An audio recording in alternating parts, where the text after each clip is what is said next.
What's up to the chat? What up to the chat? What up? What up, everybody? You're hanging out with us on this Friday night, Hot Mic Friday. Today, everybody coming out. Don't forget to hit them like buttons. Don't forget to hit them damn like buttons. Shark Tank represent.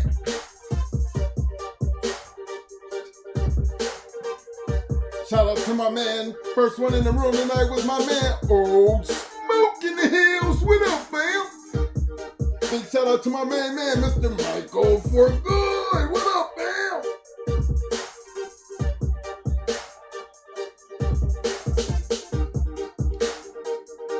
What up to my man, Solo But Connected, Kennels in the Hills. What up, fam? Yo, Frank. What up, fam? My man's in them 260 boys in the house. What up, fam? Big shout out to my man Frank representing New Mexico.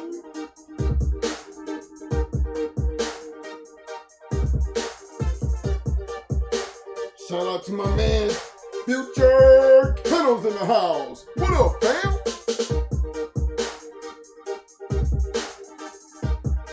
The Asiatic soldiers in the hills. What up, fam?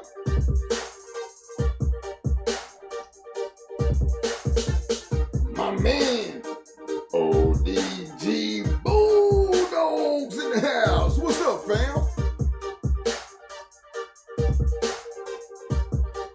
Salute to my man, Mr. David Morris in the house. What's up, fam?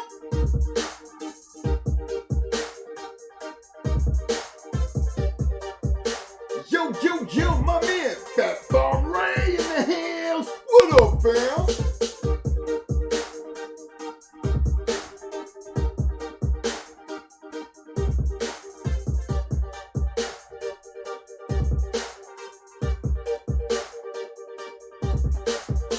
My man, 614 Tree in the house, representing in the Shark Tank tonight. What up, fam?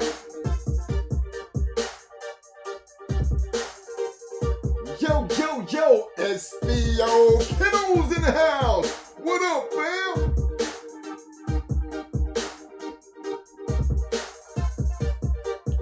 Big shout out to my man, Mr. Dimitri Dots in the house. What up, fam?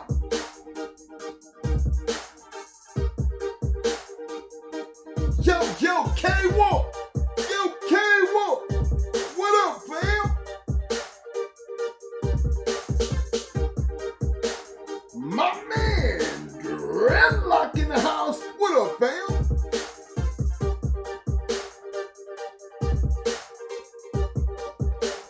Yo, to the almighty ones in the house. What up, fam?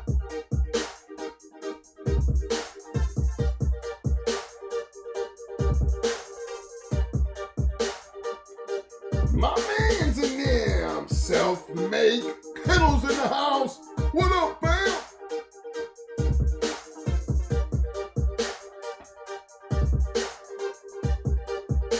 My man, long-time supporter, Dickie Foster's in the house. What up, fam?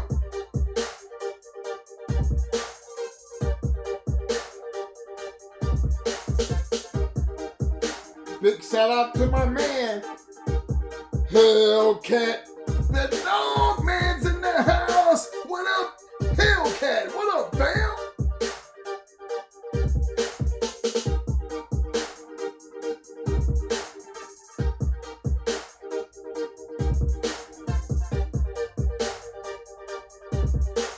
Big shout out to my man, Deluxe in the house. What up, fam?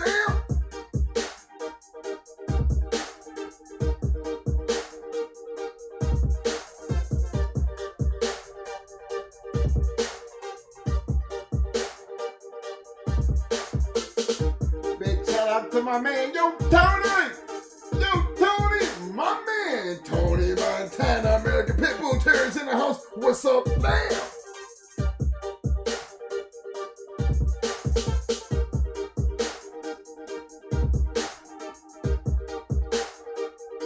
Yo, M1,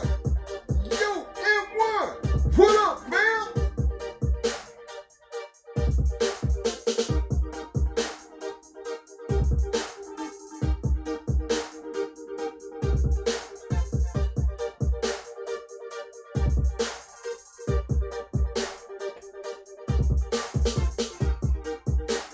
Appreciate that, Shark Tank. I appreciate that, Shark Tank. Keeping up on them like buttons.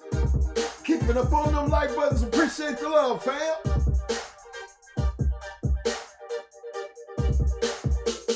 Yo, Vinny. What up, fam? Yo! Big shout out to my big brother, my man. Welcome down, Ram. Big Stumpins in the Shark Tank tonight. What up, fam?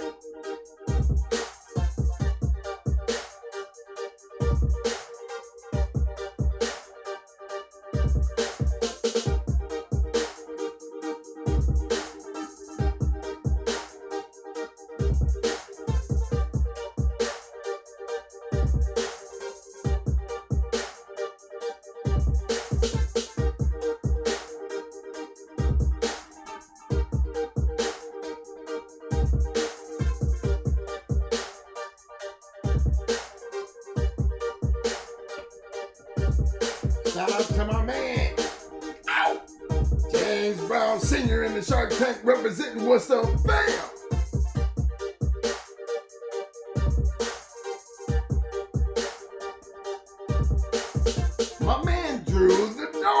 in the house. What up, fam? Yo, Drew, I feel you, fam. Look, man. I'm gonna get into that. I'm gonna get in why we didn't do the poll tonight. I'm gonna get into that as soon as we get this show started. It was the reason why I didn't want to get into it. I explain that to y'all here in a minute. But we're gonna get back to the fam, you know. I'll let you know what led to the decision as we move forward. But I'm seeing you notice. But, so I'm gonna address you right now so that everybody just don't panic. There's a reason why.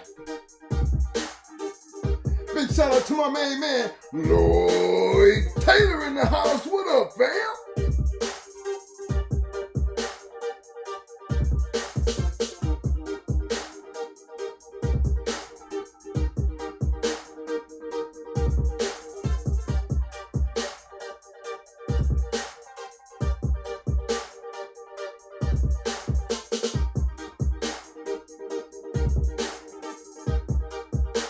My man representing Fort Lauderdale D in the house. What up, fam?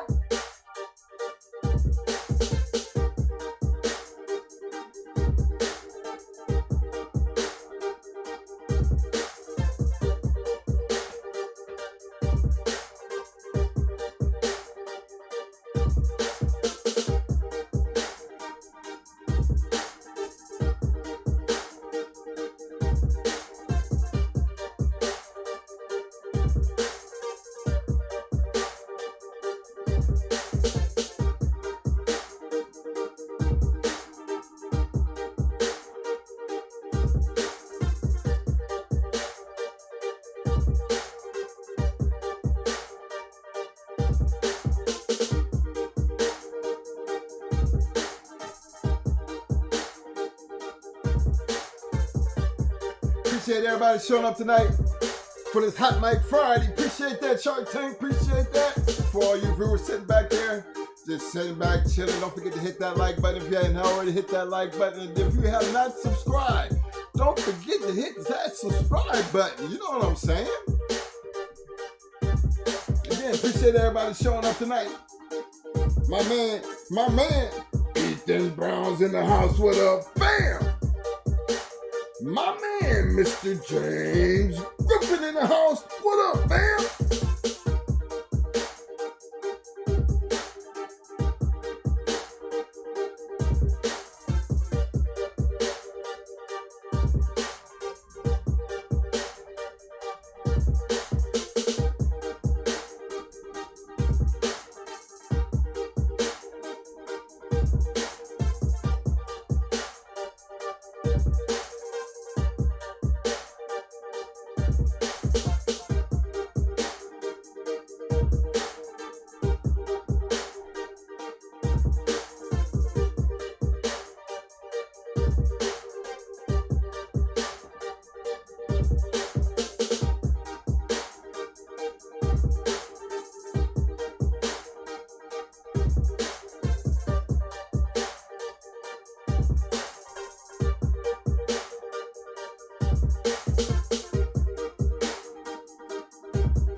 Yo, my man, Tablets in the house. What up, fam?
to my main man in the house, Jim Brown.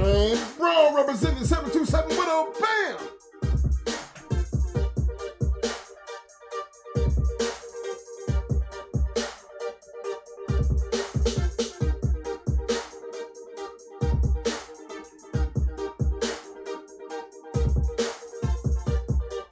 All right, fellas.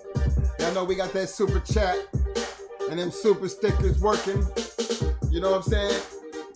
For everybody, if you don't already know, you know the super chats and them super stickers and hitting them like buttons, they always help the channel. And I always appreciate everybody who supports the channel. You know, just showing up is enough. But when you go in and you actually start clicking buttons and donating to or something, you know, you can't help but appreciate that. We have, you know, you hear me say it sometimes, and I try not to put, you know, people on blast or anything, but I'm always gonna show my appreciation to anybody, and especially the ones who become, you know, the ones that stand out, like my man, Mr. Dickie Foster. There's a couple other people that have always been supporters of this channel. And I always feel it necessary to give them special recognition, because sometimes they just do it, don't ask a question, they just do it. You know what I mean? And I just wish that a lot of the other guys could just step up. You know, it ain't nothing but 99 cents. There's a reason why we don't really want to push that, because it's something that we always felt that people got to be able to feel that from their hearts. You know? But when you're trying to really get some things done, you need that extra support. You know, it's like being a politician. Sometimes, you know, you got to go out your norm and start doing things a little bit different, especially when it comes down to supporting for a cause. You know? I remember when my sister got killed and my family seen a lot of people donating to her GoFundMe page, and they didn't know, you know, they didn't know a lot of them people, and they was wondering, you know, there's a lot of people that they didn't know, and they was asking. I was telling them because we, you know, a lot of it came from the podcast. You know, a lot of brothers, you know, people just reached out, and then they were so grateful for that. You know what I'm saying? And I never forgot, you know, the fact that even though my sister, you know, things happened and how people just felt a need to help out a situation, you never forget stuff like that. You know what I'm saying? Even though it would happen on a bad note, it was, you know, something serious, but it was like, dog men got hearts too. You know what I'm saying? And I'm pretty sure everybody kind of felt our pain, you know, and being we dealt with this situation, but the joy we got out of all of that, you know what I mean? That the family could sit back and they respected the fact that, you know, there were still good people in the world. You know, a lot of them people who donated, my sister didn't even know. And a lot of people I thought that she probably should have known, you know, they did know how it took a lot of people who didn't know her that stepped up compared to a lot of people who did know her who didn't do anything. But believe me, them donations went a long way. You just would not believe what it did for her family. You know, she had 3 boys, and so y'all donations, y'all paid off her house, you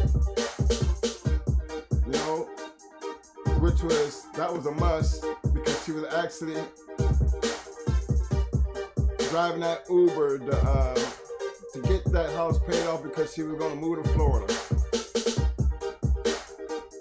You know, and that's what made it so sad, because she was trying to do something to make her situation better, because she was tired of being in Detroit and never made it. But through donations, you know, that one thing that she was trying to do in life was taken care of, and a lot of it came from a lot of them people they didn't know, which I'm pretty sure it came from this channel. So I know any and everything's possible. So that's what I mean about the appreciation, when people step up and do things, you know, out the kindness of their heart. It's still possible. So I try not to get out of the get into that donation thing, I just say to support the channel, because outside we don't need the deaf to be trying to support something. What we're trying to do is basically enhance what we're doing with the channel, like getting out there, a meet and greet, get this merchandise going to help get that meet and greet done. I'm looking to be working with 7A Sports, so it'll be just something that hopefully all those brothers can get together and make that happen, because I think it's so important that we put faces to some of these names, because it's still a fraternity. I mean, Delta Sigma Theta do it, Omega Psi Phi do it, Alpha Psi Alpha do it. I mean, everybody do it. Why can't we do it? That's what I'm on. So, with y'all support and y'all help, we're gonna try to make that happen.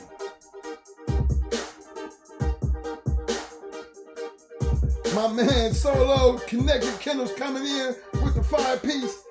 He said, show that love if you can. Appreciate the love, fam. See, that's kind of shit I be talking about, man. He didn't ask no questions. He just showing the love and trying to get everybody else to, show the love. And you can't help but appreciate that. Appreciate that, fam. Actually, I appreciate everybody who do it, simply because it's just not a matter of how much it is. It's the fact that somebody actually takes time to do that. I think that's big for me, man. Trust me when I say it. I mean that from the kindness of my heart. Because, tell me, man, if you can't feel people when they're doing stuff like that, then you don't need to be getting it. You know what I mean? People, they go to church and they pass that tray around, and people will be paying their tithes like, because they have to type of situation, like God gonna get it. Never was a fan of that. I show God my love by prayer, getting on my knees and giving thanks. You know what I'm saying? I don't need no middleman to do that.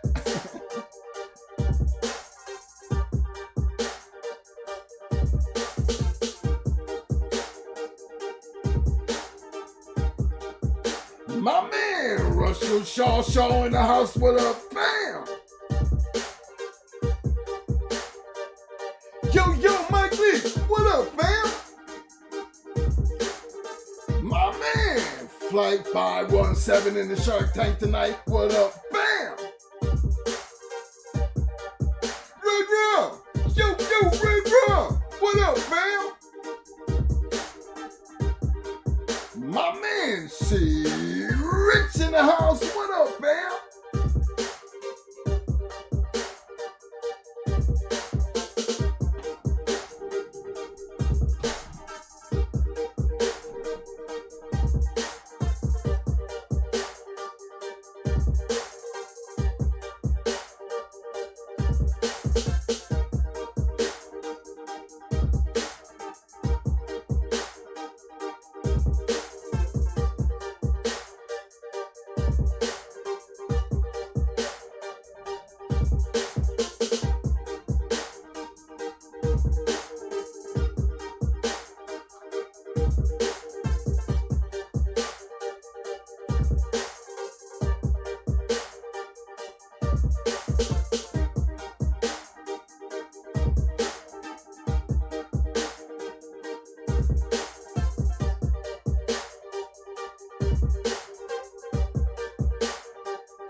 Y'all know what time it is.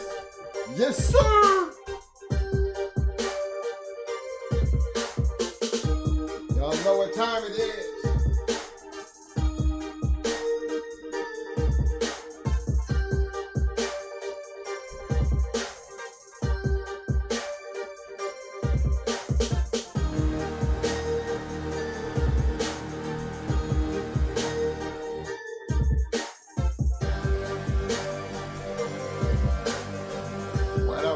What up? Appreciate everybody hanging out tonight on this Friday night. My man, Old Man's in the house.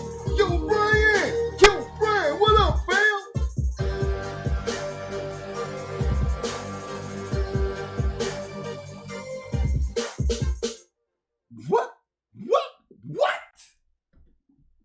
What's up, Shark Tank? What's up, viewers out there? What up? Bam! Appreciate everybody showing up tonight on this Friday night, Hot Mic Friday. You know what I'm saying? As y'all noticed, we did not have no poll tonight. There was a reason.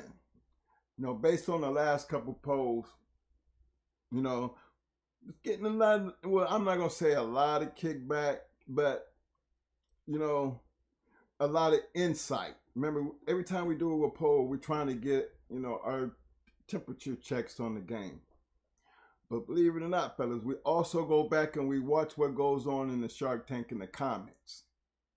So, you know, we get a lot of information from what's going on based on the polls and the conversations that we having about the poll and the feedback that we watch, you know, live during the poll. So, and it's kind of felt like we don't want you guys to think we beating up on you.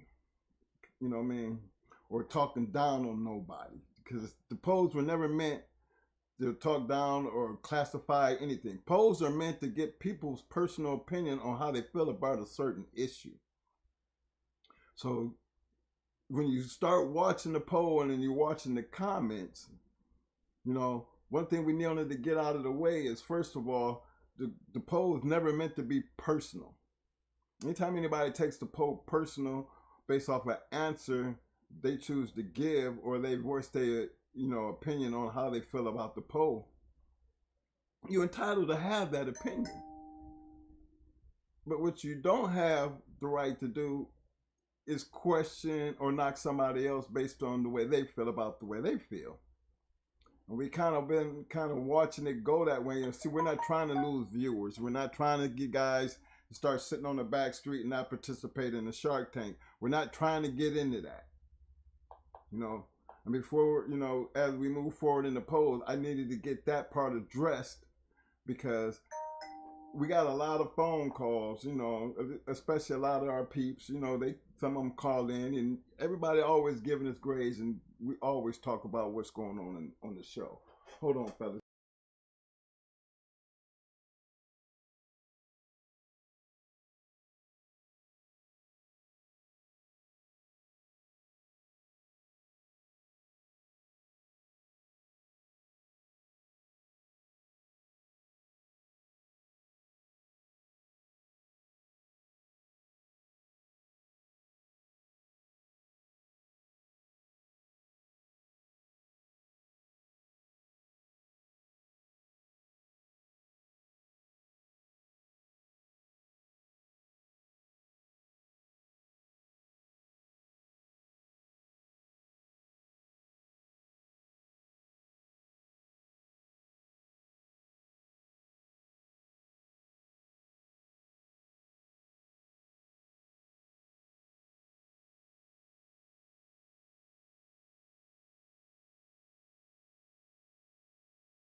Thank you.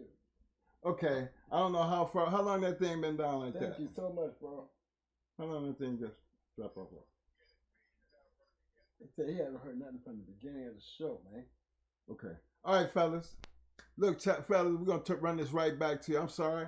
Didn't know the mic was out right then. But look, I'm addressing the point. Welcome everybody to the show. As y'all notice, we haven't had the poll today. And there was a reason why we didn't have the poll. The purpose of the poll is always for us to get a temperature check on how everything's go back and forth. You know what I'm saying? You know, give us the idea where everything lay at. Well, these last couple polls, you know what I'm saying? Believe it or not, we be getting them from, you know, we pay attention, believe it or not, fellas, we go back and we watch our show. And we address what we read in the poll along with the comments as we move along throughout the show so we can see where people at. Now, the poll is not meant to be personal or attacking anyone. Okay? There's 1,500 and some people who watched this show since Tuesday. There was only 230 people who participated in the poll. Now, we take those numbers and we just get a feel for what's going on, and that's how we address it. It's never meant to put anybody down, for anybody to take it personal. That's not what we do this for, okay? And before we start losing people, or people just want to not even come into the Shark Tank, they just prefer to sit back on the back street and watch the show from back there, you know what I mean? That's not what I want. I want everybody to participate in the Shark Tank. That's why we brand the Shark Tank the way we do. This is why everybody has a blue. Because you should have the right to feel the way you feel about whatever it is. Speak your opinion, stand on your stance, and not have to worry about being disrespected. That's one. Kicked out of the room because you feel a certain type of way. Remember, that's the whole thing about why everybody has blue. Now, I admit, these sharks, they bite. And I don't look down on this Shark Tank because we can be aggressive about our conversations. We're grown people. We can have back and forth as long as you're not disrespecting somebody. You know what I mean? That's what that part's all about. But to take the poll and the questionings and the way we deal with the poll, to take it personal, I feel a little different about that, because for the ones who's taking it personal, you never ever heard us mention no names in the process of having the poll. Remember, the poll is based on a couple people's opinions, and we're entitled to how we feel about those opinions, and we address those opinions. So it's not meant to disrespect anybody or tell you how to run your yard or what to do. It's where we monitor the temperature of the game based on the people who participate in the poll. So we never want people to stop participating in the poll. That's for one. Definitely don't want people running out the Shark Tank because people comment attacking other people based on what they feel and what they think about the poll, the way their opinion based on a poll. When that's not what we do here. We can always agree to disagree. Because when it's all said and done, you still can go back home and do your yard the way you want to do your yard. But if the shoe fits based on some of the things we say, it's not us attacking you. Somewhere you finding yourself in there, and if that shoe fit, then wear it proudly. But don't take it as a personal attack to you, like we really walk around here pointing fingers at people, because that's not what we're doing. That's the reason why that poll didn't go up tonight, because guess what? We want to get that part out of the way first before we go into the polls, because we need to make that good and clear. The poll is not to attack anybody or have a personal opinion about anybody as a person. The poll is based on information that we collect as a whole.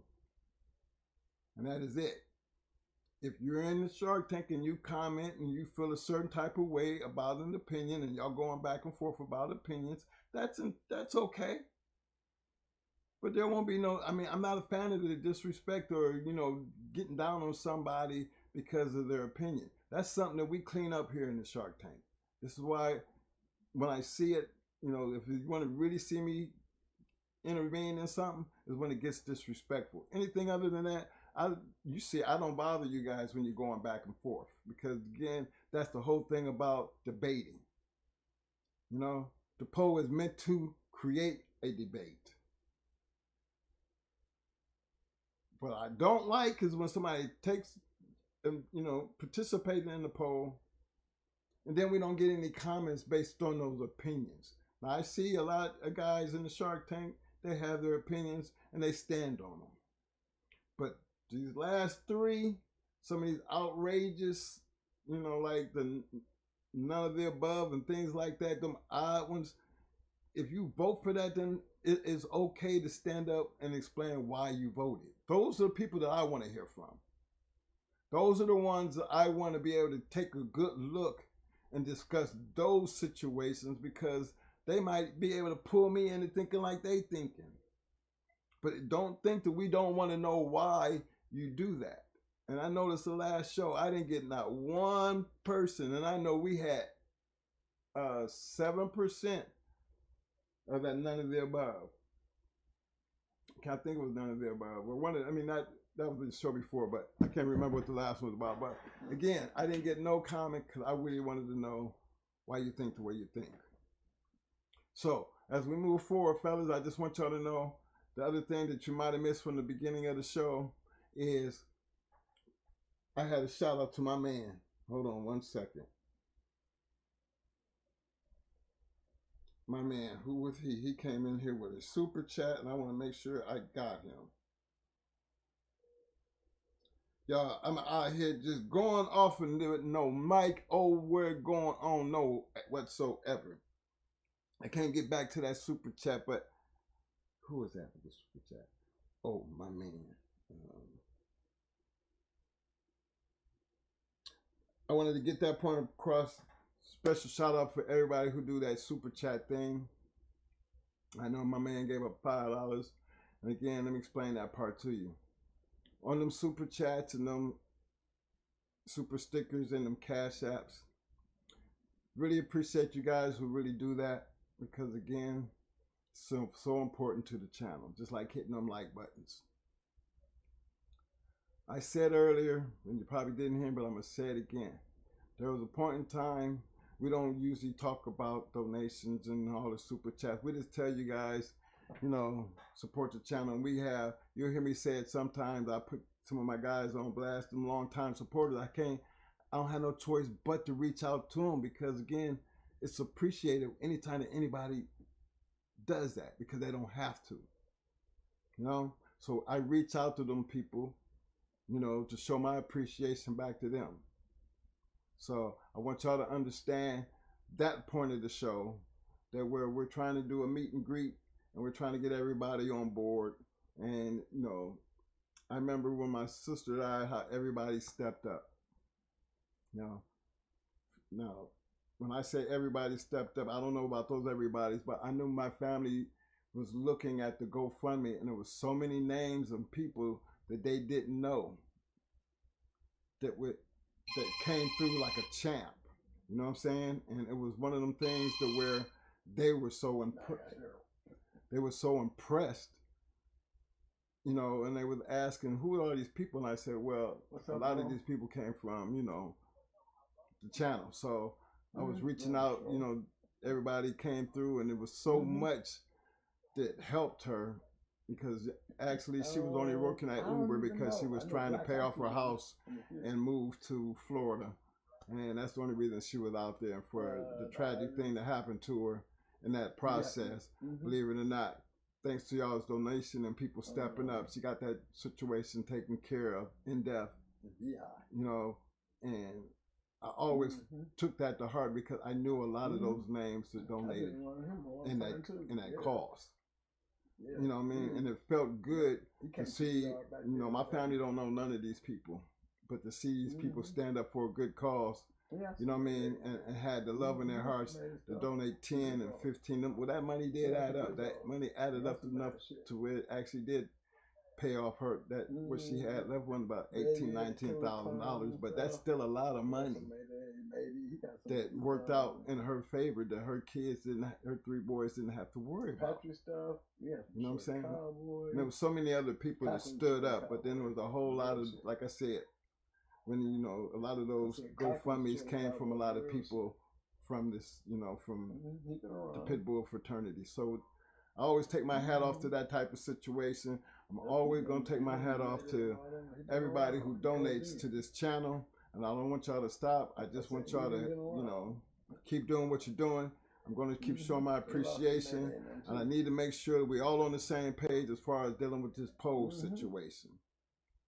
Because I don't want nobody, I don't want, one thing, the last thing we want to do is start running people away. So I'm pretty sure everybody was wondering why there ain't no poll tonight. Well, before we move on to the next poll, I want to get that out there right now. We're going to fix that situation right now, because we're not looking to make this no personal thing, and I'm sure they're trying to run people away. So again, it starts right there in the Shark Tank, because y'all the ones that's right here. You know, keep doing what you're doing, keep voicing your opinions, keep participating in that poll. And for those out there who feel like we're taking this thing on a personal level, it's never personal. It just is what it is. That's what polls do. If the shoe fit, don't blame it on us because you gotta wear it. That ain't meant for like we looking out there seeing everybody and pointing fingers at nobody. If you happen to fit in that category somewhere, stand on what you believe and speak on it. That's all we saying. But don't take it personal, because it's not meant to be personal, and it ain't trying to hurt nobody's feelings. We're grown people here. So get used to it, but keep participating. You know what I'm saying? Sorry about that on the mic thing. See, usually I be over here checking all that stuff and it got away from me. But hold on. I got my man Biking LG in the house with the 5-piece. Appreciate the love, fam. My man Rudy Kennels in the house. Appreciate the love, fam, with the big 2-piece. He said Shark Tank meet and greet. You right, fam. That's exactly what we're looking to do. My man Biking LG.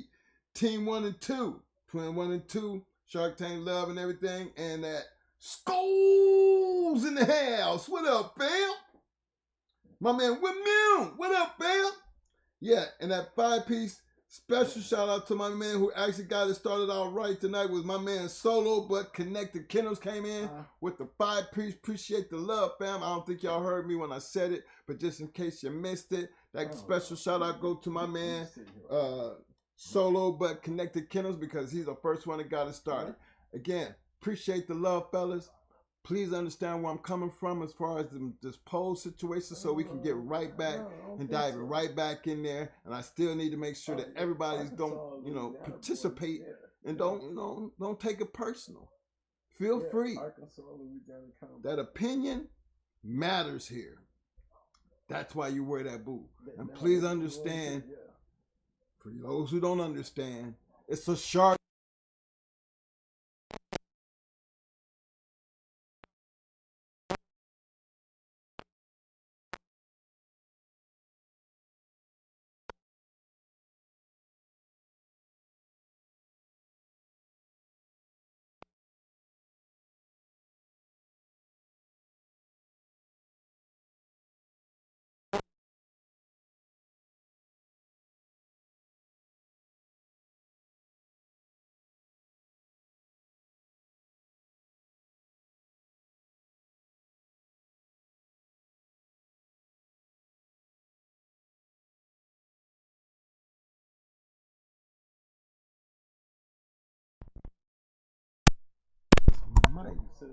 Mic check. No, it ain't that. That's something else going on. Mic check. I know it went out again. Appreciate the love, everybody. I need to get out behind this thing so I can keep my eye on what this mic here is, what we're here doing. You know what I'm saying? But again, appreciate the love. Let me see where I lost it at. My man Rudy Kennels. Now, you know, the last 2 shows, my mic been acting all right and everything. Mic check 1, 2. I see my man Mr. Courtney Edwards. What up, fam? I see it all good. My man Can't Stop Curry in the house. What up, fam? My man Arrowhead Kennels. What up, peeps? What's up, fam? But y'all remember, keep it respectable. Stay on topic. And we're gonna keep doing this. Cool? I'm gonna turn this over to my man Mo so I can get back over here and I can monitor this mic situation. Okay? Deuces. On you, Mo. Yeah. My God, I mean, Black Ice on the show too. Champion. Okay. Yeah, big champion early. Some deep stuff. I'm gonna go on. Hold on. Hey, what's up, everybody? I'm on the show. Hold on, big man.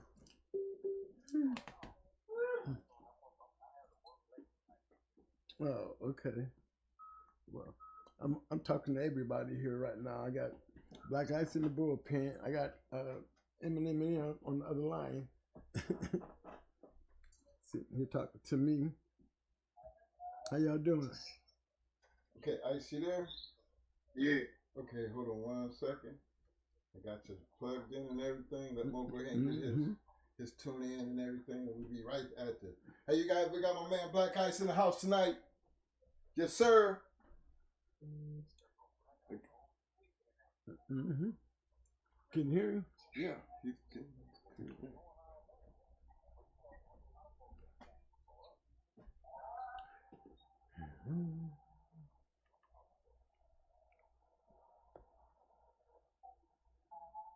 Who you waiting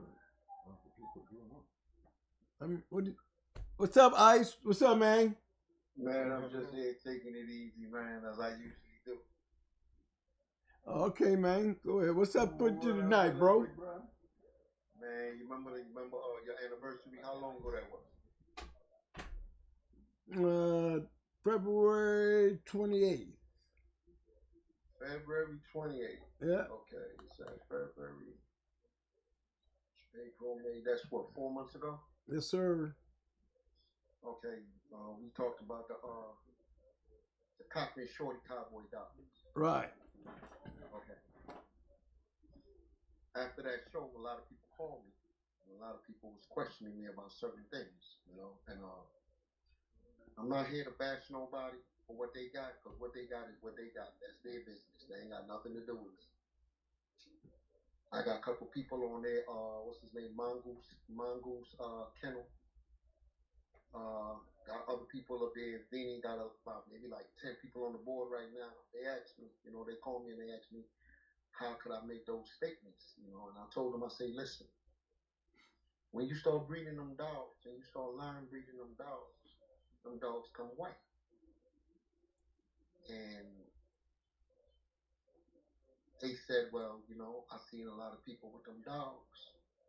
I said, listen, number one, when you look at Cockney Shorty Cowboy pedigree, like I said in the beginning, it's a fake pedigree. It's not right. Because no bully son Eli dogs, no jet white dogs. What's his name again? That old man down in what's his name? The one that bred bully son. What's his name? I forgot that man. Talking about Maurice Carver? No. Floyd Boudreaux? Floyd Boudreaux. Floyd Boudreaux don't have no jet white dogs on his yard. So you look at that, that's the bully son pedigree, you know. Being honest with you.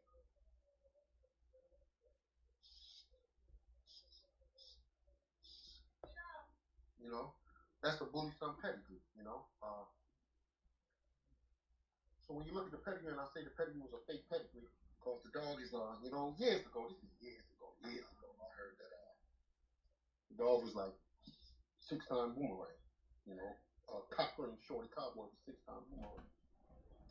So I had a daughter of Cochran Shorty Cowboy, and I noticed the man told me straight out, you think you got a daughter Cochran Shorty Cowboy? I said, I know I got a daughter Cochran Shorty Cowboy. She was a nice bitch too, you know.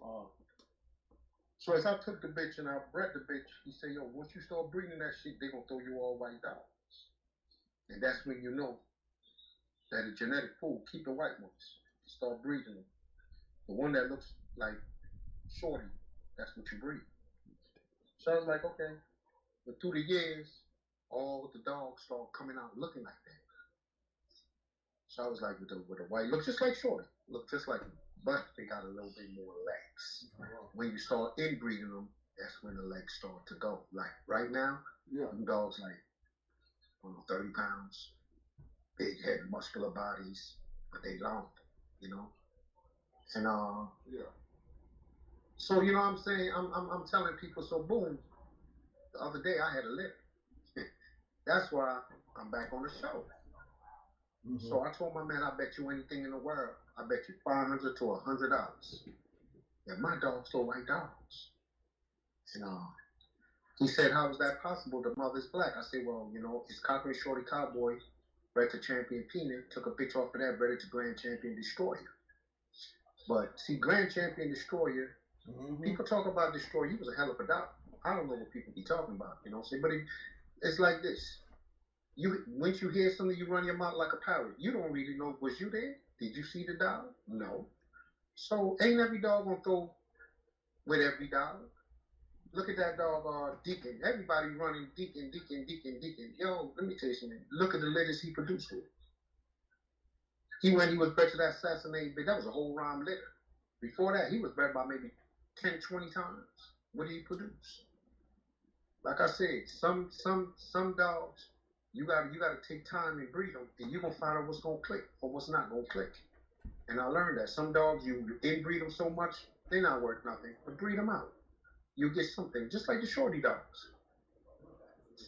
So my dog came over, a dog named Champion Castro. Okay. And he was a son of Destroyer, the China. He was black. And he was black. He had a sister was black. And had one that was brown and white. Shorty Cowboy stuff. And had another one that had the rest of them was brown. He got lit.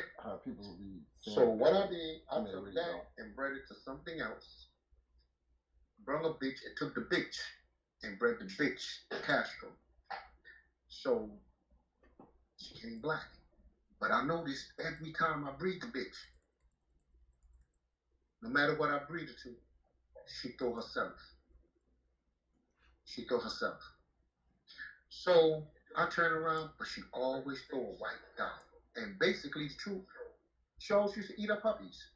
I don't know what the problem was, but she always ate her puppies. The bitch about 11 and a half, going on 12 years old. She always ate her puppies. And my man called me one day. He said, yo, I can help you with that. I said, well, what I got to do, bro? He said, Ice, you been in dogs that goddamn long and you don't know? I said, bro, tell me what to do. He said, let's get that bitch raw. Still working. Just give her raw the whole time. Just give her raw. And I said, for real? He said, yeah. I said, but that should give you a lot of worms. And he said, bro, don't worry about that worm, the goddamn dog. Just give her raw. And I gave her raw. The last time she had 3 puppies, she laid on 2. And I got 1. Her name is Miss Black Ice. Now I brought her to her son. I got 3 whites, 1 black, and 1 buckskin. I sent you the pictures, twin. So it's like this. You have dogs that doesn't have Destroyer in it, but it have Shorty Cowboy back in it. And what I'm trying to say to everybody is this. If you say you got shorty dogs, them dogs gotta throw white dogs. If you don't get no white, same thing I said. So listen to me. I just confirmed it. If you line breed them dogs, I see people got shorty 5 times within the 3rd generation. But none of your dogs come white. Shorty don't throw black dogs. The blackness come in my dog through who? Destroyer mother was black. And I proved a point right there. We went to the mother, it was a buckskin. Everybody said, oh man, that's a buckskin bitch. Look at it. Just open the pictures of male. Her mother's a low 32 black bitch. But anybody know dogs and no pedigree. Once you see that onyx, that midnight shit in it, you know that's black, bro. Yep, onyx is black. Them dogs come in black. I don't care what you say. Yep. You know, I've seen many kids of Jesse Ross Grand Champion Midnight. They have one dog in that litter he was kind of rust. Out of all the dogs he ever threw, he was a rust colored dog. That's the only one. All the dogs was black. The only dog had exceptional white was 1 white feet was white foot. That's the dog.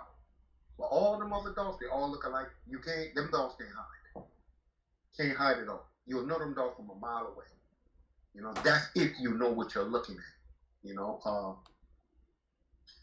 so you know, through the years, it's like you tell people, and you hurt a lot of people's feelings. You know, like I said, with the dogs, to know the shorty dogs, you look at their feet. They always have wide feet. You know what I'm saying? They don't have long feet to the ankle. It's just short. You know.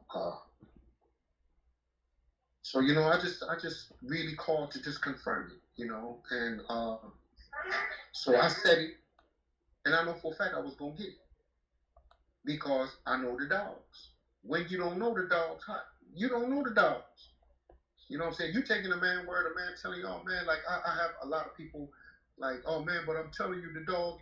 I say, bro, stop looking at that pedigree. It's wrong. It's wrong. He basically his pedigree is a whole Floyd Boudreaux pedigree. It's wrong. He doesn't throw black dogs. When you start inbreeding them dogs come patches, just like the old Art Missy Boomerang dogs. That's how they look. Same color. If you notice, my dogs came down from her like Gaza. Them dogs look just like same color Shorty Cowboy. Same color Shorty Cowboy. Then come down the ladder again. Same color Shorty Cowboy. 4 or 5 generations, my dogs still look like Shorty. You know, still look like Shorty. So that's telling you something got to be right about a genetic makeup in the dog. You see what I'm saying? So it's like, I'm going to just keep my legs crossed. Well, you got the pictures there. I sent them to you. You know, that I got the breed, you look up limited edition, Baby Gaza. And that's the dogs right there. You know, so okay. I just want the world to just understand themselves, you know. Hey. So like I said, I'm not throwing no blame on nobody, but yo, them dogs is different dogs. Them dogs don't look like the dogs of today. I'm just being real. Hey, I got a pedigree out. Go ahead. Hey, I got a pedigree out. I got it with Castro and Gaza. No, the puppies came off a dog named limited edition Kennels, Baby Gaza. Off a Destroyer in China? Yes, off of China. China to Gaza off of Little Gaza. And that's how them dogs sprayed. You know what I'm saying? I got pictures from the beginning of them dogs. From the time I had that female, I got the pictures of her bred to Grand Champion Destroyer. And ready. The fuck are you ready? You're just walking it. You know, from Grand Champion Destroyer. Yeah, you want to say you want to get to the pedigree on that one? Yeah, from Grand Champion Destroyer, I got pictures of all them dogs come straight down. You know, that's the dogs that I know. You know, I know what's behind all them dogs from the beginning. You know. Okay, I got little guys up now. You just gotta look at the dogs and like people say, colorations mean a lot. You know, they mean a lot. You know, and they have a bitch called Nikki. She was off a dog named Hardways Shorty Jr. Her name is Nikki. She was bred to Destroyer. She produced, I think it was 3 champions to Destroyer. And they got one of the bitches jet white with a black patch right on their face. Okay, but she's a female. I got one jet white with the same black patch on his face, but on the other side. And I'm looking at them dogs, I'm saying, damn, this is a throwback. This is a real throwback. But look at Nikki again. When my man said, oh, look at the bottom side of alien bullshit, I said, bro, stop. Shorty Cowboy produced white dogs in no matter how he was bred, he produced white dogs, jet white dogs. Iceman don't have no alien bullshit in it, but he produced a jet white dog. What's that bitch name? I forgot her name. Bobby Sue or some shit like that. Look at her. She was right back to her father. She threw a whole jet white litter. You know, she threw a whole white litter. So once you start line breeding a dog, it's gonna show you the characteristics that's backing up in them dogs. You know, but sometimes we you know, I can't speak for the men of today that got dogs, but I've been around a long time, so I look at things totally different. You know, and It's just like somebody the other day, not trying to jump off the subject, somebody posts a dog. They post Buck. And they ask, oh man, does any of the Buck dogs look like him today? And I laughed it off. And I seen people post some other dogs. They got long muzzles. They look like this. They not that color. And I said, wow. You know. You don't have to, you can have Buck in your pedigree one time. That don't make you a Buck dog. You can have Buck in your pedigree 2 times. That don't make you a Buck dog. But if you line bred on that dog, there's a more chance that you have a Buck dog. Okay? Every dog is a cross. I'm going to tell you that right now. Okay, we're going back to Shorty. Shorty to Champion Peanut. That's 50-50. China to Destroyer. That's only 25% Shorty Cowboy. That's only 25% Shorty Cowboy. But as years go by and I breed my dogs, they all look like Shorty Cowboy. Why is that? I'm going to tell you why. If you look at the bottom side of Grand Champion Destroyer, you go to the Onyx, you go to her 4th generation. That's heavy boomerang. You go to the top side. That's boomerang again. So they do have capability of it's like you match. It's like you putting a puzzle together. You know what I'm saying? You could breed Jeep to anything. You might get some good dogs. Some gonna come good, some gonna come bad. It don't, you know what I'm saying? It's gonna be like that. But then when you start breeding Jeep to Rascal, what happened? Got a whole different lane of dogs. Then you take that right there, and what you do, you put some yellow on top of it. You got a complete dog. You see what I'm saying? But like I said, you gotta know the genetic makeup in the dog. When puppies come, you gotta look at their colors. You gotta be like, yo, where this color come from? You know, where this pattern come from? You know, a lot of people never understand that. You know what I'm saying? Oh man, like I'm waiting and praying that my yellow stuff throw me a brindle dog. And I'm waiting for a long time, but it hasn't yet. You know what I'm saying? I just made a breeding. I'm just waiting to see a brindle come. Why? Because I won't say the grandmother, great-grandmother, and the great-grand, it was brindle. So I'm like, wow. You know, even though I got the Mayday Blondie in it, I'm just waiting to see the brindle. Now, the brindle ones, I'm holding them close to my heart. Just like these white dogs, I hold close to my heart because I know where they come from. It's a throwback. You know what I'm saying?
Yeah, bro. I hear you. Okay. Yeah, go ahead. Yes, sir. Yeah. When he was bred to Black Bitch, all the other dogs. He never threw no black dog. Where the black dogs come from? Mm-hmm. Where did the black dogs come from in Shorty Cowboy pedigree? He never threw no black dogs unless he was bred to Black Bitch. If he wasn't bred to Black Bitch, he gonna throw brown dogs. He ain't gonna throw no red nose dog. I'm gonna tell you that shit right now. He gonna throw brown dogs with big ears. Look just like Mayday dogs. Just like them. He gonna throw brown dogs. He gonna throw brown and white dogs. He gonna throw his Martins. He gonna throw jet white dogs. That's what he gonna throw. So that's telling you right there, hold up here. Saul never throw no jet white dog. Nigga Toby never throw no jet white dog. The Kimmer stuff never threw no jet white dogs. They all bully son related with Floyd Mucho dogs. So how you got one dog that all he threw is his color and white jet white dogs or white dogs with patches? Bully son what? You understand what I'm saying? Well, I'm trying to get you. Yeah. Mm-hmm. You know, and that's it right there. You know, so I'm just here to it was confirmed that I was correct because my dog threw jet white dogs. Wow. And that's it. I said it was gonna come. I said they're gonna have more white dogs than anything in that litter. And it did. They have 3 out of 5. So Yeah, 3 out of that's 5. basically what you said? Had 3 out of 5. 3 out of 5. So it was confirmed. It was confirmed. I know. And It's like listen to me. It's like them little bullies. Them like, oh man, I checked the blood. It's gonna come tricolor. Yeah, it can produce tricolor. Yo, let me tell you something. Shit got so scientific in these days. It's like I don't even know what the hell. My son came. He was like, "Daddy, I'm gonna give me a Merle." I said, "Merle." He said, "Yeah, you know." But it tries. I was like, "What the hell is he talking about?" Hold on, Ice. Hold on 1 second. Big shout out to my man DJ Red Dog with the 2-piece, with the 2 super chats. Appreciate the love, fam. I see you.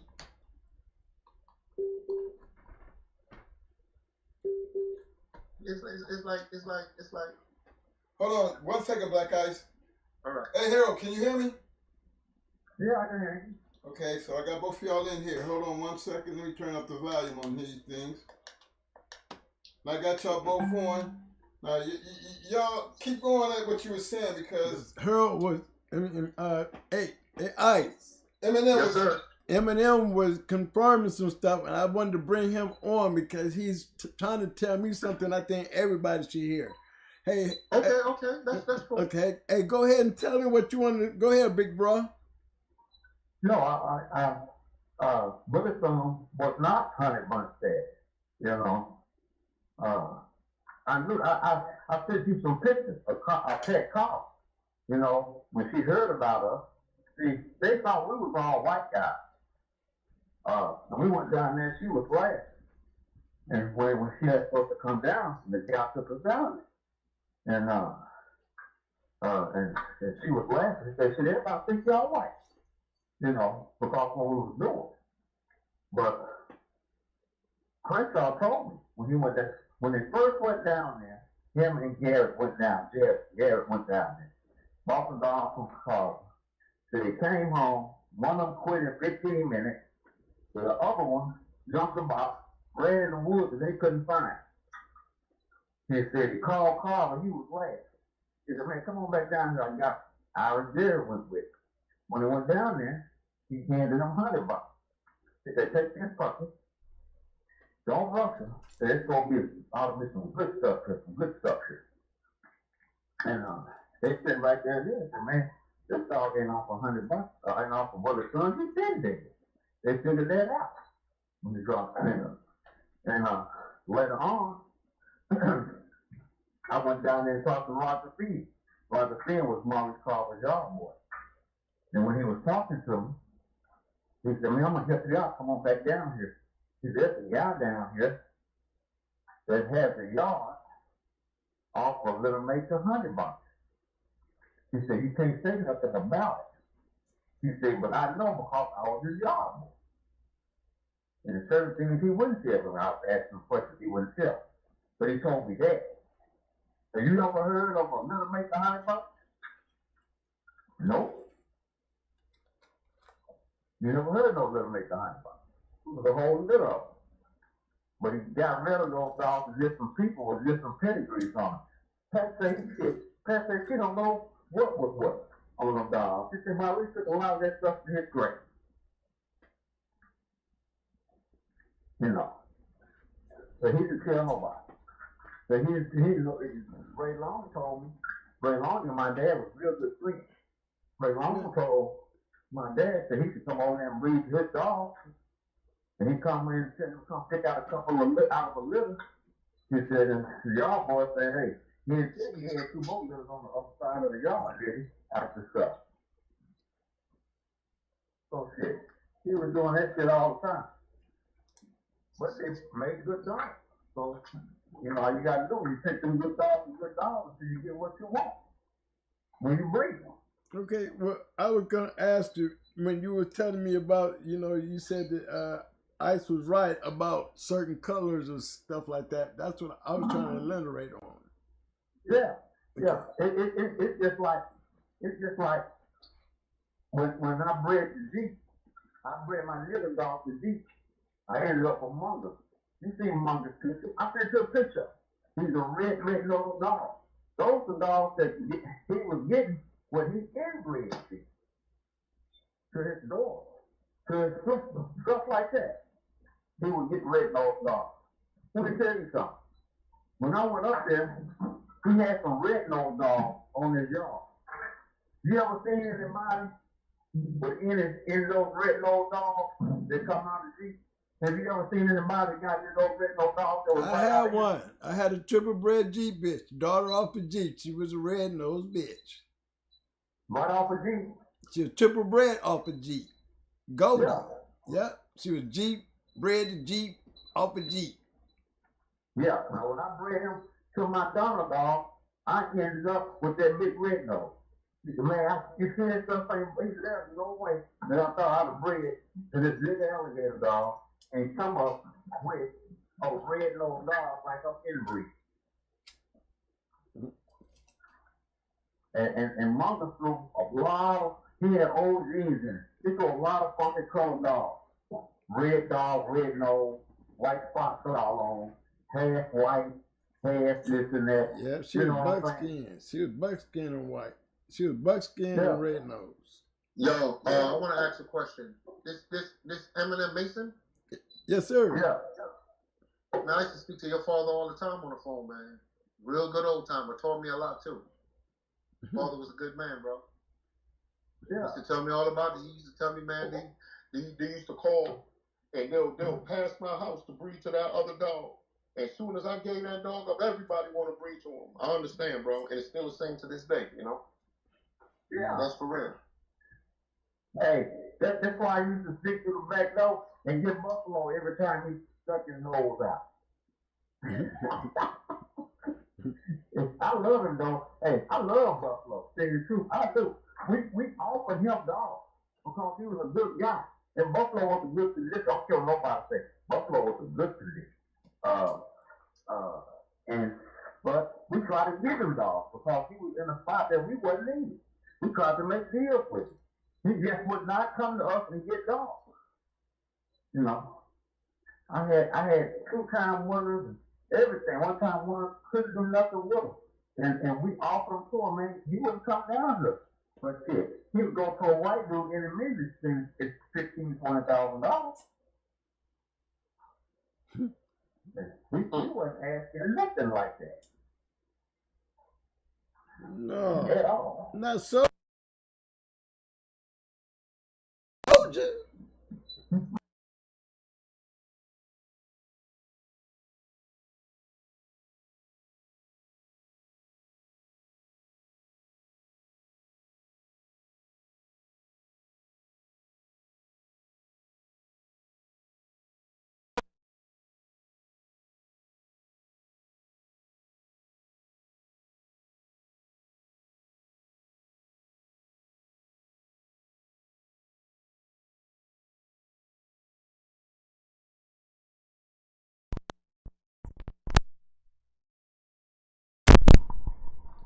Okay. Now I want to know more about the shorty cowboy of the now. Do we still have shorty cowboy of the now? Is you saying, Ice, that these are now pups that you got the still white? Yes, sir. Are After all these generations. Are they still the midgets? Yes. No, not Not exactly. They got thick bones. They look just like them, Okay. but they just got a little bit more legs. You know, but they feet still the same, wide feet, like wet feet. They look still the same. You know, after all these years. You know, Hey, hey, black guy, send me one of them females, man. man, I'll be honest with you. I ain't gonna sit here and lie, right? That's like you go to Africa, deep in Africa, and you find a diamond. And Right. you know what I'm saying? You gotta swallow that bitch to come out of Africa. So what you do? You rather risk your life just to get that. And that's how I feel about these set of dogs. I'm gonna have these dogs till I die. You know what I'm saying? Yeah. That's that. I'm gonna be honest with you. I'm gonna be honest with you, being truthful and honest. I have a lot of people that really call me for them dogs, and some dogs is like real hard to get from me. You know what I'm saying? I'm just being truthful, because a lot of people. No, listen to me. This is some real shit. I have let about 2 people get some shorty dogs from me, and I ain't gonna say their name. But you know, every time they get a dog from me, that bitch turn around and say it died. You know how I be feeling, bro? It's dead, it died. So basically, it's like this. People gonna take your dogs. They might want to give you that credit, but they're gonna change that pedigree. And that happens a lot. But I know my dogs. You know what I'm saying? Somebody could steal my dog. Somebody could steal one of my dogs and put it on your yard for about 7 years, and I see that dog. I say, that's my dog. I know my dogs. They doesn't look like the dogs of today. They don't. I the same way when we gave Rocker Hoffman a breeding up there, and then my dad was getting sick then for it. I was supposed to get the bitch and breed and get me a litter. And he's like, well, I know I've been through that a couple times, but anyway, it didn't work out for him. It didn't work out for him. The dog got so tough to happen, you know.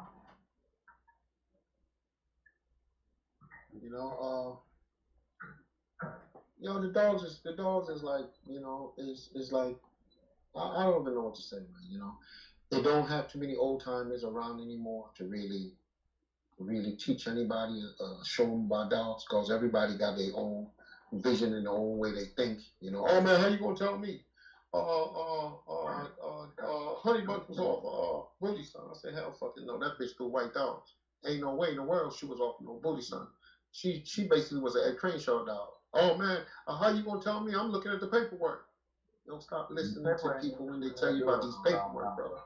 Right. I knew that. You know what I'm saying? Charlie was not the only white dog in that lip, patch dog in that lip. He was not. You know what I'm saying?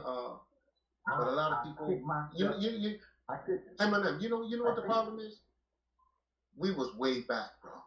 That's all it was. We was just way back, 30 years way back. So people will never understand the mindset, People look at things, oh man, I'm telling you, I seen this here. Yo, bro, I pet Grand Champion Buck. I pet Grand Champion Yellow. I was there. I seen them dogs. You can't tell me about them dogs. I seen Mayday. I bred to Mayday. You see what I'm saying? I seen Grand Champion Rob. Right. Jumping Jack Flash. I seen them dogs. You know what I'm saying? So it's like you telling me about something when I'm looking at the dog and I'll be like, ain't no way that goddamn dog bred like that. When I tell people the greatest dog ever lived on the face of this earth, people bash me to this day. I say Grand Champion Yellow. You know what I'm saying? Everybody said, nah. I'm going to tell you why I said it that way. You look at all the top kennel for the last 20 years. They had Mayday dogs. They had Stone City dogs. They had all them dogs. What was the foundation of all them dogs? Grand Champion Yellow. But then you turn around to this day and you see dogs that look like you. You look at the pedigree and say, that's a yellow dog. I look at the dogs and say, that dog ain't got no goddamn yellow in it. Bro, why? You know how long ago Yellow was born and Yellow died, bro? Do people really know how long ago that was? That's a long time. How you gonna have a grandson or even a great grandson? That's hard. That's real hard in this time, bro. You're in 2023. I think the dog was born in what? 83? Mm-hmm. Oh, that's a long time. But then you say you might have dogs with yellow in it, but that's too close. Unless you have frozen semen. Like they just made a breeding with a dog named what that dog name? His dog name, I think it was Banjo or Buck. Trilogy's Buck or Trilogy's Banjo. I think Hardway made that breeding. Yo, now you look at that breeding right there, that's correct. Why? Because I know them dogs. You see what I'm saying? Yo, yo, Mason, it's like sometimes you sit down and I'll be honest with you, the shit started to bore me. I'm gonna tell you why. Because you can't. It's like I could have sat on the phone with your father for hours, days, call him up all the time. He talk. You see what I'm saying? We talk dogs. You know what I'm saying? I gain knowledge. But these guys, they think they know. They really think they know. I'm telling you, this dog right here, this dog is this dog is that. Yo, all these red boy dogs, everybody jumping up for them is old family red nose, man. Yeah. They old family red nose dogs, bro. I was told that. Hempfield, Wilder, Wise Maximilian. That's what it is. You're right. You see, we was lucky. I was lucky because Mr. Wallace is.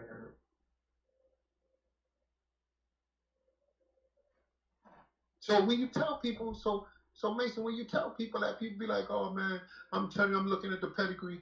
Well, I did dissect the pedigree the other day. I said, if you look at Red Boy, real pedigree, I'm not Red Boy. Yeah, Red Boy, and you look at Folio, yo, they the same dogs. Cause they go back to a bitch called Mary. They keep going straight back. All of them got the same dogs, come straight up, then boom, they just branch off. Same dog. When Mr. Wallace, Mr. Wallace looked at the pedigree and started telling us about the dog that wasn't. And he said up, he said, man, y'all are doing real good because you got a lot of liver dogs, you got a lot of tri-hand rascals. He said, now let me tell you what you look for. He said, it's the old man called Pimple, Pimple. He said, we let people use dogs back in the day, this and that and that and this. He said, people had tri-hand rascals. He said, so when you see his name, he said, you might even declare that dog to still happy. He said, because he did that. It's just like Crenshaw told me. Then he had another dog, that little was deep in honey bunch. He said, and some guys came and bought the dog. And he got ready to give him a certificate. They said, shit, man, we don't need that. You know what I'm saying? Now, with the pedigree, when I read the G, the first thing Eric told me, he said, I don't care how it is, he said, but the pedigree ain't right. Then he told me the story that Crenshaw told me later on when Crenshaw was coming down the field on and off when I was going to his house and stuff. And it's just like he said, when he was down there and he got Ralph, him and Irish Jerry had to stay there. He said, cause he said Carver sent his little Mexican buddies across in Mexico and they came back with Ralph. He said, and then he went and brought the pedigree up on him. Yeah. So he said, well, whatever it is, Mike, it works. Cause he's a good dog. He said stay down there 2 days. Cause he sent some guys over to Mexico and went and got Ralph. You know. I mean, and like I said, when I took the cat, like she told me, she said, oh, these took a lot of shit to his grave. She said, I don't know how this stuff was bred. If you look back at all the great dogs from back in the days, like of course the Eli stuff, they had Ed Crenshaw's bottom. If you really look at all the great dogs, Ed Crenshaw was on the bottom. That's why back in the days you had a lot of patch colored dogs. You know what I'm saying? Floyd Boudin, what happened? All them Ed Crenshaw dogs start to disappear. Why? Because the mentality, oh, I don't like white dogs. Oh, I don't like white dogs. So what happened? A lot of the dogs were so inbred that they wasn't up to people par. But see, people don't understand. When you it's like you get a bullshit dog, one of them Steve, I forgot the name of them dog. alien bullshit stuff. Mm-hmm. What you expect to get out of the dog? You see that dog got 5-time generation, that stuff. What you think you'll get out of that dog? You think you'll get something special out of the dog? Some dogs is just to breed. That's it. Some dogs is just you inbreed them to keep the blood, bro. Then you take that and you outcross it, then you get what you're looking for. But if you don't do that, come on, bro. It's not an out. You got an inbred dog, and you get another dog that's an outcross dog. Of course, the outcross dog will be better than the inbred dog. It's common sense. They're gonna be smaller. Why? It's a thinking dog. Go ahead, Mr. Mason. When I bred the GR.CH to the nigger dog, when I went up there, when I first went up there, Ken Marlowe was there. When I bred the G, she said, y'all go see GR.CH at the other hotel. I said, yo, we go there and talk with and stuff. When I bred to my thumb dog at that time, when I bred from, I did not get no dog. And because his sperm count was low. And so in between that time, I had Mark Smiley. Smiley was the most ugliest, roughest looking dog on the yard, messed up. So he said, but he said, man, get off the tank, get down. He promised us that, you know. But then later on, when Donna came back and he had been taking G to the University of Georgia, and they had been using some injections on him, you know, like what they use on bullwups and certain stuff like that. And that's where he graduated from. When I went back up there, I bred to him Friday, Saturday, and Sunday. I got 2 dogs, which was Beauty and Monk. Right after that, he had 1 more litter out of Dolly, which was 5. And after that, he was through, because his wife told me that he was satisfied out of that. Now, after that, when people was talking about, man, I got this dog off the G, man, I said, well, no, you didn't, man. I said, when I was up there, he was missing. I know. Because he kept on trying to get us to send a female up there, and we wouldn't do it. Because he had 50 dogs out of Jeep up there on that mountain. M&M, I want to ask you a question. What year you bred to Jeep? Shit, I looked at the paper. I was in college playing football. I think it was about 82, 83, somewhere along in there. How old was you when you bred to Jeep? Well, he was born in 76, so he was about 7 years old when you bred to him? He was older now. No, when I bred to Jeep, he was about 9. Okay, did you get anything out off of him? Not the first time I did. I did. So what year did you get something off of him? It was about a year later. After that, man, he had started taking to the University of Georgia for treatment and stuff. I went back. It was about, now Donna came back in heat about 6 months, 6 to 7 months. She came back in heat. We went back up there, and I bred him that Monday, Tuesday. I bred him that Friday, Saturday, and Sunday, and I ended up with 2 dogs. Okay, with 2 dogs. Okay, and that's still at 83, right? Yeah. Now after that, he bred Dolly again. He ended up with 5 dogs. I know that's not his wife told, because he was so excited. Now he got that breed that was like Smiley again. He got 5 dogs. And he was satisfied. He said he didn't even tell no more. He was satisfied. You know, because he wasn't interested. He would have never interested in no sperm or nothing like that. He said he didn't want to fool with it. He said because he had a lot of dogs up there that was out of him and Kate, out of him and his daughter, different stuff. But Could I ask you a question? You think Tab was off of Jeep? Huh? You think Tab was off of Jeep? You know what? I never really got into that, man. You know, they with the Tab and all that stuff. I didn't, you know, all the other dogs off the Jeep. I didn't never really get into it because, you know, they were all out there and this and that. I just know what we was doing, what I was doing. But I tell you, for what I had, people don't realize that I had 3 dogs off of. I had 2 males. Now, Munger was just a big game male, didn't have any talent. He was just a big game dog, but didn't have any talent. But Beauty had everything. She was a bad one. That's one that we was going to put on Tornado that time, and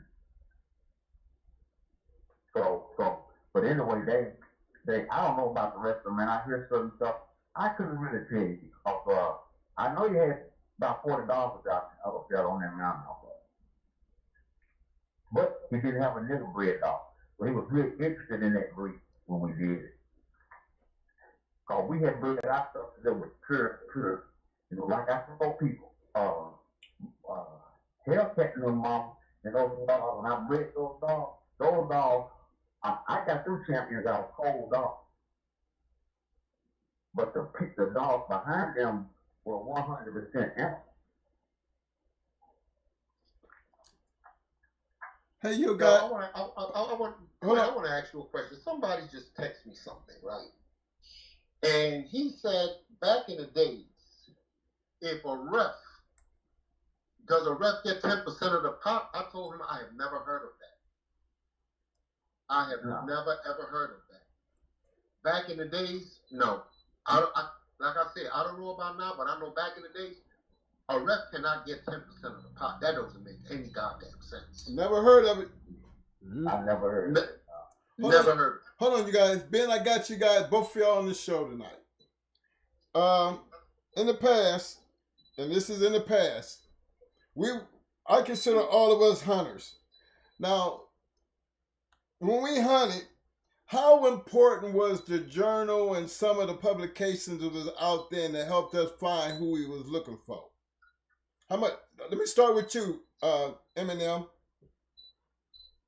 When you was hunting and you wanted to go at it, did you have to know them, or did you look around to try to find the best? And how much did those magazines help you find what you was looking for?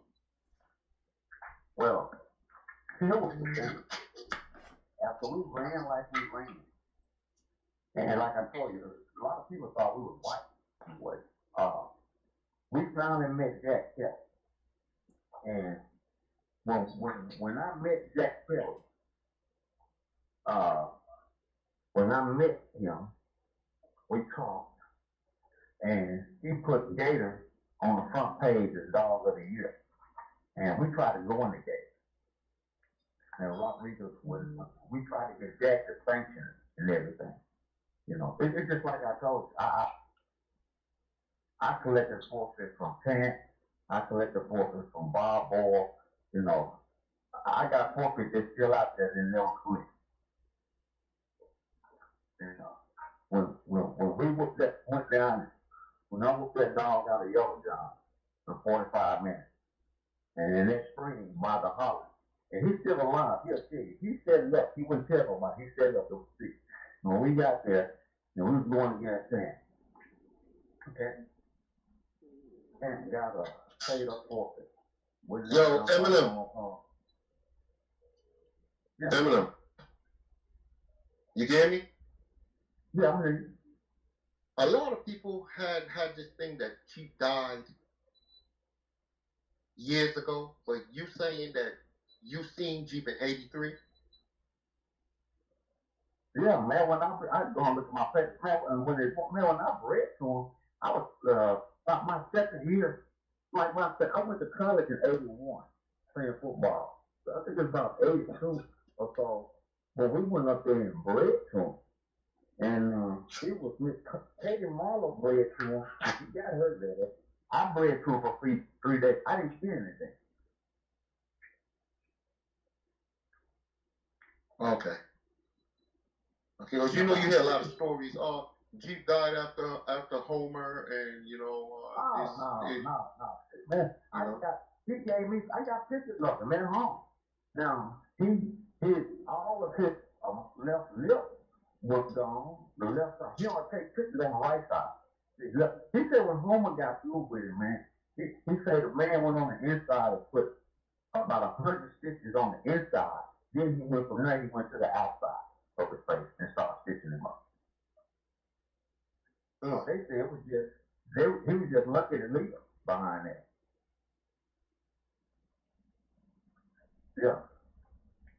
Yeah. He said he was lucky to live behind that. They don't see how he lived. He just had a will to live.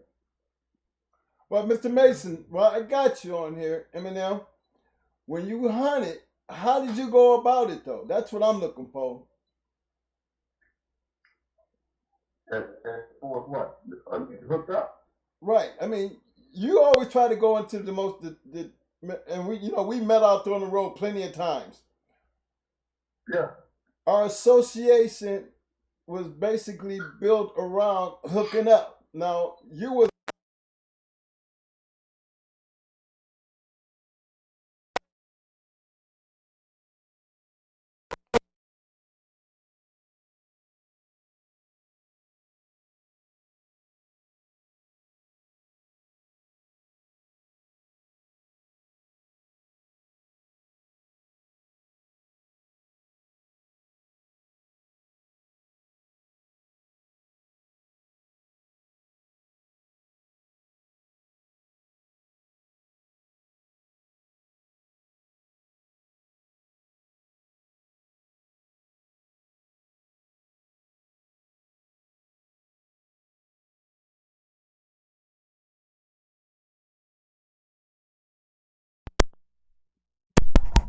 okay. Go ahead.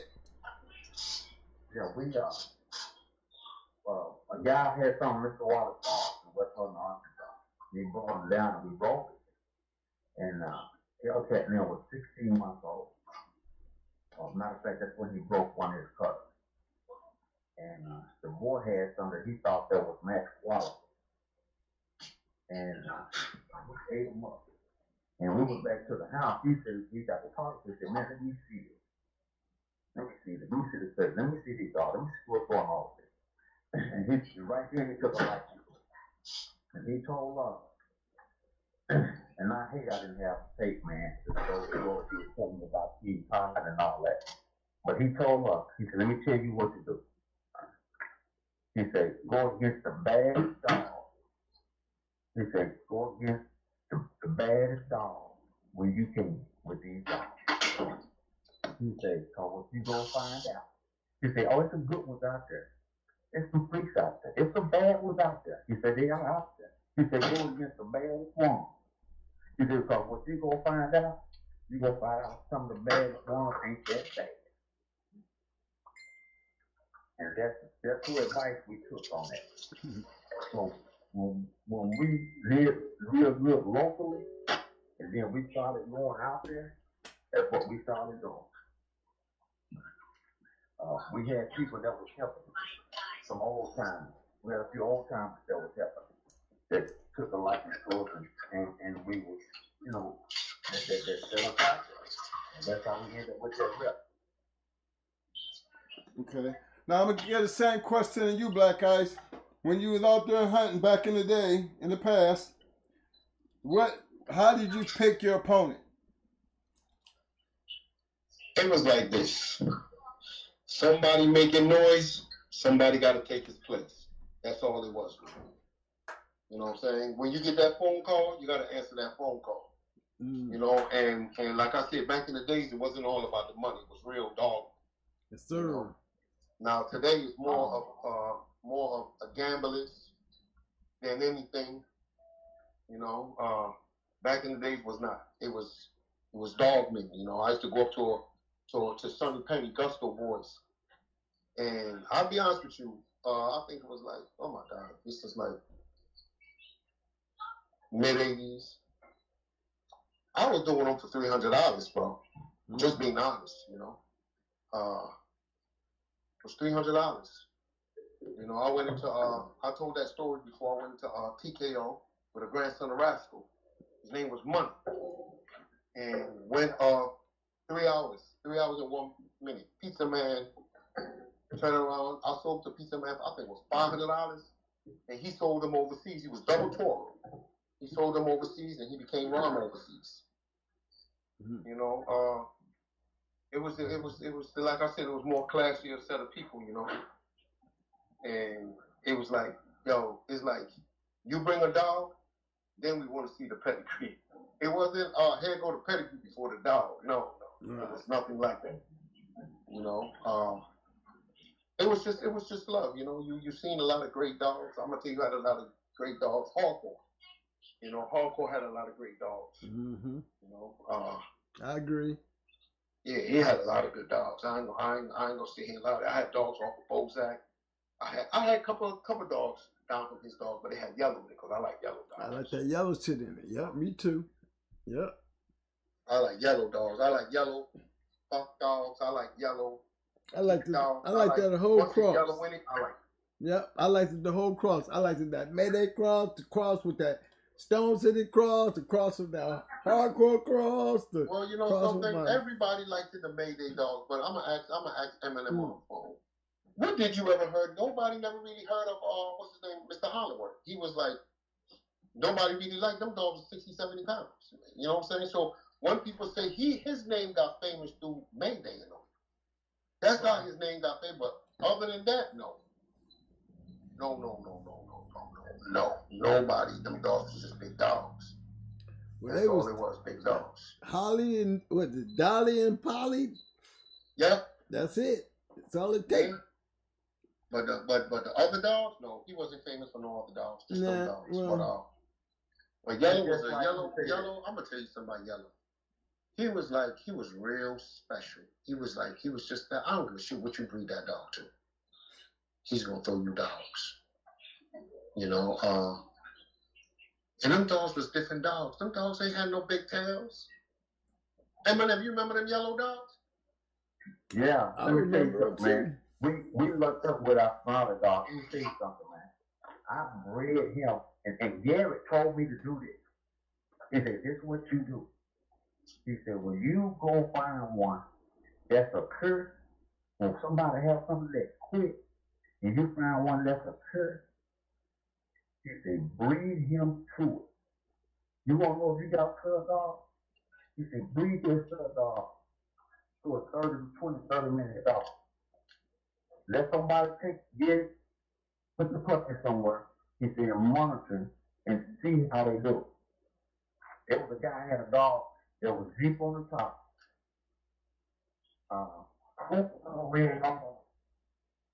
We bred to her. She was like 14 months old. I got 2 of the dogs.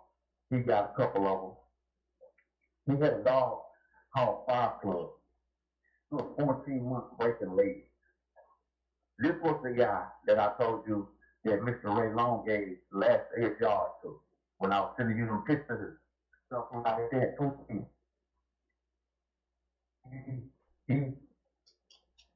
He sold the dog for a guy. He got the dog for about 17 to 18 months. He took the dog from Ricky Jones, sold the dog to Ricky Jones. Ricky Jones caught him later on, so the dog didn't turn out. Later on, when he was open the champion, I thought the dog was in the country. You break it up, Mr. Mason. I saw the dog in the dry or something else, but you know, I bred Smiley. I bred him to a couple of curves, and I'm telling you what, we had to take a couple of dogs and put them down, and one with them. So ain't no doubt you breed to a cur. Huh? And ain't no doubt you breed to a cur. No. Well, this is what it was. She was 15 months old. The guy had never done anything to her. When she got about 17, 18 months, he put her down and she stopped in 30 minutes. This was way after the puppies was born and stuff like this, and they were so hot. So it was just one of them things. We set them to the side and we looked at them. Well, matter of fact, I rolled one of the dogs against one of Hellcat them litter mates, and he killed it.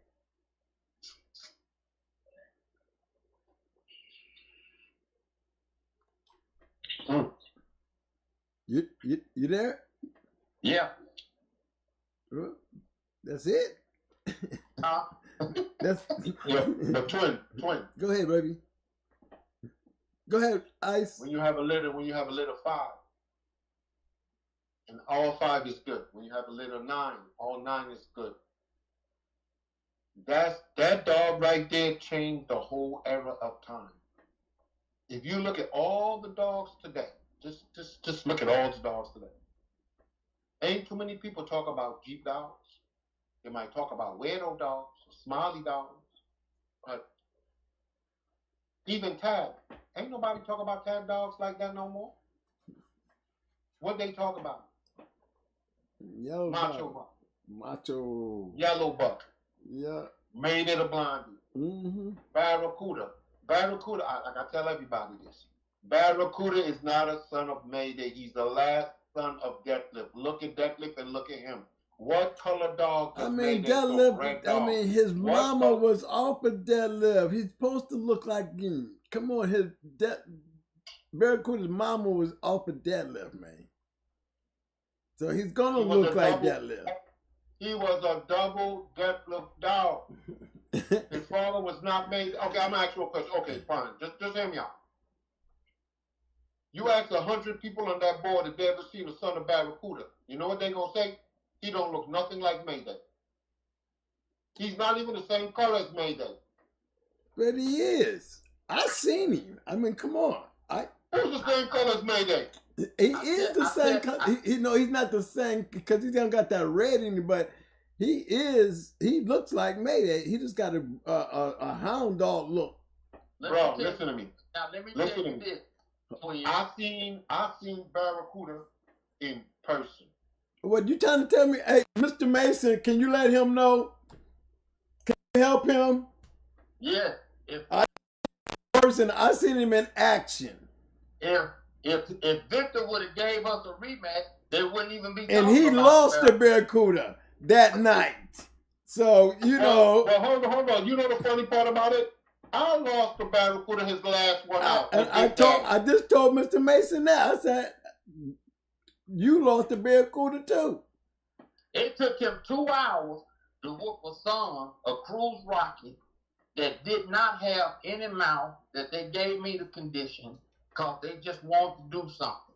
I asked Victor for a rematch for a year. He wouldn't answer the phone. He wouldn't even talk to anybody. I asked him for the rematch that night. You saw me. I asked him for the rematch at that night. Twins. Well, at the I mean, he would not give it to me. Come on, man. Twisted, he would not give it to me. And Twisted beat Ready to Rumble the same night, didn't he? Twisted good. I like Twisted. Okay, it was a Mayday night. I tried to tell y'all. I mean, y'all. Twister is a good bulldog. Twister is a bulldog. I like him. Yeah, he beat a badass dog too, because that dog was off of Beetlejuice. You see, I wasn't bred to Beetlejuice after that match. Them was two good dogs. And that was a good match with Barracuda. It was. Boy, Barracuda was a bad motherfucker. You just ain't gonna never admit it. You ain't gonna never admit it. No. I'll tell you this right now. Barracuda is one of the only dogs ever came up north and survived. Yeah. Because when you start hitting coming up north, that's when you get your ass whooped. I'm just being real. Barracuda. You know what I'm saying? Victor dodged us with Barracuda. We had him looking up in the air, made him stand in the corner for 6 seconds. He wouldn't even made the grade on my yard during them days. Barracuda beat you, man. And he beat you. Let me see. He beat David Tant. He beat David Tant. He beat Supernat, and he beat you. Y'all got them dogs together to go beat Barracuda. Y'all all got to go beat Barracuda, and y'all know it. No, could I say something to you, M&M? Listen to this one right here. This is real talk. This ain't no games. This is the truth. Nothing but the truth to help me God. I had a dog named Leonardo. Leonardo was going for his champion. Same weight as Barracuda. When I got there, I went in the scratch line with him. Scratch line had bought a dog for $3,500 from Garland McDaniel named Big Ray. When I seen Big Ray, I ain't gonna lie to you, I was like, what the fuck did I put myself into? When I took Leonardo out that motherfucking Leonardo seen that bitch, it was over. That bitch started screaming down the place. It was off of Burn Stumpy to Helena Selena. It was a turn my yellow dog. I ain't gotta tell you no more than that. Mm-hmm. We turned around. I always talk shit. Back in the days, that's what it was. It was like, man, go get your shit. That's how it was back in them days. You know what I'm saying? I don't know about now. You know what I'm saying? Everybody brothers just shooting brothers. I don't know what the fuck going on with them. So I stay out the way. So Scratch Line came in there, Mark, talking shit. You know, back then, all the old timers talk shit. I don't know why. but it was just fun, you know. I turned around. What's his name again? What's that guy name for North Carolina? Dave. Lockjaw. Lockjaw was there. I invited Lockjaw. I invited a couple people. And I ain't gonna tell you when they said release. I said you motherfuckers don't blink, cause if you blink, you gonna miss this shit. And he was like, you always talking shit. Yo, about 7 minutes, that bitch was over. I turned around. Havana Man was there. Havana Man was the rest. You know what I'm saying? Man from Havana, Cuba. And he said, God damn, this is a good fucking dog. I said, yeah, call your man. He said, who? I said, call that dude for Barracuda, Lisi. Call him up. Lisi jumped up. He said, oh, man. Oh, cause the guy, well, no, he won his championship. He said, oh, yeah? He said, he said, listen to me. He said, well, you know, that's going to be for a lot of money. I'm just letting you know. So he set out a price. He said, you think he got that much? I said, bro, that's the forfeit right there.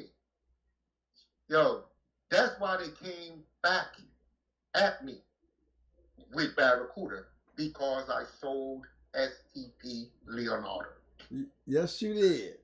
So after I sold STP Leonardo, here comes the motherfucking phone calls. So it's like this. If you call out a man and he finally called you, you better find some shit or you will be embarrassed. So I said, you know something? We had just came from beating Captain America's champion Ray with Big Daddy.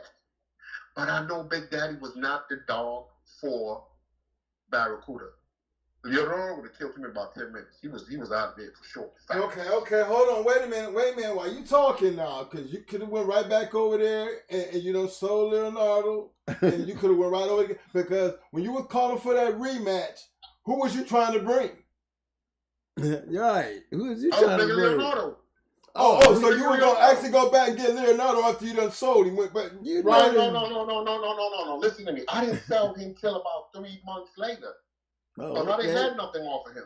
So you took that L first. So what you saying? You took that L first, and then you wanted to get the rematch, right? No. Listen to me, bro. I'm trying to hear you now. No. Listen to me. When Leonardo won the night, I remember Leonardo with Havana.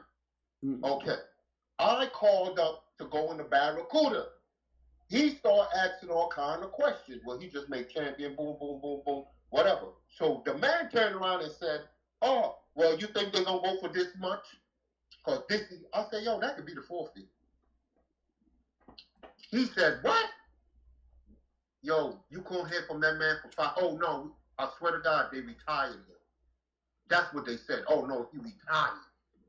I said, okay, he retired. I left it alone. I called somebody, said that dog ain't retired. I called him up again, myself personally. They said, oh, no, we retire him. You know, we're going to put him in a breeding career. I said, okay.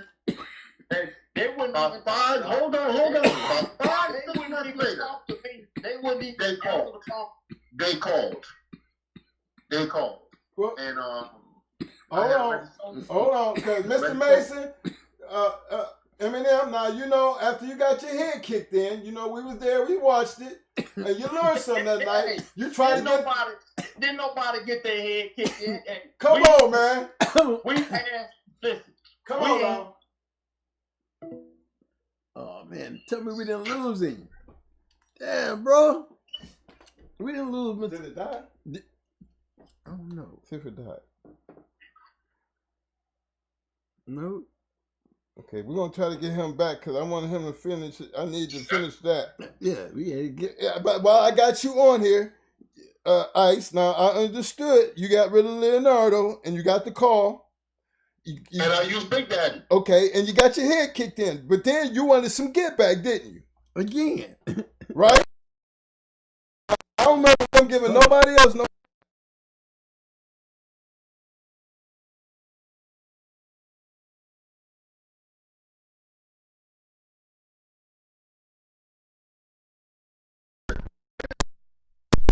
Everybody from when you get the whole hold on, bro. Hold on. Hold on, twin. When you get the hold on, twin. Hold on. I got Mason back on the line right quick. Hold on 1 second. We're trying to make sure we got the sound. Okay. Hold on, bro. Okay, go ahead. Go ahead, Ice. Finish up. When you get the whole of Florida, loving Barracuda, and you get the whole of up north, loving Leonardo, what the fuck you think gonna happen? You think it's gonna be a problem? It's not gonna be a problem, bro. You know why? Cause up north, I know this for a fact, they stick together. Well, that's true. They gonna ride and die together up north. I'm telling you that right now. You're not backing none of them dudes up north with that dog Leonardo. He was a real special dog, bro. Yeah, but at the time I was dating this girl, she had a baby, and he tried to eat the fucking baby, being truthful and honest. And I started getting scared. You know what I'm saying? Because he was a dog that lived in the fucking house. So I put him in the yard. He didn't like that bitch. You know what I'm saying? So he was always crazy, and he was a great dog. Leonardo, Burns, Stumpy, the hell and Selena. I had a bitch named Celia off of Bozak to Selena. I had all them goddamn dogs. Mm-hmm. And be honest with you, I turned around and I said, you know something? Those were some of the best dogs I ever had. Okay, hold on. Best dogs I ever had. Hold on. Let me get back to Mr. Mason. Harold? Yeah. Big bro, you there? M&M. Yeah. What you got? Okay. Let's get back to what you were saying again, because again, I'm no disrespect, but you know I was there that night. I just wanted to know, when you said you wanted to come back, right? What was you bringing back? Dealing with what? With a rematch? Yeah, the rematch with Barracuda. Who was you to bought? Oh, I was gonna bring a 50-50 Pretty Jeep nigger dog called Pretty Boy. Okay. Now you know he won 9 now, right? I mean, you know, we say the same thing about Tornado. You know, she won 10. We said the same thing about Queen of Hearts. She won 8. You know what I'm saying? I know, you know, that's how those dogs win so many matches. You know, everybody wants to do that, but, you know, don't too many. It's a privilege to listen to y'all talk about it. You know, but I saw Barracuda, and I loved it. Let me tell you something. That's just like when Lady Bag Jeff almost killed Hellcat and then stood in the middle of the pit and took the count. Yeah. And Kenny Allen asked for that, and then when we kept on doing what we were doing, and then somebody told me, they said that was the baddest one on the yard. You mean the one? You mean she better than the one that we just seen kill a dog in the pit in 40 minutes? She better than that one? And then they said, yeah. But she said, saying, we were just talking. He said, yeah. So that was that. But when I whooped Kenny Allen a couple of years later, with them two-time winners, and my 2 times that he had, he said, man, I'm glad I didn't put Tornado on y'all. If y'all said that she was better than that stuff that you put on me. You know what I'm saying? So, well, you're dodging the question, because again, I'm trying to tell you. Man, I didn't see you go. Wait, hold on, Trent. I want to ask Mason a question. I didn't see him beat some of the baddest men in the country. And he got some of the baddest I want to ask Mason a question. Mason, was Tornado the best bitch you ever seen? What you say now? Was Tornado the best bitch you ever seen? No, What was her longest time? I don't know. About 2 hours, close to 3 hours. She missed the long ones. Let me tell you something. Baddest bitch I ever seen was a bitch we used to go down to Earl Parson. It was straight up dog man. It was a guy that was a carpenter. Family had dogs from years out somewhere in Texas. Man, he come in there. We was all just working guys. I worked at UPS. My dad was bricklayer contractors. My uncle was a truck driver. That guy come in there, man. And he come in there, and his dog would straight up destroy and break legs every time he put one of them down. I'm talking about break them like matchsticks, the front and the rear. And we would say, and he bet $750. He was a working man, and that's the way.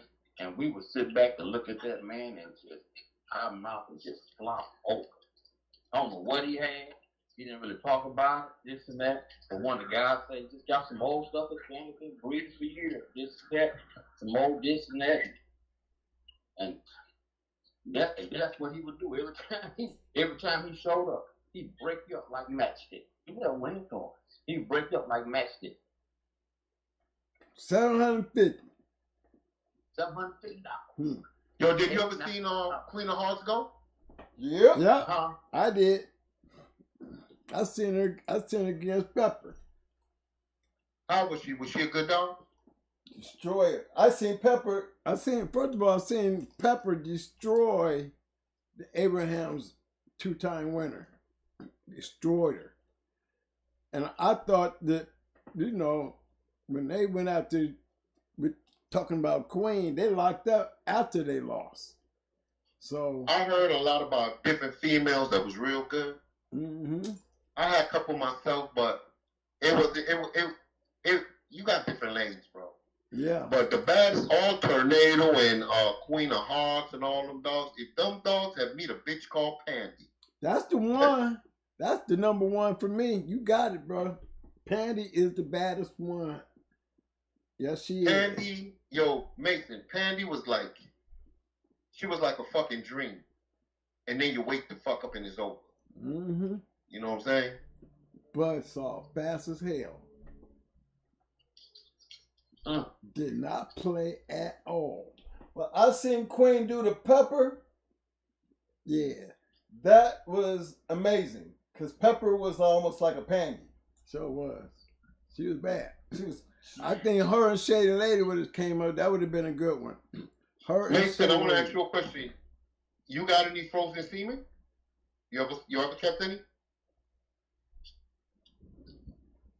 Harold. Yeah. He asked me, you got any frozen semen? Yeah, we got some off of one of my dogs. Pull it up. It's called Mud Bone.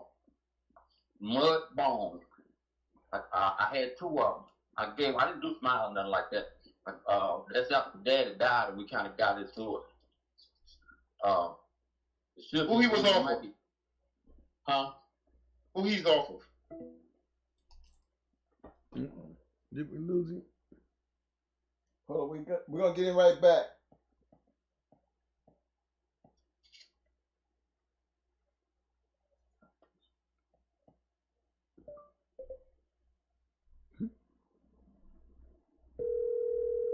You must.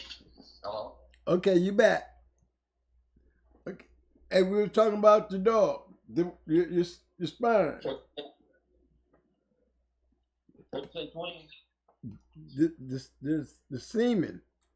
How was it? How was the dog bred? It's awful bomb. It's got most of our old nigga stuff in it. His mom is he's right off of Beauty. You know, when I bred Beauty, I bred her to all 3. Those are the only breeds I made, but I bred her to all 3 of her brothers. I bred her to Smiley, I bred her to Mongus, and I bred her to her brother Rock. It was the pure nigga dog. And Mr. Mason, while I got you on the line, before I lose you, you know we did a show with Mama out here a couple shows back, right? And he had some frozen semen off of Champion Rock. What? Now, I know that's some of your stuff. Now, that is the most purest bred nigga dog I done seen in a long time. You know that, right? 'Cause I'm pretty sure you know this already, right? Right. Okay. But he do have some semen off of that. Now, that semen you got, is it anything like that, what we seen? Oh, no. It's different. It's the neat nigga Jeep stuff, but it's pure on the nigga side, which is stuff that I like. Right. Let me tell you what happened. When I bought Donald, my dog that you saw on the pedigree, when my daddy bought her for me on my birthday in 82. Yeah, 82. We first got started, 82, 81, 82. I got a picture at home on July 4, 1982. So anyway, so when we did that, John 2B talked to us and told us with it and looked at it. He told me, he was telling me about how messed up these dogs are. But he said what it was, he was at Don Mayfield when he bred Sunshine to what you call it, that made his bell dog. So he was good. Breeding was made. He said now he went back. He counted days. He went back, and he said when he went back, they was 3 weeks old.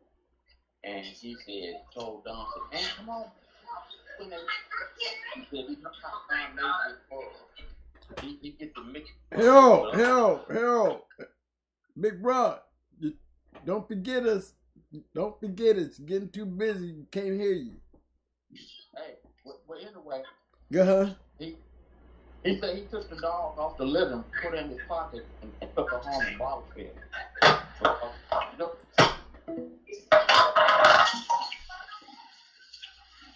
lost me again. Mm-hmm. Who's that? Ice, you all right? Yeah, I'm here. Oh, okay, you all right. Okay, we lost Harold again.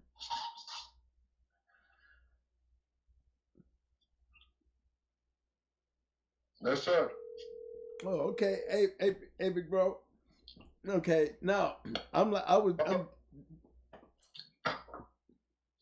hey, big bro, you there? yeah. Okay. Hey, you're coming in real low. That's what we were trying to tell you. You're coming in real low. Well, I'm working, so I'm in this building, so it's in and out. Oh, okay. Hey. But anyway, man, bottom line on this stuff, half of the pedigree is not right anyway. I told you that years ago. Mm-hmm. You just have to take what you got and make it work. That's right. That's right. Well, I definitely enjoyed listening to both of y'all tonight. Y'all both have something in common too. And y'all both go back way back. And you both played up in the north. I found both of y'all up in the north a lot, you know. Yeah. Yeah, they all played. We all ran into that Michigan, Ohio area. I know y'all know about that. That's the north. Yeah, but Twin. Yeah. What I'm gonna tell you, you might not want to hear, man. Go ahead, B. But the North used to whoop the South ass all the time. Man, I'm from the north. I am from the north. I'm from Akron, Ohio. I am born, bred, and raised. We came down to the south. We came down here smashing, you know, but we came from the bricks. Definitely from Ohio. We had all the great dogs up there. You already know Ohio and that Michigan area, man. The Michigan area made the boys dogs to me. Hey, Twin. Yeah. Twin, I'm finna get ready to go. I appreciate it, man. Nice listening to you, Black Ice. Well, maybe I'll just send you something over there and you keep it going. Okay, sounds good to me, you know. I don't take things from any and everybody though, but you know what I'm saying? That's respect, you know. Hey, well, I got you both of y'all on the line. Mr. Black Ice, Mr. Mason wanted to inquire about a pedigree, and now I have both of y'all on the line. Mr. Mason, will go ahead and inquire about that pedigree you wanted to see from him. Oh, no, I just wanted to see how he was, when he get a chance to see how he was bred. I remember the dogs and stuff, it's been a while. Well, y'all got me to hook up, so y'all know how that go. I can make all that happen. All right, big bro? Hey, I'm finna go, but I'm gonna ask you one thing. Did you get your plane ticket? Yeah, but you didn't tell me what airport. Little Rock. Little Rock. It's not the one in Little Rock. Okay, all right. Yeah, I'm gonna get it this weekend. I'm coming, Okay. man. Dang. Thanks again for calling, big bro. Thanks again for calling, big bro. Bye.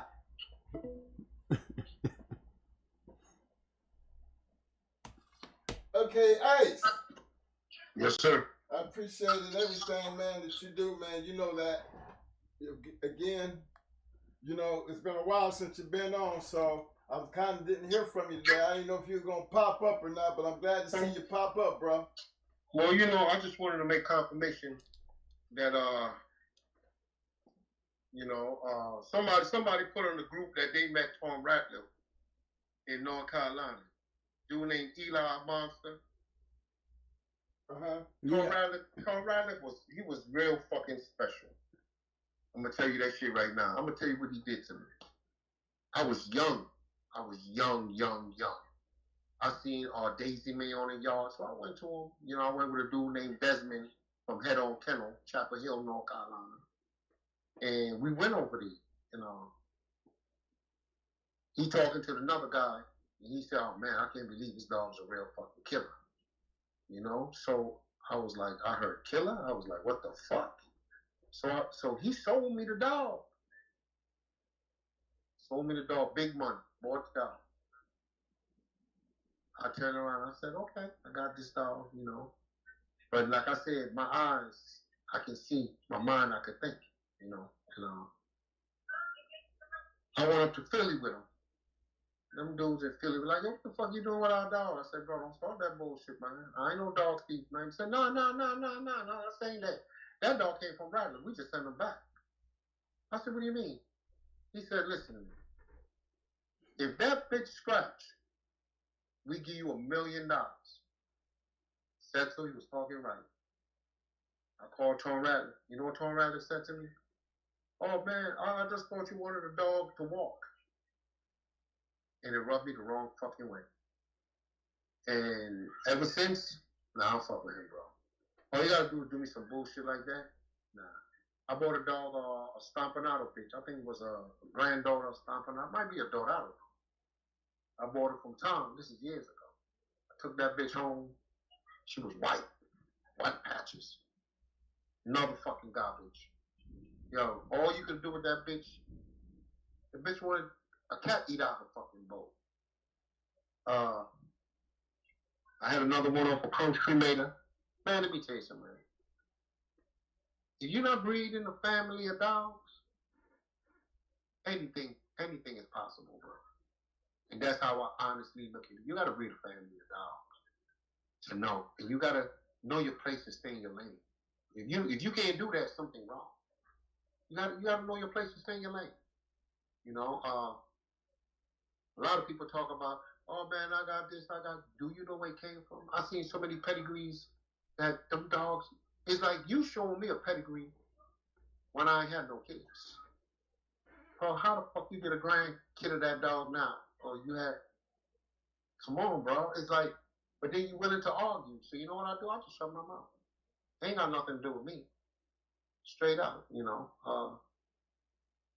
I've seen a lot of people got buck dogs, but they come black. But you got yellow in them, and they come black. It's fucking possible. That's impossible, bro. Well, You know what I'm saying? Well, I got you right quick here. I got people who's trying to give y'all some love. Give me a little bit of time so I don't get too far behind here. Special shout out to my man Don Down with the 2-piece. He says, salute Ice from Don Don and the General Turner. Okay. I got another, 1 second here. I got another super chat from my main man, Jimmy Mack with the 2-piece. Much love, Jimmy Mack. Hold on. I got another one from my man, PD Kennels with the 5-piece. He said, what up, fellas? Was Joe D, Red Pirate, a Holloworth dog? Would you know anything about that, Black Ice? Yeah, well. I seen fucking Red Pirate at Farron Yard back in 1990. Yeah. That's where he was. So he was a Holloworth dog? Mm-hmm. Yes. Okay. Let me move on right quick here. I got another one from, hold on, let me get down to it. My man, Kalingo Kennels in the house with a 5-piece. He said, Black Ice, masterpiece, modern day shorty cowboy. He sent a pedigree in. I didn't put it up yet, but I can come back to that if you're still around. Let me see. I got one for my man, a 10-piece for my man Prentice Carr. Big shout out to Mr. Prentice Carr. He said, M&M, do you believe Sugar Bear could have beat Barracuda? How special was he? Sorry about that, Prentice, but I will definitely get back to that on you. Well, I can tell you like this.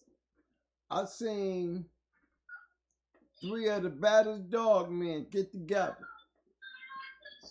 I seen David Tant get up with Super Nat, who got up with Triple M. Did you hear what I said? I said I seen David Tant get up with Super Nat, get up with Mason to deal with Barracuda. All right? And I sat there and watched Barracuda get that ass. They can talk about that 6-second, stand there, anything to make him look bad. But there was 9 people that took a shot at him.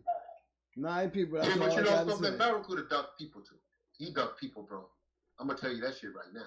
He ducked. Okay, before we get into that, because we're gonna come back to that. Let me get this super chat out the way. Way back when did you all see Carolina Game Dogs champion Jethro, and how good was he? Carolina Game Dogs. Jethro. I don't remember Jethro.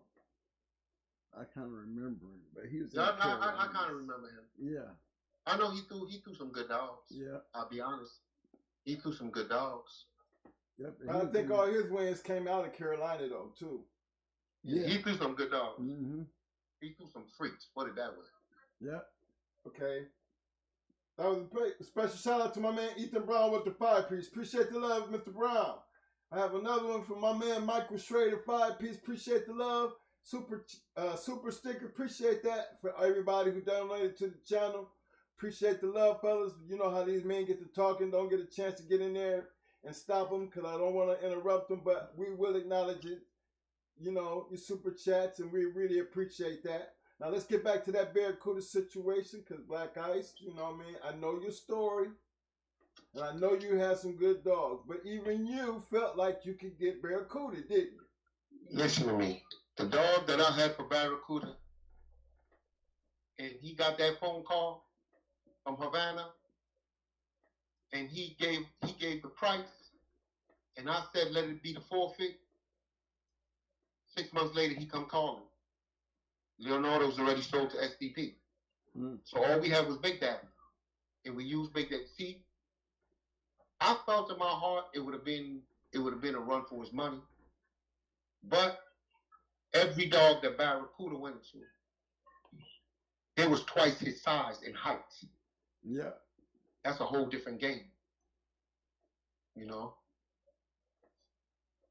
That's a whole different lane.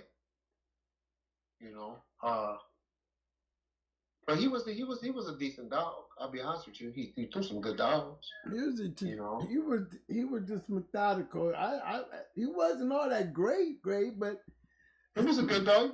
He wasn't a great dog. He was a good dog. He's methodical. He had that Mayday, that thing to make Mayday dogs. I don't know why you keep saying that dog is off of Mayday. He is off of Mayday. He is off of Mayday, man. You gonna tell me? You look at all the Barracuda dogs. Ain't none of them dogs look like Mayday dogs. You take them sons of Barracuda and you look at Detlef. They all look alike. Because Detlef was the grandfather, man. Come on now, but he still got the markings of Mayday. He's double Detlef. But he still has the markings of Mayday. What markings he got a Mayday? He got the same thing across his chest as Mayday do, and he has Mayday's color. Oh, you don't have Mayday's color? Yes, he does. Mayday is dark rabbit. Barracuda's, oh my God, Barracuda's buckskin. He's buckskin, but he got Mayday's color. I said Mayday's red. He's not the same color as Mayday. He looks like Mayday, and he is very close to Mayday. His head is donut shaped like. No, he got a head like a hound dog. He looks like a hound dog. But he has a Little Mate brother. Did you forget? He does have a Little Mate brother. Yep. Who had a Little Mate brother? Barracuda. Okay. Come on. Did Mayday have a Little Mate brother? Nope. Not Yes, that we he know of. Not that Yes, I he know did. of. You know. He had a Little Mate brother with 6 puppies. Lived when I seen that litter Wild Side Yard. 6. It was 2 males and 4 females. I know of Choice, Madonna, and Dragonland. Yeah, I remember those. So a male and a female is missing out that litter. You know what I'm saying? But that's like, oh my God, that's a lot of years, you know? Yeah, well, I would say the same thing about Mayday and Brat. You know, there was a couple dogs in that litter. Was there any females? I don't remember. But in that time, it was 2 good litters. It was Mayday litter, and it was Grand Champion Yellow Buck out of Puerto Rico litter. Yep, sure was. Those dogs right there is what stand the whole wave of time. You know, if you just really think about it, Well, that's what going hard is. That's them going hard dogs. That's what they is.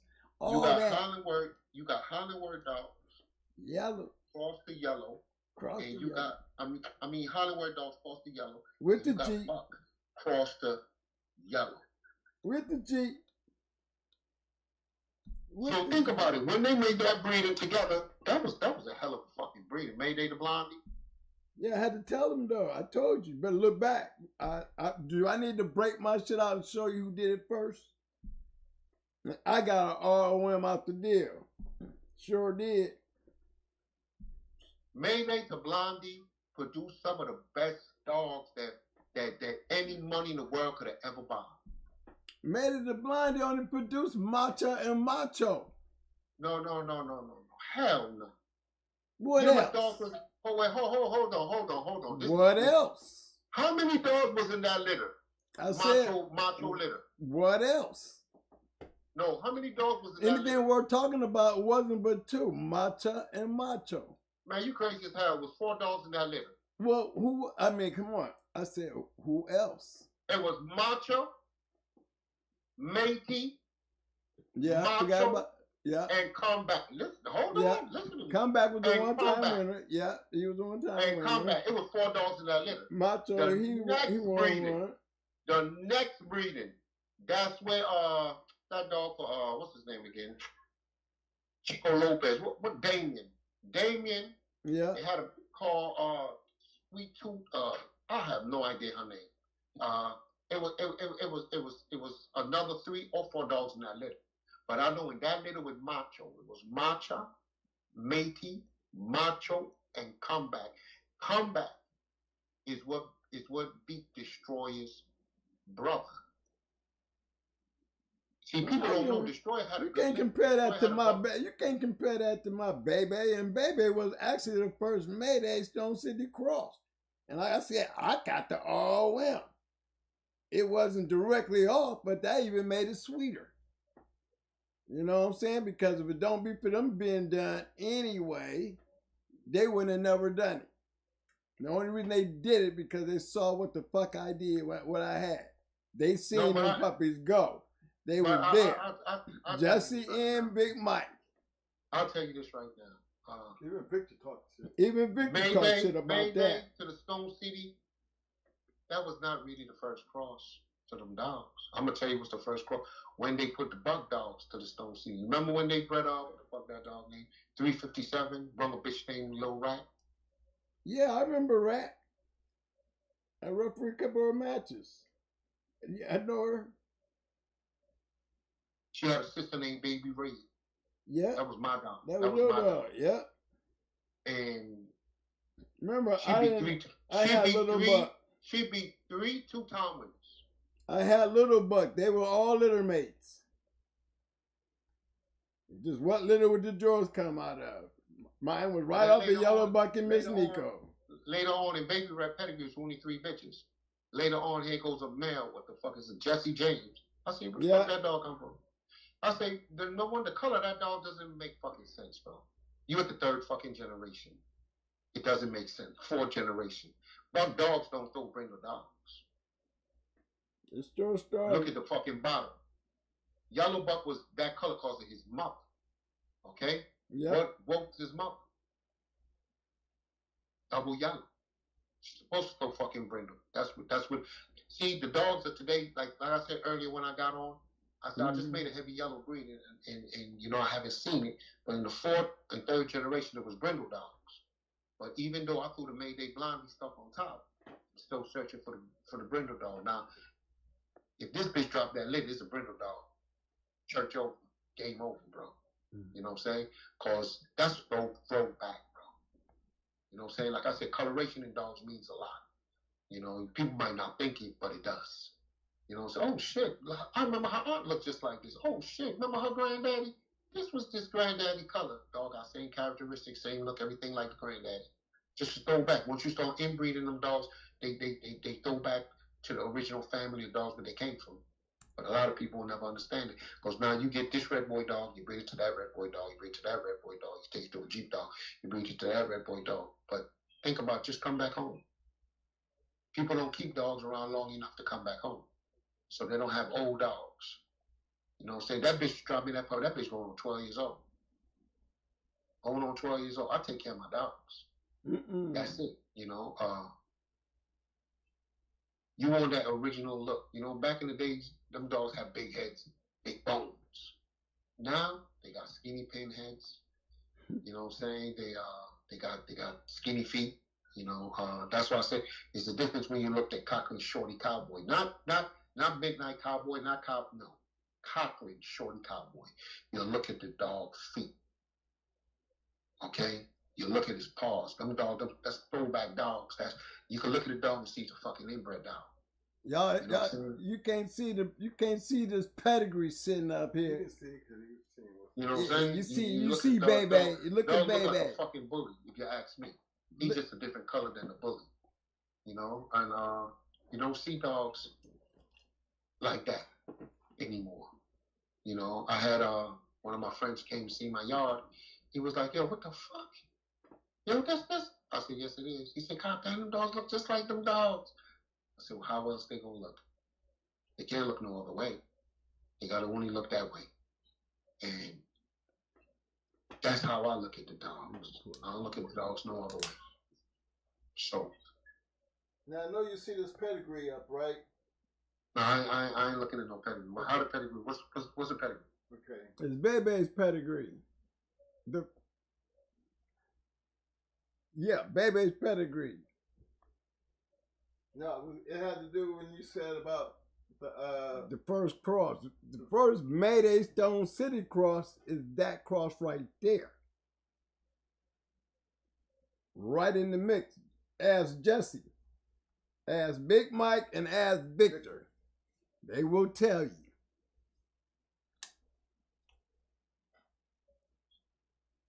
Not only was they pissed, but that's the first. And I will show you another picture. I'll tell y'all what they supposed to look like and how they supposed to act. Okay, twin. Because I was enjoying it long before y'all even had those litters. Twin.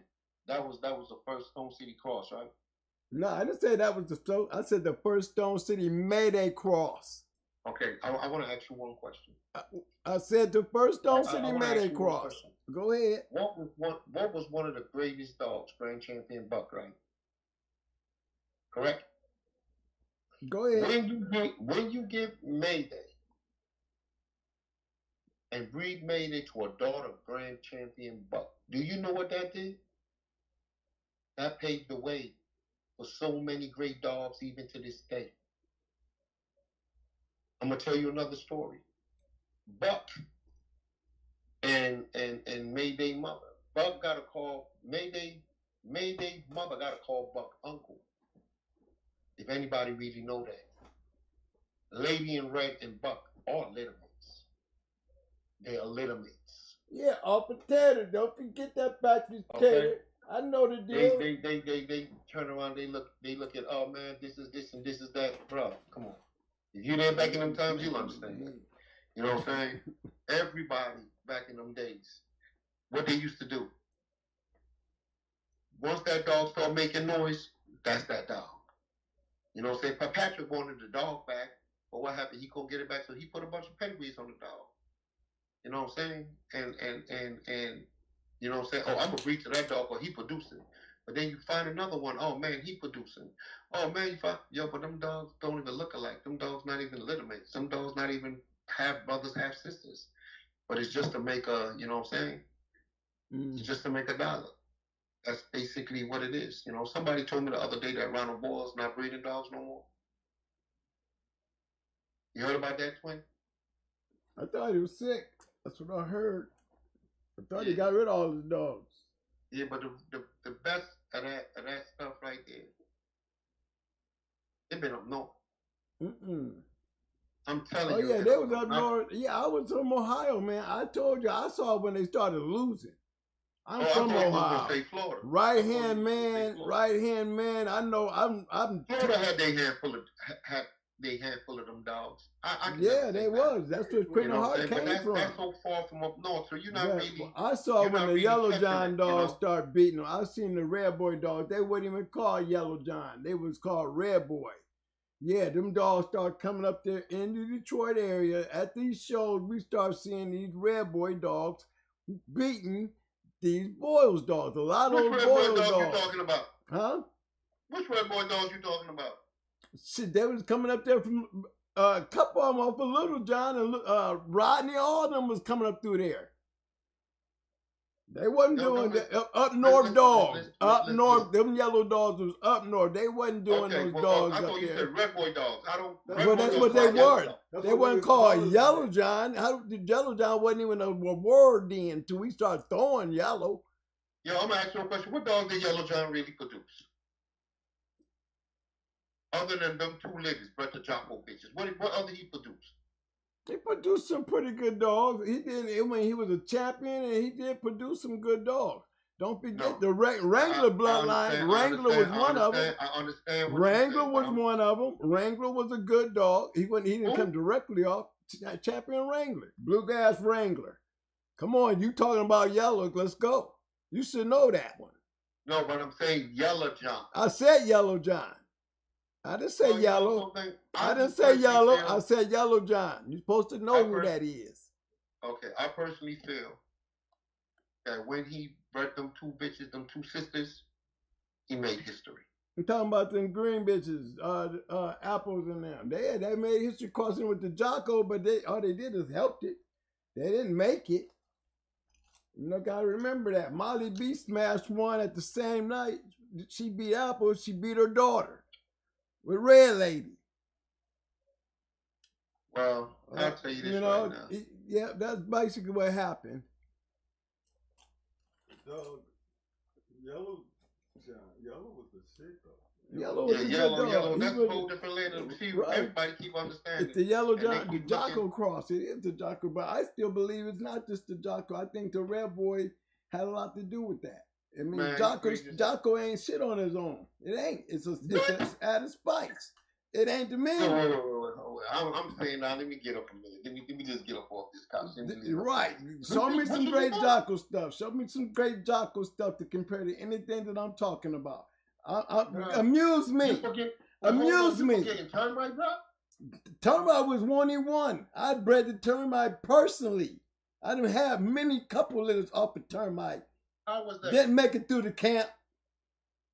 Didn't make it through my camp. And I was breeding it to the very dog that I got on my yard to this day. Okay. And it did not work. The dogs off of termite?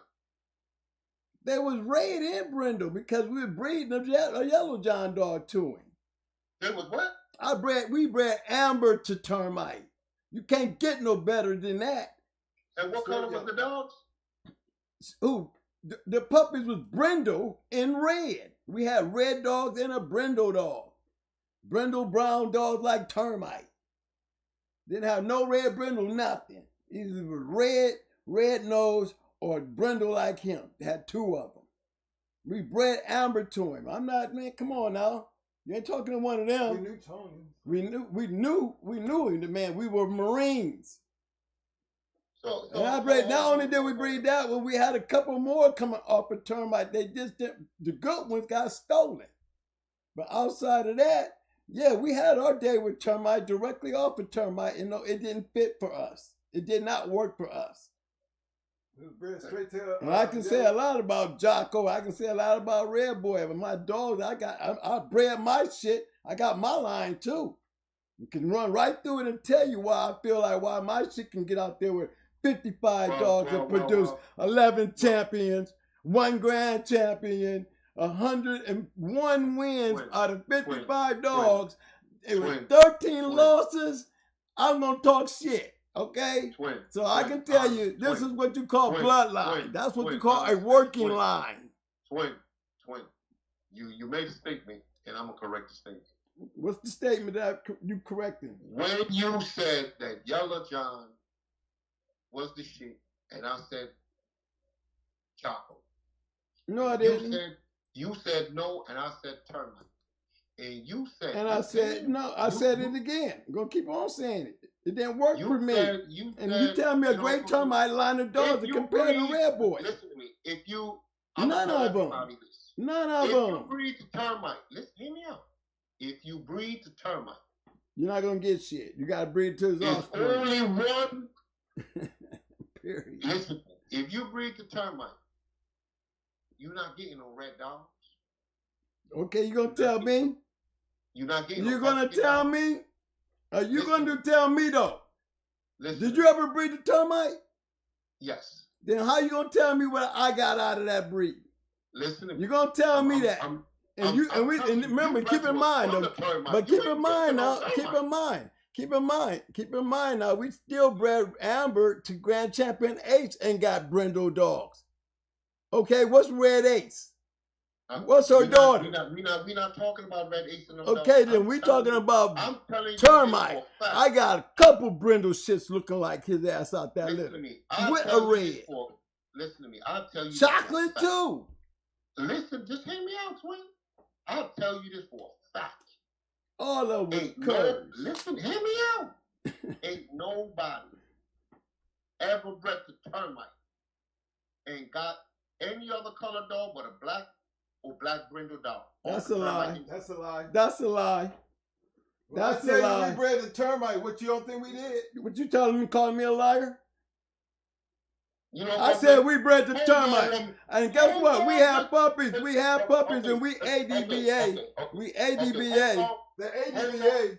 The ADBA though. I'm going to put the phone on hold. Just give me go ahead. Go ahead. You're going to get me to understand that one. He can call who he want to call. That's right. We got a whole line of the very same shit that always had a bunch of red dogs. Bred to a brindle goddamn dog like Ace. Just like termite, it didn't change a damn thing. We gonna have red dogs. Always have red dogs. Still got them down red dogs and they still going hard dogs. Now you just gotta fix that on your own terms. You know how you bred the termite. Show me what you bred. I want to see what you had. Black. Come on. Wasn't the only black. Right. No, man, we got a couple that came off the termite, man. We bred the termite like 2 or 3 times. T was on that. He didn't work out. And then the nice litter that they did get, they stole. They stole the litter. Said, inbred termite will come red brindle. Inbred termites will come red brindle because we have it. Mic check 1. Yeah, we still in. Yeah, I mean, what you doing up over there? We had a red litter. No, what are you talking about? Perry Paul will tell you. No, what are you saying? Amber was a red dog. She's gonna have red puppies. I was trying to print up my. No, I was up here in my drive trying to get you some stuff out here. Hello, twin. What? First of all, let's get this thing correct about you trying to correct me. Let me correct you. First of all, you either you don't know what you're talking about, because one thing for damn sure, you can't tell me what I didn't do.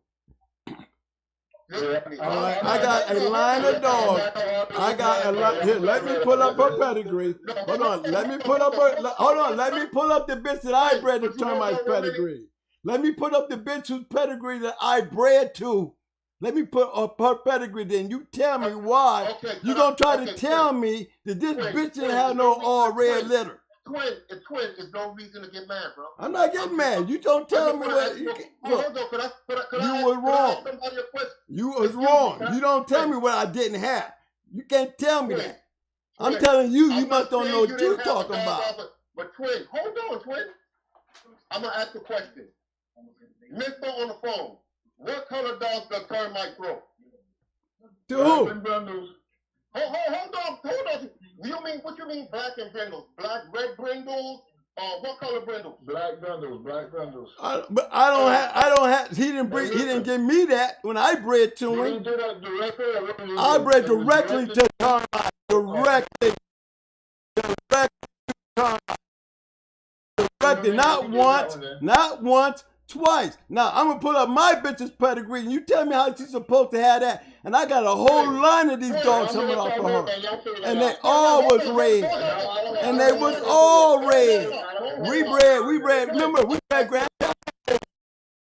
black dogs. We never had a black dog in my line, not one. Never had a black dog off of Amber. Never had a black dog off of Amber. We had a brindle dog bred to Ace.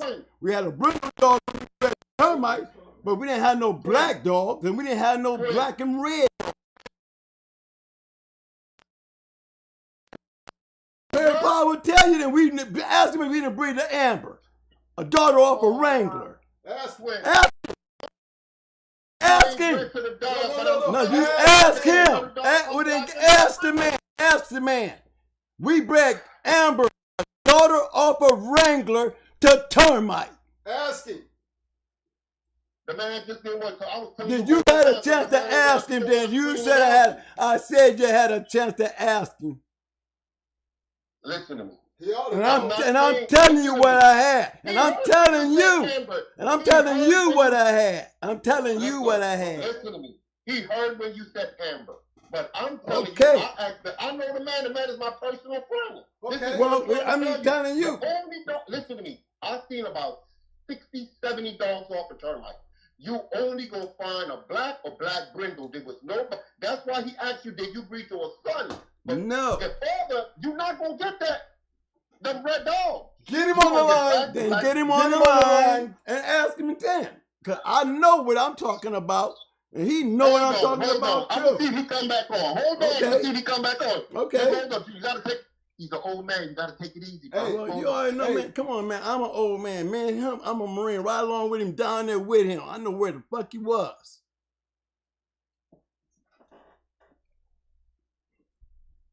Not once, twice. Maybe 3 times. Didn't get shit. And then the litter that we did like, they got stolen.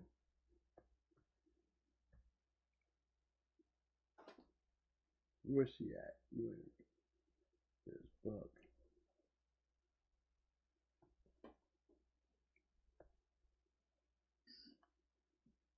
Twin. Yeah. Go ahead and ask him the question. Did you breed directly to him?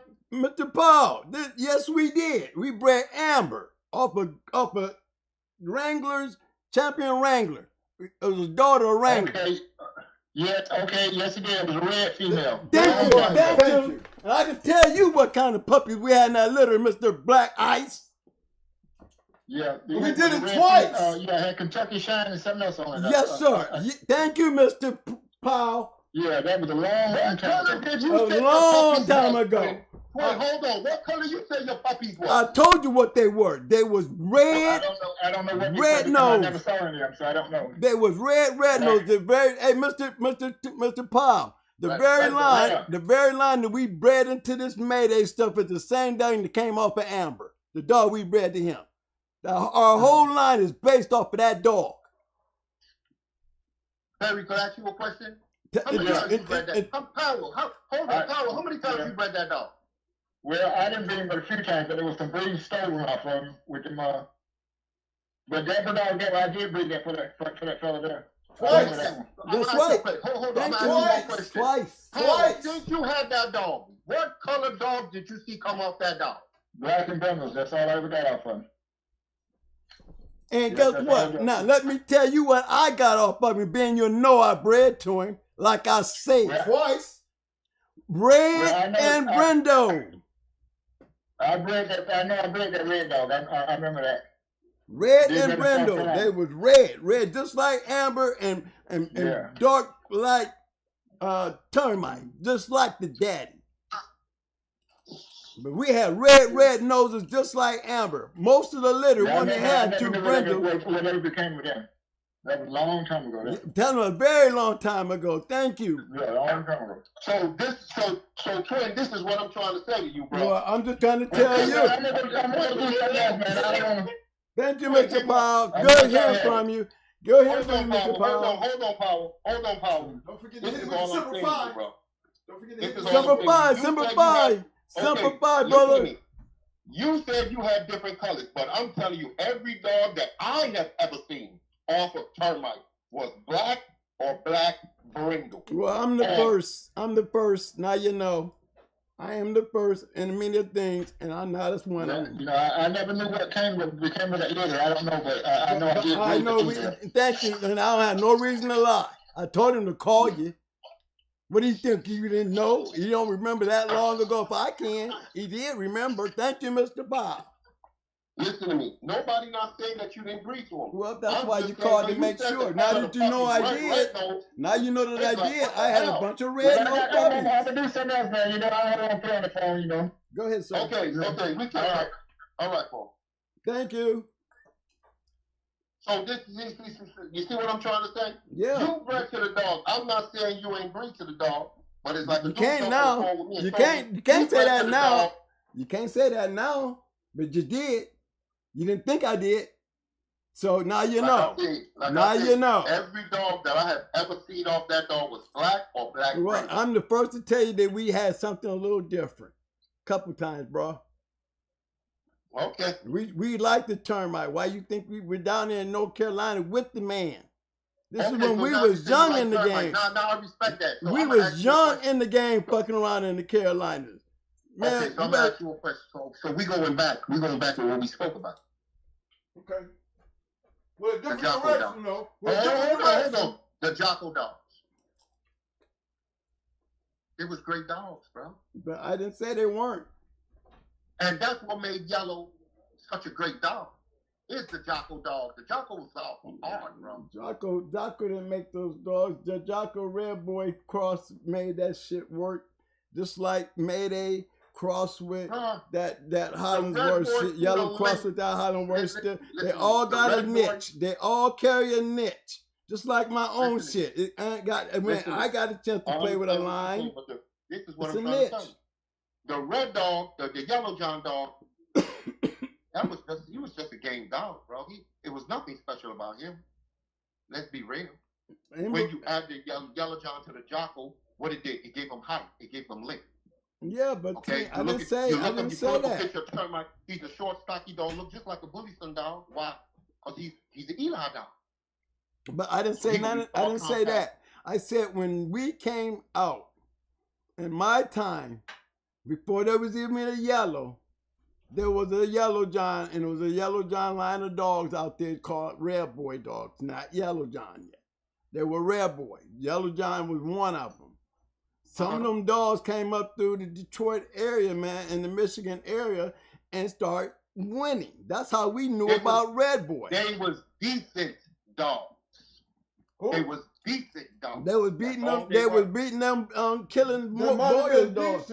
But they was beating them Boyle's dogs. Yes, they was. They was stopping their ass. Why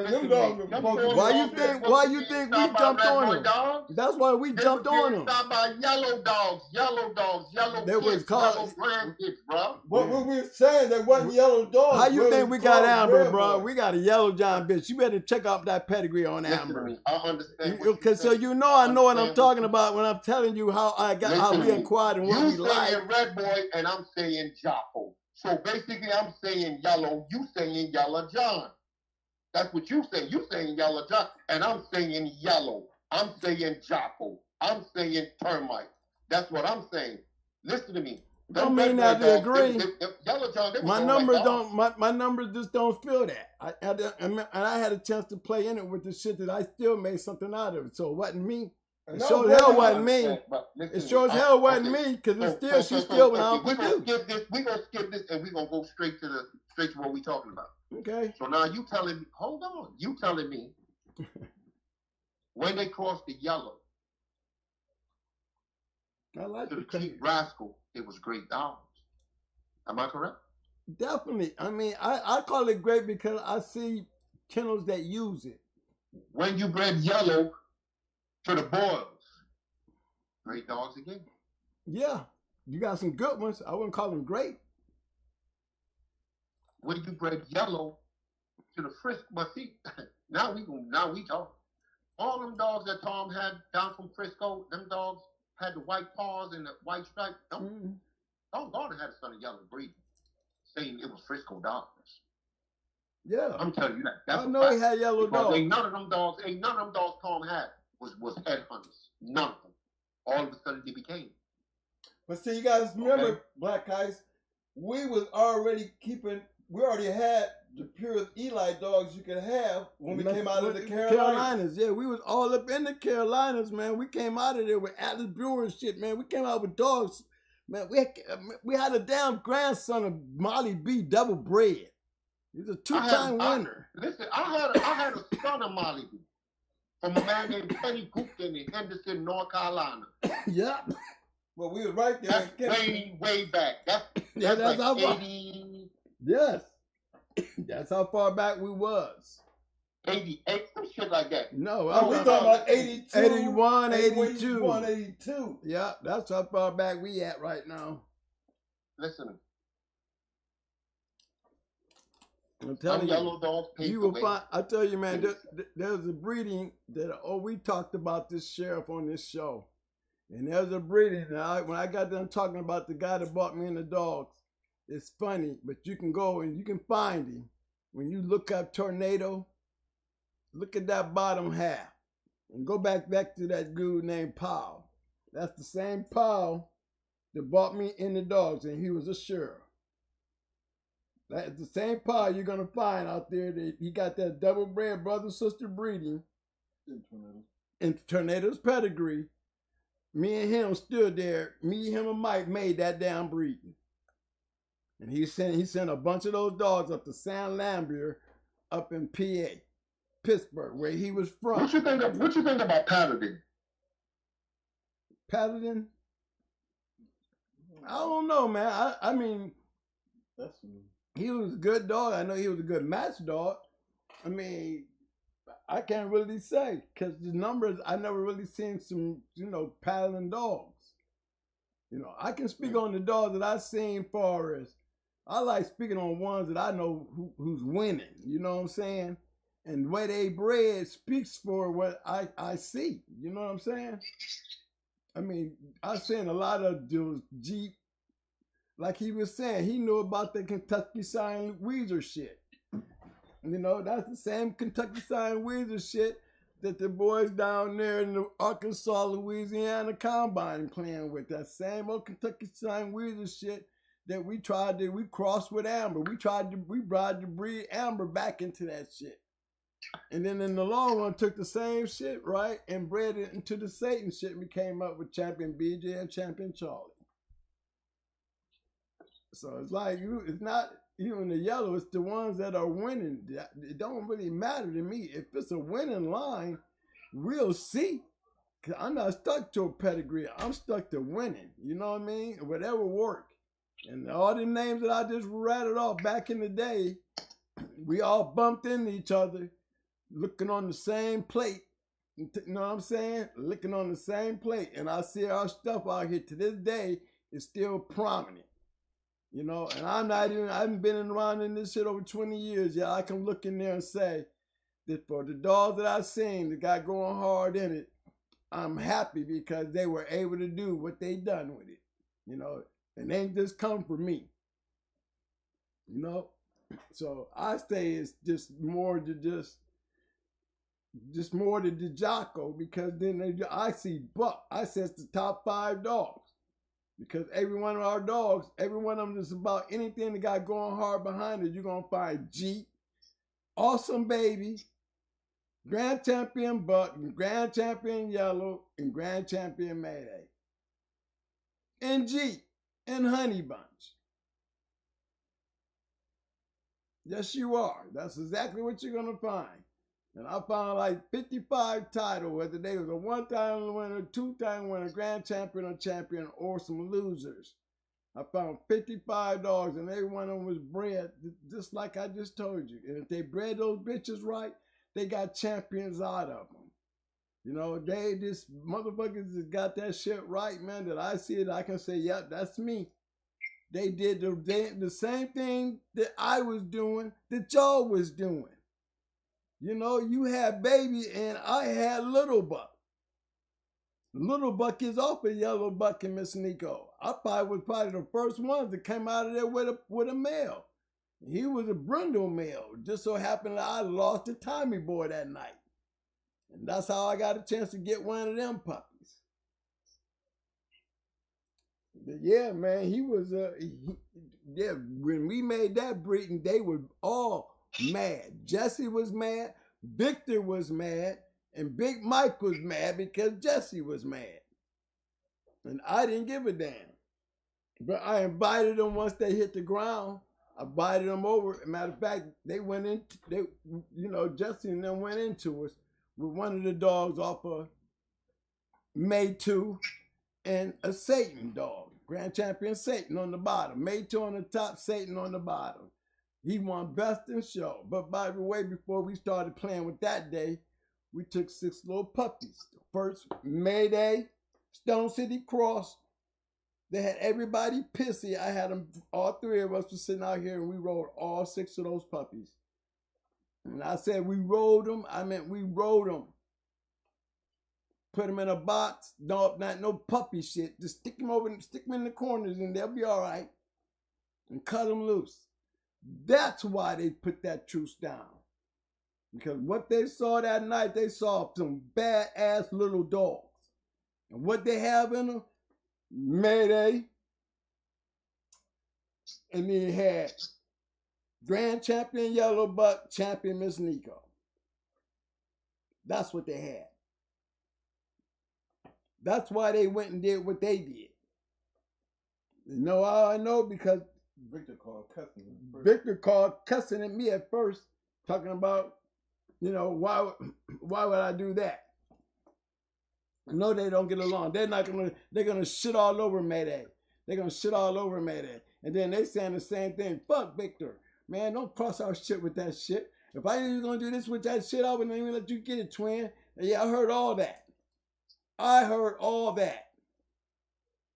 So yeah, I am the first. Yeah, and I did get the results. I'll pull up Buck Rogers, the first one of them, and show you how much he looked like Buck. You know he looked like Buck. He don't look like Mayday. He looked like Buck. You know what I'm saying? And yeah, he's one of them 6. Baby, 4 champions, 2 of them four-time winners. May 2, coming off of Brat. Got a couple champions his damn self. You know what I'm saying? Bred back to his mama Brat. They got a grand champion in there. Got a daughter that produced the grand champion. So yeah, that's what you call playing in the line. That I started and did on something that they call evolution dogs, Chico Lopez dogs. You still see my little shit running around here doing what it started. You don't see nobody around here peddling it, but you see them running around here winning with it. That's for damn sure. You know what I'm saying? Yeah, I was the first. Yeah, it's still the shit. And it's still the shit. The best shit you want to see some shit, compare some shit to it. There's a whole stretch of that shit out there. I'd be glad. I'm going to come out with a book to really kind of give you some more information straight up on the dog and for sure. So you can see, and these ain't my dogs. These are people who actually did dogs. That's where you want these dogs to go. You know what I'm saying? They ain't jumping out there in no parade. You know what I'm saying? They wasn't out here trying to sell a bunch of dogs. They was out there doing their thing. That's why they still around. You know? So I don't take pride away from that shit. I give pride. Don't mess up my shine, because I know what I was doing. I did it when they didn't want me to do it and didn't care. Still got done. And just because you think it was turned to greatest, it became the greatest the day that I did it. Because I'm the first one to know the shit that worked before anybody else. And proved it before anybody else. And still proving it like anybody else. Don't forget me. I do go hard. I've been out here a long time. You know, a lot more than you think. And it was long before Mayday ever touched my yard. I'm down there with Atlas Brewer, looking at these dogs. They didn't give a damn about us black folks. Maybe it was because we was hanging out with the sheriff. But I came home with shit off of Low Posse's Buster, bred back to Low Posse's Queen. A little bitch. Not knowing who the hell that shit was. ABBA papers. Looked like a little bully. James Edwards cut her ears. Yeah, that's how long I've been around. Yo, Kenzie Woods was still. Kenzie Woods was still, he was just really getting a piece of it. To me, back then, Kenzie was. But the biggest argument was Tom Gardner. That's when everybody was starting to fuss about Tom. Tom was breaking, I guess, the dog man rules with the selling of the merchandising of the puppies and starting to sell them for more money. And it was about right, because it was just going to hit the New Jack era. When the New Jack era came through, puppies shot up to $1,000. You know who teach Tom Gardner about dogs? Who's that? Wildside Kennels. I get ready to say Ed Farron. I know you were going to say that. That's right.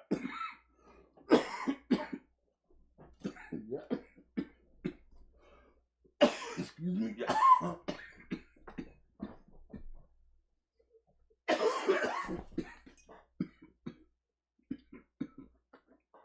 Excuse me. Yep.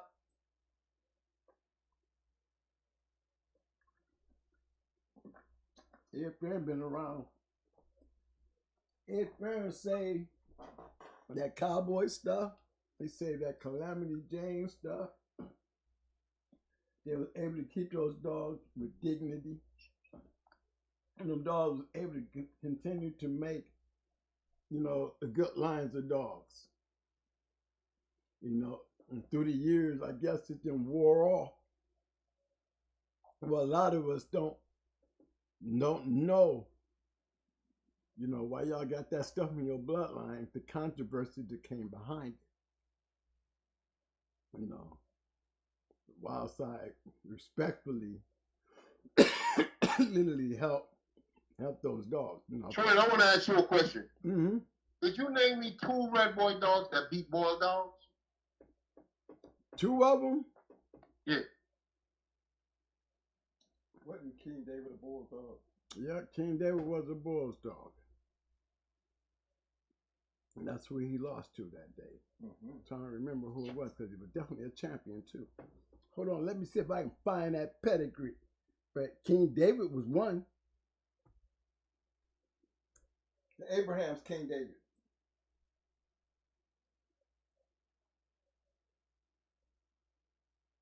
Okay.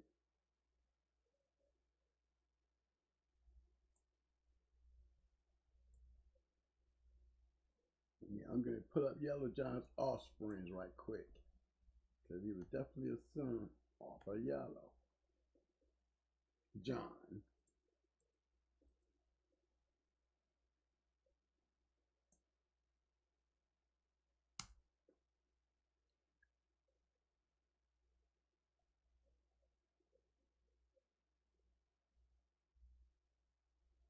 Who that bullshit that Seven had to beat the shit out of? First of all, let me start off. STP Sassy, right? Up North Dog. Let me continue. Oh, hold on. You there, Black Eyes? Here we go. I'm gonna show you some. Listen. I think you got it mixed up. I'm saying red boy dogs, not Not yellow dogs, red boy dogs. This is Like Yellow John. that's- Yellow John is a red boy dog to me. I just told you that. He is. You want me to put his pedigree up and you tell me? Yellow what John he is a red boy dog. That's Yellow what. John is one for Okay, them so you Not said talking- ask about one Yellow John dog that did it. I'm just doing key. What? Okay, Yellow John, not yellow. Yellow John. The red boy stuff. The red boy. I said yeah, that's where I'm at. I'm on Yellow John, ain't I? That's it. Okay. Okay. STP, right? Okay. And he up north, Sassy, Toro, John Boy. I can guarantee you these dogs wasn't matched down here in Florida. I can guarantee you that. Bet you that. I can guarantee you I can throw you a couple of those. Give me those magazines. You're gonna find them. And who was they winning over? Especially if you start looking up some of the boys' dogs with the losses. Those 4-time winners that didn't never make their grand champions. The only reason was because they ran into a new line of dogs. Yeah, I was around then. Why you think I got the yellow? It wasn't yellow, it was Yellow John. Yeah, I had yellow in the pedigree, but you better, if you look at Amber, Amber is a Yellow John dog. Just like Angel's Apache, bred just like him. Just like Great Ape, Red Ape, all that. She bred just like him. Yeah, we throw red dogs. Been throwing them for years. Added Mayday and all these other dogs, and we still got all red-nosed dogs.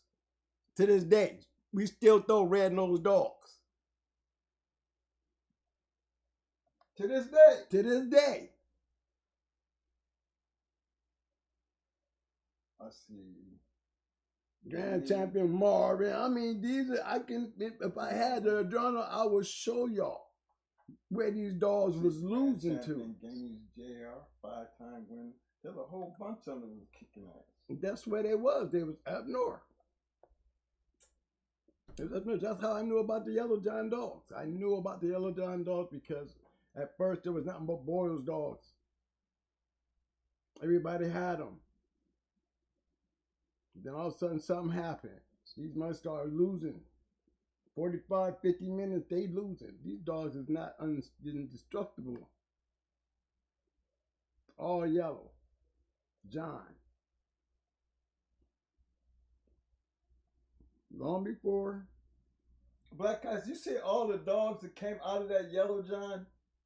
And back then, Yellow John wasn't called, he was a red boy dog. He was a red boy dog. That's what we thought he was. That's We what I, went when I into got Yellow. Amber, that's what I was calling her. She was a red boy dog. I didn't call her a Yellow John dog. I called her a red boy dog. Remember, I got the bitch. I'm the one with the dog. You know, So I'm gonna ask you a question. So you didn't get nothing out of Amber the termite? Nothing. Nothing. Who Amber's father was? Wrangler. Champion Wrangler.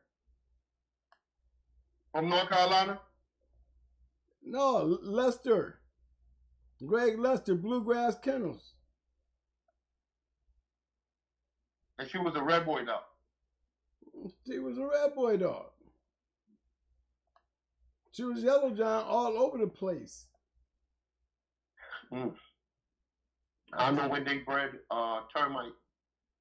So them red boy dogs. They brought some of the greatest dogs. Well, we bred her. They bred termite to a champion. What the hell is that bitch name? I forgot her name. Penelope, champion Penelope. Them dogs was 1 and 2, then they quit. That's what I can to say. Selena and them, one of them quit too. Didn't it? Wasn't Selena quit on her 4th or 5th? No, Selena ain't quit. Okay. Somebody took a loss. Which one of them was it? Selena didn't quit. Selena got picked up. Okay. So anything when they bred, I think Bloomington, it was Dallas. It was I think Lily or Lizzie. And they had another one.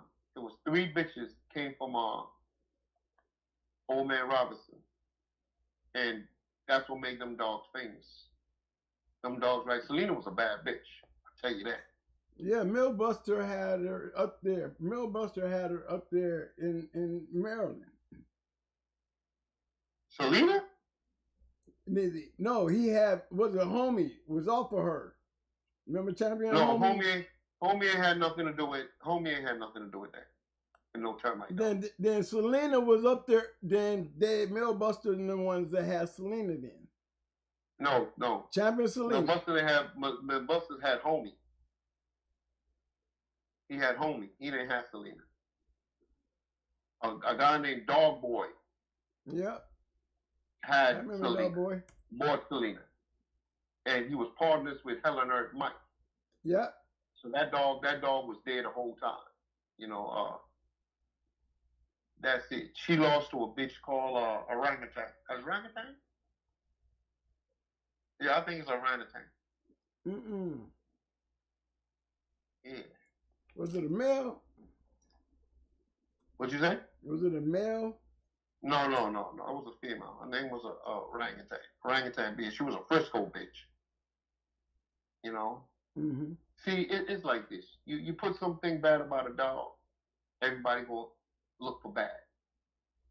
You know what I'm saying? She produced good dogs, them Frisco dogs was decent dogs. I don't know what people are talking about, but them dogs was decent dogs. Had some real exceptionally good. Had one that he wasn't off of Frisco, but his grandfather was Frisco. His name was Dragon.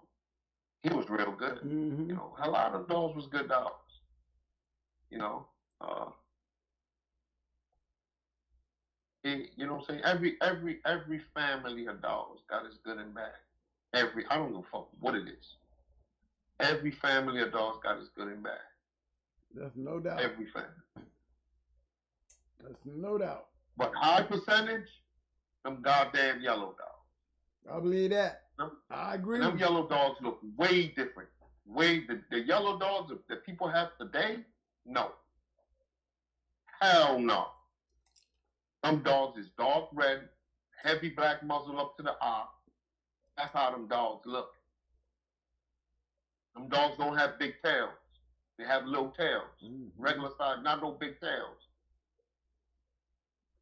They got big fangs, big teeth. Look like a goddamn mouth, long like a crocodile.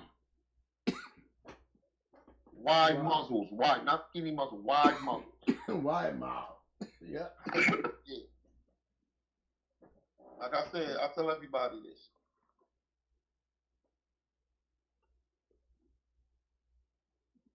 Well, I'll tell you this. Everybody say them dogs have thick feet, thick legs. I seen the dogs were yellow and them dogs is red. They got the red devil. Them dogs, red devil's off fucking buck, bro.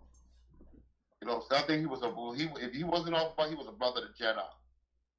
It was a trade. It was Sassy and him. He became fucking Red Devil or whatever you call it. You talking about the Red Devil that David Tat was using? Yeah, because there was only 2 puppies in that litter. All the fucking line for years, people just believe the lie. It was only fucking what the fuck is AAA and his sister. One went to Carl Cruz and one went to him. That was it. Right. And all of a sudden, you start seeing a bunch of fucking dogs. They look like Daisy May or how about Heartbreak? Look like Daisy May or Heartbreak. That's what he looked like. Red Devil looked just like that's Sundance. I think. Oh yeah. He's a fucking buck dog. He's a buck dog. Yes, he is. And they say he was Triple A was missing, and they were talking about this. But they said Red Devil was supposed to be older than Triple A. I said, God damn. Yeah, they said it. I'll tell you this right now. Boiled dogs beat boiled dogs. You know that, right? Oh, yeah. Red boy dogs, listen to me. Red boy dogs, not Jocko yellow dogs. Red boy dogs itself. Like, what the fuck you call the boomer dogs? Red boy dogs. In that perspective of red boy dogs, them boiled dogs was always 20, 30, 40, 50 times better than them dogs. Because it never come down to the end. It never did. So when you look at them dogs, you gotta look at them dogs for what they are, Some of the best dogs I've ever seen. I seen a bitch called what the fuck was her name? HIV. She was heavy cocky, shorty cowboy, the boils. What you think what's his name was? Fucking homie, Lil Buster's homie. Mm-hmm. He was a shorty cowboy male on top to to a heavy bolio bitch. Well, a bitch off of Homer 2 or Homer, some shit like that. Mm-hmm. You know what I'm saying? And it has always been that cross. You know, when you start seeing a man inbreed dogs and them dogs still the same size, something is you got a lie in there. Because once you start inbreeding dogs, them dogs come little as hell. They come real small. Hey, Ice, while I got you, Yes, let me get this super chat out the way, but I want to get back to you with something. Shout out to my man, second time for the two piece. He said twins and black ice, much love from your boy YB. Appreciate the love. Second time, YB, fam, black ice. Now you know I heard you and Mo y'all discussing, you know, how y'all feel about the yellow dogs and the red boys and those crosses and everything. But it was something I wanted to tell you that you know, we never got away from the buck stuff. You already know that, right? Because we always came back to the yellow buck stuff, you know, the destroyer stuff, the Nico stuff, stuff. Yeah, but we always made sure we had a little touch of that Eli back in there. You know that, right? Mm-hmm. Well, I'll tell you a story. Okay. You remember the original SCP? Was a guy named John Cusack. John Cusack used to take the daughters of buck, double bred daughters of buck. I had one, and he used to breed it to a son of what the fuck that man name is again? Diamond Jim Luther, a son of Diamond Jim Luther. Mm-hmm. And when I tell you exceptional dogs, oh my God. You know, John Cusack, he had 3 sons. One of his sons is a movie star. Is John Cusack 1, 2, and 3. Huh? Mm-hmm. But them dogs was good dogs. But it was always the cross, the Bolio to the Eli. It was always the cross. You know what I'm saying? And then what they add to it? They add the what? The yellow mm-hmm. to the Bolio. Yep. What's the yellow? What's the Jocko? The Jocko is Eli dog. Mm-hmm. You know what I'm saying? And I seen some documentary of Art the other day. And Jocko was off of Art. You know, after you breed the dog so much, this dog start taking a form. Start looking back like the original dogs, just like termite. If you take a good look at termite and go take a good look at cowboy, them dogs look alike. It was back then, specialist styles don't lie. You know, but like I said, we just got a lot of people just believe what they want to believe, you know. You know, all this shit I put behind me, you know. It's a lot of years, bro. A lot of knowledge, a lot of years, you know. And well, I noticed that you still got a lot of that shorty cowboy, and I see you got a lot of that destroyer shit still on your yard. well, the bitch I just bred, that's granddaughter destroyer. Okay. You know. Man, let me tell you something. I got some real nice dogs, you know. Real nice old dogs. If you look up a dog, I'm gonna tell you right now. Everybody on that board, look up a dog named Limited Edition Kennel Sandman. That's a fucking yellow dog. That's how a yellow dog's supposed to look. Not the way people saying, oh man, bro. Look up a dog named Limited Edition Kennel Sandman. That's a yellow dog. If them dogs don't look like that, I don't know what the fuck to say. But that's a yellow dog. Hybrid. Look him up. I'm trying to. Yellow dogs look just like that. Your dog's supposed to look like what they come down from. Not you get a yellow dog, this motherfucker toenails red, everything red, and he heavy yellow. Hell no. Where you get that from?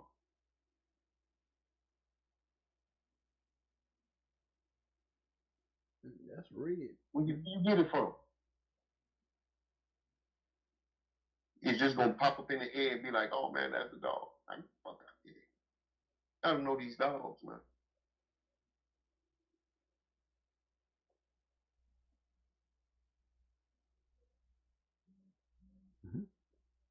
You found them? Well, yeah, I'm looking at him.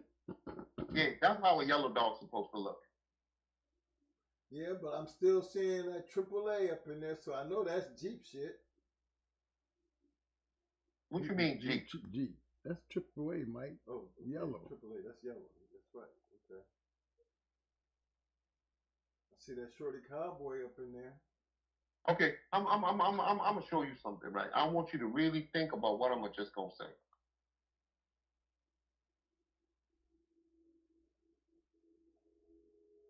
Miss Chaco, Yellow's mother, had a brother named Groucho. I bred the Groucho. I got a brindle dog out of that breed.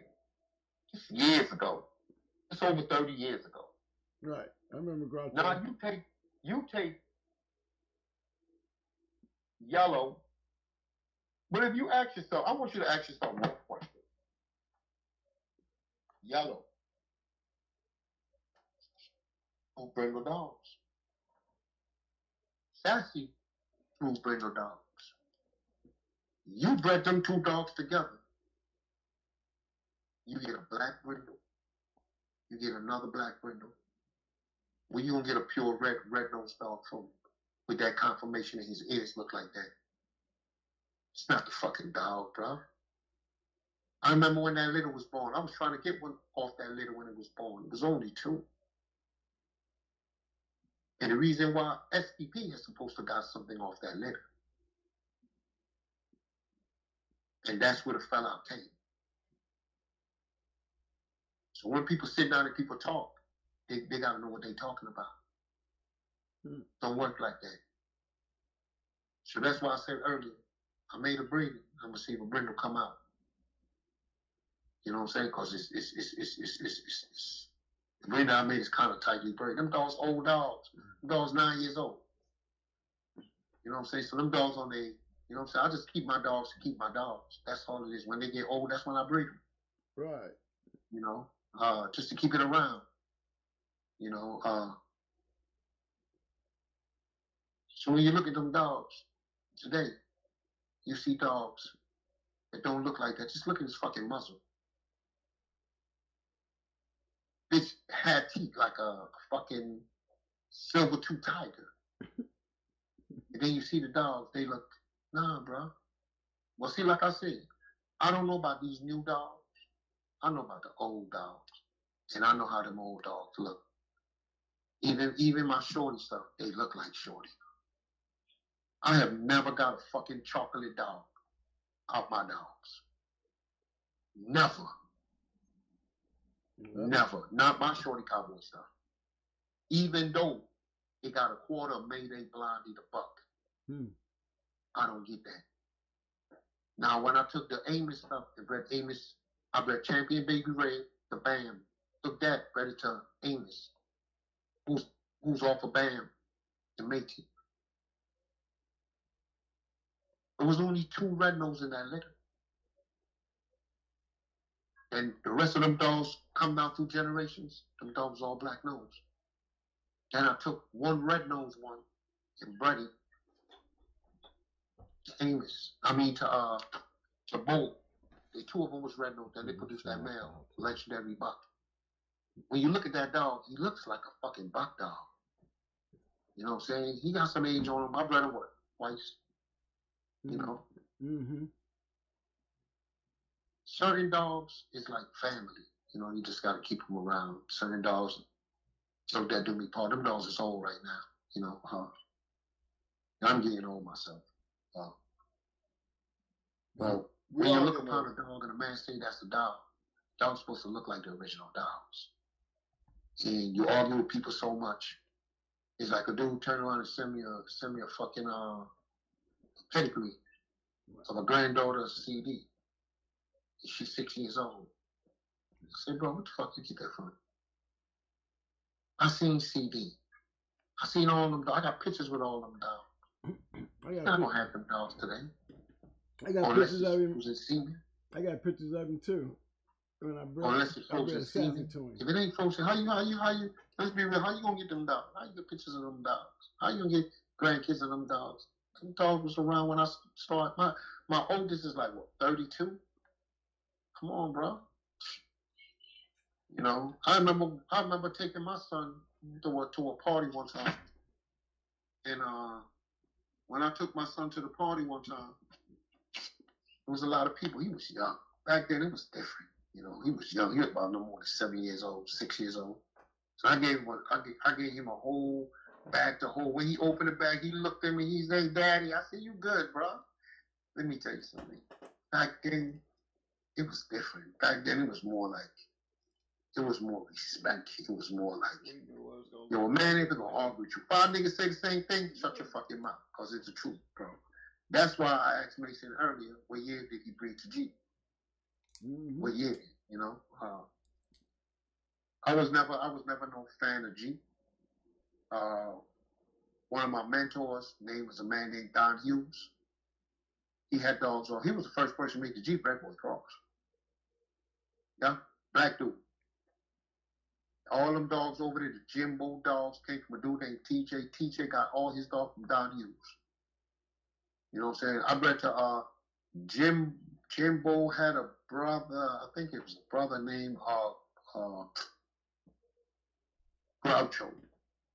You look up Jocko, look at Jocko.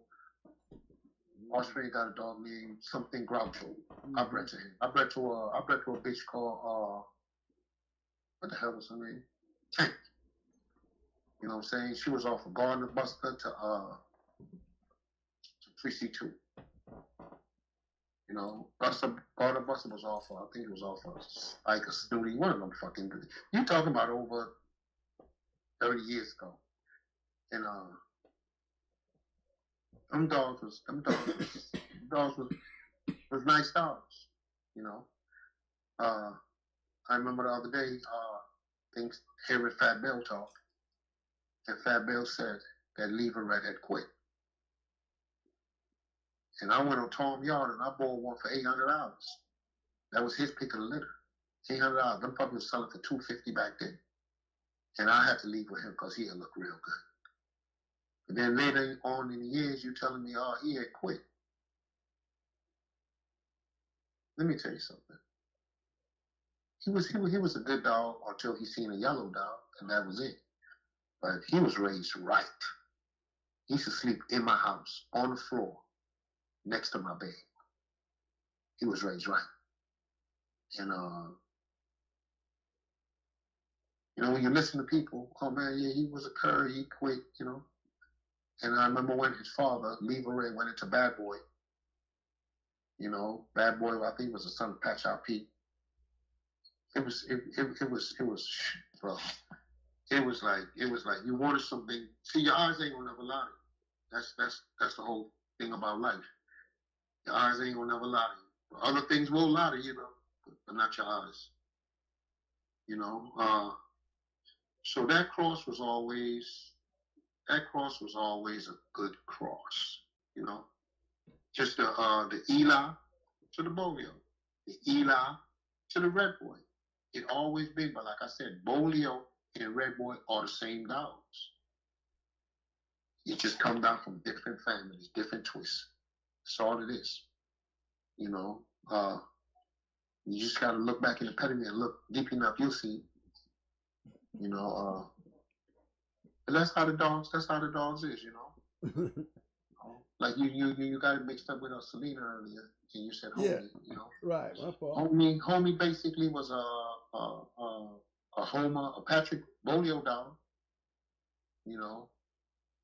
So what? Oh no, I spent the weekend with them, and they gave up a dog off a highway. His name was Mikey. All the great breeders might still have dogs. Maybe 5 or 6 dogs. All the old original breeders. And I ain't gonna lie to you. Garland McDaniel, for some reason, he had good dogs. He ended up with Paz. and he was crossing the paths and stuff to the snooty. But them dogs went overseas. Them dogs never. He was a funny dude. You know what I'm saying? He only gonna fuck with you if he know you. But if he don't know you, he not gonna mess with you. Oh, you know. And the era changed, and all the old timers backed off, and that's what happened. You know. You listen to everybody, and everybody got a story to tell. You know, but I know in my lifetime, if we was in a different life, different time, half of these dogs want to never be heard about. Right. In time, it's gonna be that way. We don't do something. You know. Now, well, I'll tell you this right now. The way the world is right now, it's changing, bro. And it's changing for the worse. You know what I'm saying? I see it every day.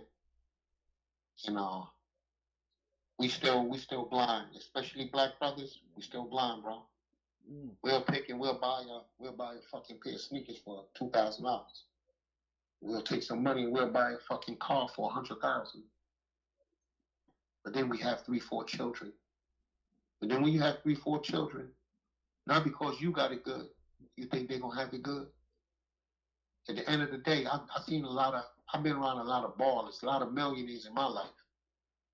And I've seen them in the end, no end game, bro. They live with their sister, or they live with their cousins. So buy a piece of land, bro. All you black brothers, fuck all that fancy shit. Buy a piece of land. Secure yourself in the end, bro. When you have that, yo, you the boss. You don't have no land, I don't give a fuck if you have a house. You can have a house and still pay them monthly payments, bro. Nah, bro. Once you own it, it's yours. You just pay your fucking taxes. You live your life. You know what I'm saying? But the American dollar, that bitch is falling fast. You know, you see how much the price of food costs? So you can picture your granddaddy, he ain't get no, what you call that shit? He get a little Social Security, he ain't get no pension. You know how hard it is for that man? And I watch all this shit. Eggs used to be what? $2. Now eggs is $10. Look at the price of fucking chicken. That chicken, niggas need to stay away from that fucking chicken. You know what I'm saying? You get a grown chicken in 6 weeks, bro. All that chemical. Next thing you know, your dick can't get hard. You can't see. All kind of fucking problems. You know, that's some real shit, bro. A lot of people not seeing what's coming. It's coming. It's coming. All the malls, they'll be closed in the next 5 years. They ain't gonna have no more malls. They're gonna turn the malls into apartments. Why? Everybody shopping online. Well, you know what I'm saying? Look at that motherfucker. He's selling books out of a van. Now Amazon, he the biggest motherfucker around. Yo, all he had was an idea. Half of you brothers have ideas. Use it. You know? But the world is changing, you know what I'm saying? They come, it's like it ain't much drugs there no more. So they not running after no fucking drug dealers, bro. They done with that, bro. They coming after motherfuckers that just, yo, too loud. You don't kill them with what you got. You know what I'm saying? You don't show them what you got. Buy some land. Have your kids, make sure your kids don't be slaves in this future, bro. Because it's coming.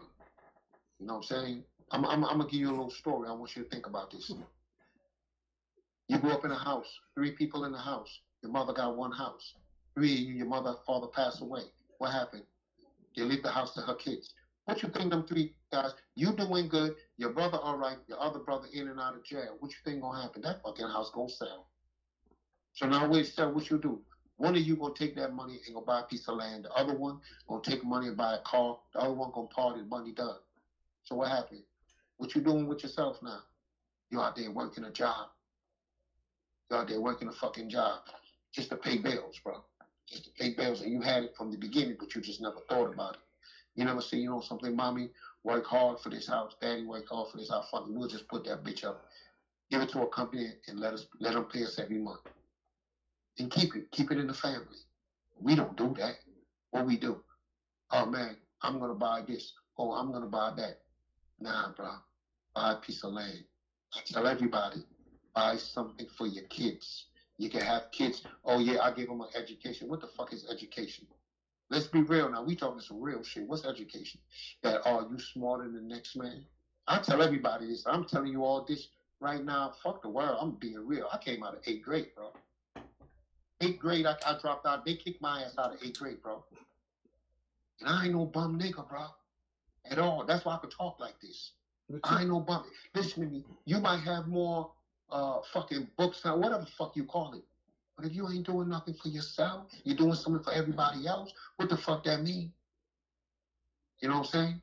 Now, Ice. What that mean? Hold on, let me finish. Well, what that mean? You have 4 kids, you're supposed to have property to give them 4 kids, bro. Give them kids a chance. Give them kids a start. All my kids good. For a fact. You know what I'm saying? Or I won't be who I am. Because I'm not bringing them to come in this world and be no fucking slaves and pay nobody fucking rent, bro. Okay. I don't do no bullshit like that. Who all know me, know me. Ice. I live in a nice ass house. Now, let me ask you something. We're on the same. I'm still on the same subject with you. Now, you know. Twin, just give me 1 minute. I'm just being real with you brothers. I'm being real with you. Because again, there's something that you're missing. It's that one thing that you're missing. I'm game with all the preaching. You know, I understand everything that you're saying, but taking it from a black businessman, and I'm an insurance agent. Now, I'm not a fan of, you know, to me, generational wealth is always going to be your insurance policy. And that's something they do not teach black people. That's the thing that black people don't even know. You know what they teach black people? So, yo, my mother used to say this to me. You know what my mother used to say? And I used to tell my mother, nah, she used to beat me all the time. Go to school, get good grades to get a good job. I told my mother, nah, hell no. I don't want no job. You know what my mother told me? And I could say this shit. My mother said, I'm going to be a killer or a drug dealer. But ain't no black man owning no store. That's what my mother told me. My mother close to 80. And I'm just being real. And I laugh at my mother. They came to me one day. They said, what you want to be when you grow up? I said, I want to be happy. You know what I'm saying? The teacher turned around. Everybody in the class started laughing. I said, half of you going to be crackheads. Half of you going to be dead before you even reach fucking 30. Said so, said done. I said, all I want to be happy in life. So I went home. My mom said to me, she said, because the teacher felt I dissed her. So my mom said to me, he said, what you want to be when you grow up? I said, I want to be happy. Everybody started laughing. I said, what you are laughing for? Ask me what I want to do. Okay, be is a serious, you can be anything you can do, and be is 2 different fucking things, bro. You know what I'm saying? And I told her, I have my own business. You know what I'm saying? I maybe worked for somebody 3 times in my whole life. Other than that, I own my own shit, bro. My own business. I owned. I had one of the best pet stores. Anybody that know me could vouch for that shit, bro. I had it. You know what I'm saying? The hurricane came, fucked it up. Ever since, I just been cruising, being truthful. You know, well, bro. You work a job. You say you get Social Security. You don't got no fucking kids. What happened? Your kids grown. You working. You put in Social Security in your fucking money. Oh man, I'm gonna get some. You die. You're not getting that money. No. You ain't getting that money. You turn around and work for 25 years. You got 4 more years. What happened? The company sells. Somebody sells. One of the companies sells the company to another cousin. So now, oh man, you can't get no fucking pension. They'll give you some money, but you ain't getting that pension, bro. Then what happened? They bring your ass back sometimes to work for the same company. That's that slavery shit, bro. Start all over. I was always different. And we gotta wake up. And I'm just being real. We got to wake up. Well, even if you get 5 acres of land in the boondocks, one day if it's for sale, one day people gonna live there. Always remember that. If it's for sale, I bought my mother 2 acres in Florida. I paid $6,000. Right now, one of them pieces of acres is $89,000. Yo, bro, everything have its time, and all things will and shall come to pass. But my people, I could tell you the game. Get something for yourself. You wearing fucking Louis and all that book, bro. Them motherfuckers don't like you. At the end of the day, when your kids go look for a job from, they gonna give your kids a job. Secure yourself, secure your family. That's all I gotta say, because times is really coming. And once they go back to this God don't have no fucking value. If you go to another island, listen to me. If you go to someplace out the United States, you live a way better life. Way better life. Why? Think about it. You work hard, what you do? You still gonna pay them fucking taxes. They're gonna run you out with that money. They're gonna do something with that money. Why ain't I talking about? Why ain't you talking about all this now? No, I'm gonna tell you why. I'm gonna tell you why I'm talking about it, right? Okay. Because they got a lot of black brothers need to hear it. Yeah. A lot of people need to hear that shit, bro. Because if they don't, listen to me, if just about 5 people out of 100 people could just listen to me, yo, we gotta start somewhere. Okay? We gotta start. I tell you what, Ice. I tell you what. That would be a great conversation. You need to come back. And you need to come back and you need to hook up with me because I'm an insurance agent and I deal with future wealth. Okay? Everything that you do, you just said, it holds a lot of truth to it. You know what I'm saying? But there's more than just that out there.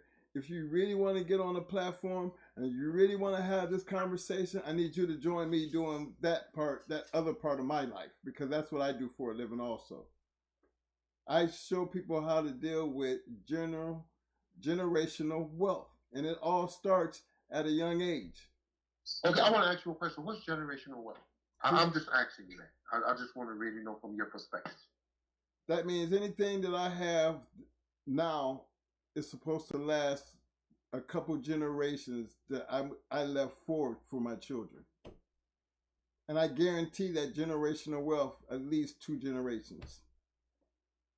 I mean, my children's children are going to be okay. How do we get this?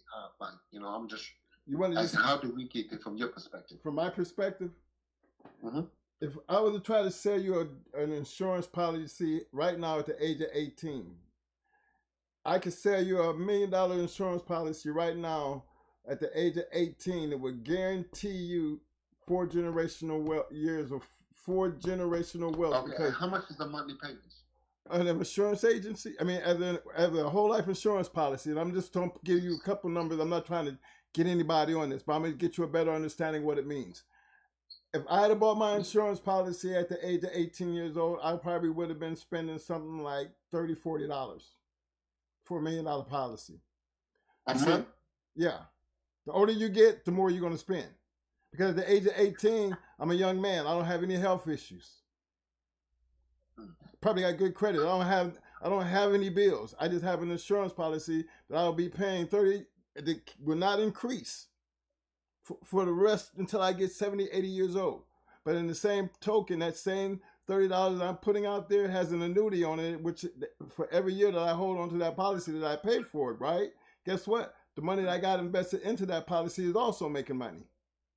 Mm-hmm. So by the time I get to my retirement age, maybe say 65, 75 years old, right? Now I ain't got to sit back and wait on a Social Security check. I can start borrowing from my own annuity. And guess what? I'm still going to have over $1 million plus in insurance that if something happens to me, my children are going to be okay. I can even write up a trust fund and say they can't do this until I've saved this so much for my children, then I want this to be left for my grandchildren to stay in a trust. I got $1 million to break up any kind of way I want. Generational wealth. Imagine if you was 18 years old and your parents died and they left you with $3, $4 million. What would you do? It still starts based on what you do moving forward, because they did their part. They left you okay. And see, that's my thing is, that's my training process, because people don't know. Little money now will be big money years from now. Mm-hmm. And you have to understand that. You have to get people to understand, even though you said the land, well, land never depreciates. Thing about land is it only takes somebody to come up and say that same piece of land that you bought maybe for $5,000. Now somebody come and ask you, give you $25,000, $30,000, and you're going to jump on that because that's a come up. Well, I'm just taking the same process and switching around. No, how about instead of putting it on that land, that's a come up from people don't know the value. Exactly. But see, insurance is something that they don't teach and we don't even know. Remember, we see people dying all the time, and you got to go get a GoFundMe page to help put somebody in the ground. Well, I'm not onto that. I mean, not everybody has that money to go out and buy land, but then everybody has $30, $40. Hell, we buy a bag of weed, at least once a week. Okay, I'm gonna ask you a question. Majority of the places in the world, how much an acre costs? About 5 to 15,000. Not here in Florida. You're gonna pay more than that for an acre. I've seen places in Florida you got acres for 20,000, bro. Well, I'm saying, you say an acre. I'm not saying I didn't hear you say $5,000 or $10,000 though. Yeah. Not here in the state of Florida. Yeah, you go in North Carolina, South Carolina, right? Okay. In the Boondocks, Texas, you get them for about 5,000. Yeah, it's possible. They still out there. But you got to buy about 10. Yeah. But that's property. Property always going to have some type of value, and it also loses value. We see that happen in the average cost of living every day. But one thing about insurance, it does not ever lose value. Your life is insured. You think them young people think they're going to die? Well, that's the problem. That's the whole key to why I try to explain, you know what? If you think about it, the average person of non-color understands that what the people of color don't. You have to be able to understand why they do and where they get their money from, and they work just as hard as you do, but they don't have to work hard because they're already left due to generational wealth. I'll ask you a question. If somebody killed themselves, how does that plan work? If somebody killed themselves as far as insurance, it doesn't matter. Because after 2 years and you have a policy, they're going to have to pay on it. There's no such thing as, he killed himself, we're not going to pay on his insurance, because that's not how it works. So he'd probably go jump off the building. They still got to pay. Well, I'll be honest with you. I've never seen that policy. Well, I'm an insurance agent. Hold on. No, I'm just saying I am an insurance agent, and most of the insurance company is regulated by the same people, and there's no policy. After that 2-year probationary period, you can go and blow your head off. If that policy was worth $1 million, they got to pay it. And you ain't seen that kind of policy, you need to find out who that agent is and have them call me. If you commit suicide, I'm an agent. Bruh, I don't know who told you that, but I am an insurance agent. You understand what I'm saying to you? And I don't question me because I'm licensed.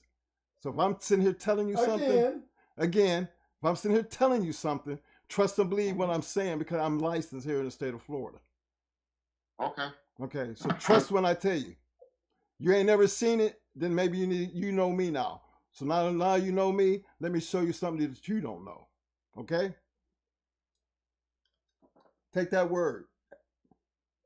Well, I honestly say this. That's a crazy ass policy. Well, I'll tell you. Guess what?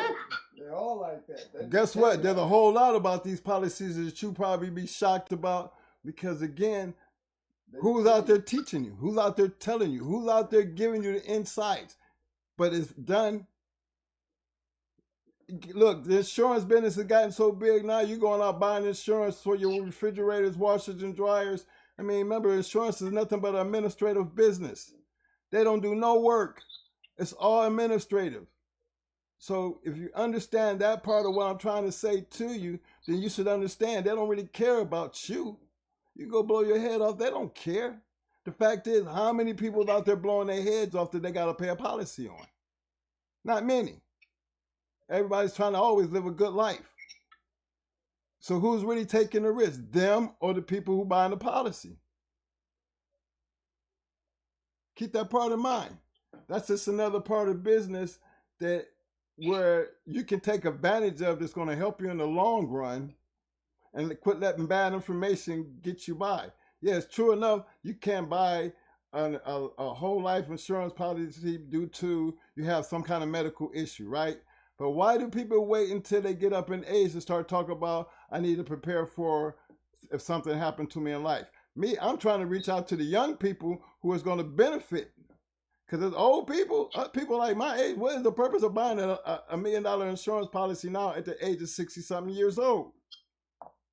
Don't make no sense. Look how much money you're going to spend just to have that. But imagine that same policy if you was 18 years old. and paid on it all the way up until you were 60 years old, $30 a month. So regardless of whatever happened to you, happened to your kids and your family gonna be left good. Even if you go overdose or you blow your head off, your family's still fixing to be good. Why?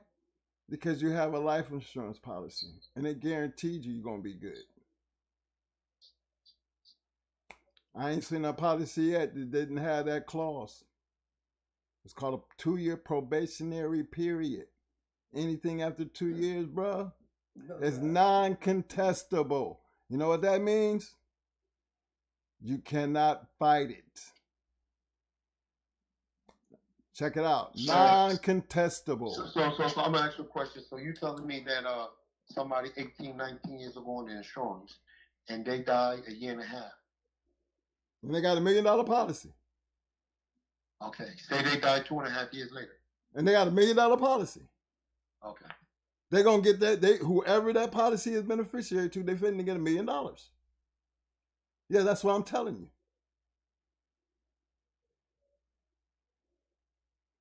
Okay? That sound crazy to you? Nah, you know what I'm saying? You know about that stuff, so Well, I'm just saying. I don't know. That part, I can only tell you what the law states. You know what I'm saying? I'm obligated to tell you the truth. And anybody out there listening, and anybody out there in the insurance business who knows, y'all know what I'm saying? It's just me giving you the opportunity to tell you there's other ways of making sure that generational wealth situation that, you know, people need to know. And that's something I think me and you can step to the outside of this show and actually get on and really make some moves as far as getting that information out if you're really trying to help people understand, especially our people. Because again, I'm telling you things that you seem like you didn't know, but I'm kind of questioning who you talking to. That's almost like you saying about the person in the land part. I can tell you about this part because this is what I do. I mean, I'm not just a guy talking. I am actually licensed to say what I'm saying. So I really do know. I'm obligated to tell you the truth. So no need reason for me to push it. You know, insurance is insurance and everybody under the same regulations because, you know, most of them are state by state, but it's still regulatory, and the insurance business is a bunch of people paying into something and they're using your money to invest in to make more money. And the more money they can make with your money that you're investing into it, your money's always going to be guaranteed. Your money with an insurance company is better than having your money in the bank with the FDIC, was only paying up to $100,000. Somebody robbed, but they can only assure you up to $100,000. Your insurance policy can insure you up to whatever you agreed to have that policy for. I wouldn't care if it was $5 million. As long as you paid that premium on 24 months and 1 day. On that 1 day, you happen to fall and get in a car accident, and you only paid 2 years on that policy, your family gonna get paid. Remember, 2-year probationary period. Anything after that is non-contestable. You know what I'm saying? You cannot fight it. Don't even worry about going to court because they can't. It's in your agreement. It's part of the contract because that's all the insurance policy is. A contract. So when I deal with contracts, not just do this, I'm a licensed contractor in construction. So I understand all aspects of contracts. I get a chance to look at them on both ends. How to make deals and how to secure deals. So contracts are binding. And the best thing about an insurance policy, it's legally binding because it has the words non-contestable in it. You find an a construction contract that says non-contestable. Who would sign a non-contestable building contract? I would never sign one. Yes, they're talking about this. You know what I'm saying? That's why I don't get into that kind of stuff. But I'm just putting that stuff out there just so you know, being that you brought it up. But again, this is what this thing is all about, trying to get people to understand and know the thing. That's why we talk about these dogs, right? Because there's a lot of things out here that people just don't know, right? And the best way for them to know is to sit down there and tell them through experience. Experience to me has always been the best teacher. And the best way to find out who's experienced is the ones who actually done it. And even them, sometimes you gotta always check your messenger. So in most cases, I'm always gonna be a fan of, don't believe what I'm telling you. Get out there and research and find out for yourself. Don't just take what I'm saying. Get out there and check. You can check what we done did. It ain't no secret to nobody. You know, if you keep it real, you don't have them problems. If you don't know, you better hurry up and find the answer. Because if you think you know, you better make sure you're right. Because if you don't be right, you make me question everything you say when I catch you wrong. You got where I'm coming from? Can never come question me when I know what I'm talking about. And for those who do, I put it to the test. Remember, that's how I make my living. This is what we do for life. And this is what we have done our whole entire life. We never had to go check in and check out with people. We just what we do. And this is how we treat this dog business. This dog business is something that we did. We can only tell you how and what we did and how we did it. Don't have to lie about it. Don't have to put no punches about it. Don't have to lie about it. Actually, don't even have to sit down here and tell you how we did it. But we choose to do that because we are that dedicated to what we done and how we did it. It's called being a mentor back, giving back to the game. All the people that we talk about gave us, because they didn't have to give us that information. They didn't even have to sit down and talk to us. Black Ice don't even have to come on the show and talk to everybody who out here. M&M and Mau and all the guys that sit here and they preach and 7-8 and Ram and Rastaman. I mean, all these guys, Bakari, all of them. These are people that I know that I can speak on. They work, their value. They're trying to give back. And when people don't appreciate that, I'll be looking at that same group and be like, well, y'all do what they did. Give me a reason to talk about you. You know, that's where it all falls in. See, we've already done our part. We've already, you know, wherever we done, it's out there to be found out about, and it's out there to learn from it. Being that anytime that somebody's trying to give you some information, you can talk all you want, but Lord knows you better be about it. You know what I mean? You can talk about it, but you better be about it. See, that talk don't get you nowhere. It's what that action is going to show what you're about. Give a damn what that paper look like, what the dog look like. Don't talk for the dog, we're the dog. You better start being about it. Give a damn about your damn papers. Don't give a damn about what's the name said. Don't give a damn about none of that. Don't care. Bring the dog. And then we talk about it after the fact. Because then we dealing with what? Fact. You'll see it for yourself. Somebody gonna win, somebody gonna lose. That's what that's all about. That's the only thing we talk about. That's the only way we did. I don't give a damn about all that other craziness. You know, so all that talk ain't never been about nothing to me. Should never be about nothing to you. All them papers don't mean nothing. All that walk around with that dog look like, because you got him there, is that all you done seen? Don't mean nothing. When you talk about it, you better be about it. And that's how we're going to lead that.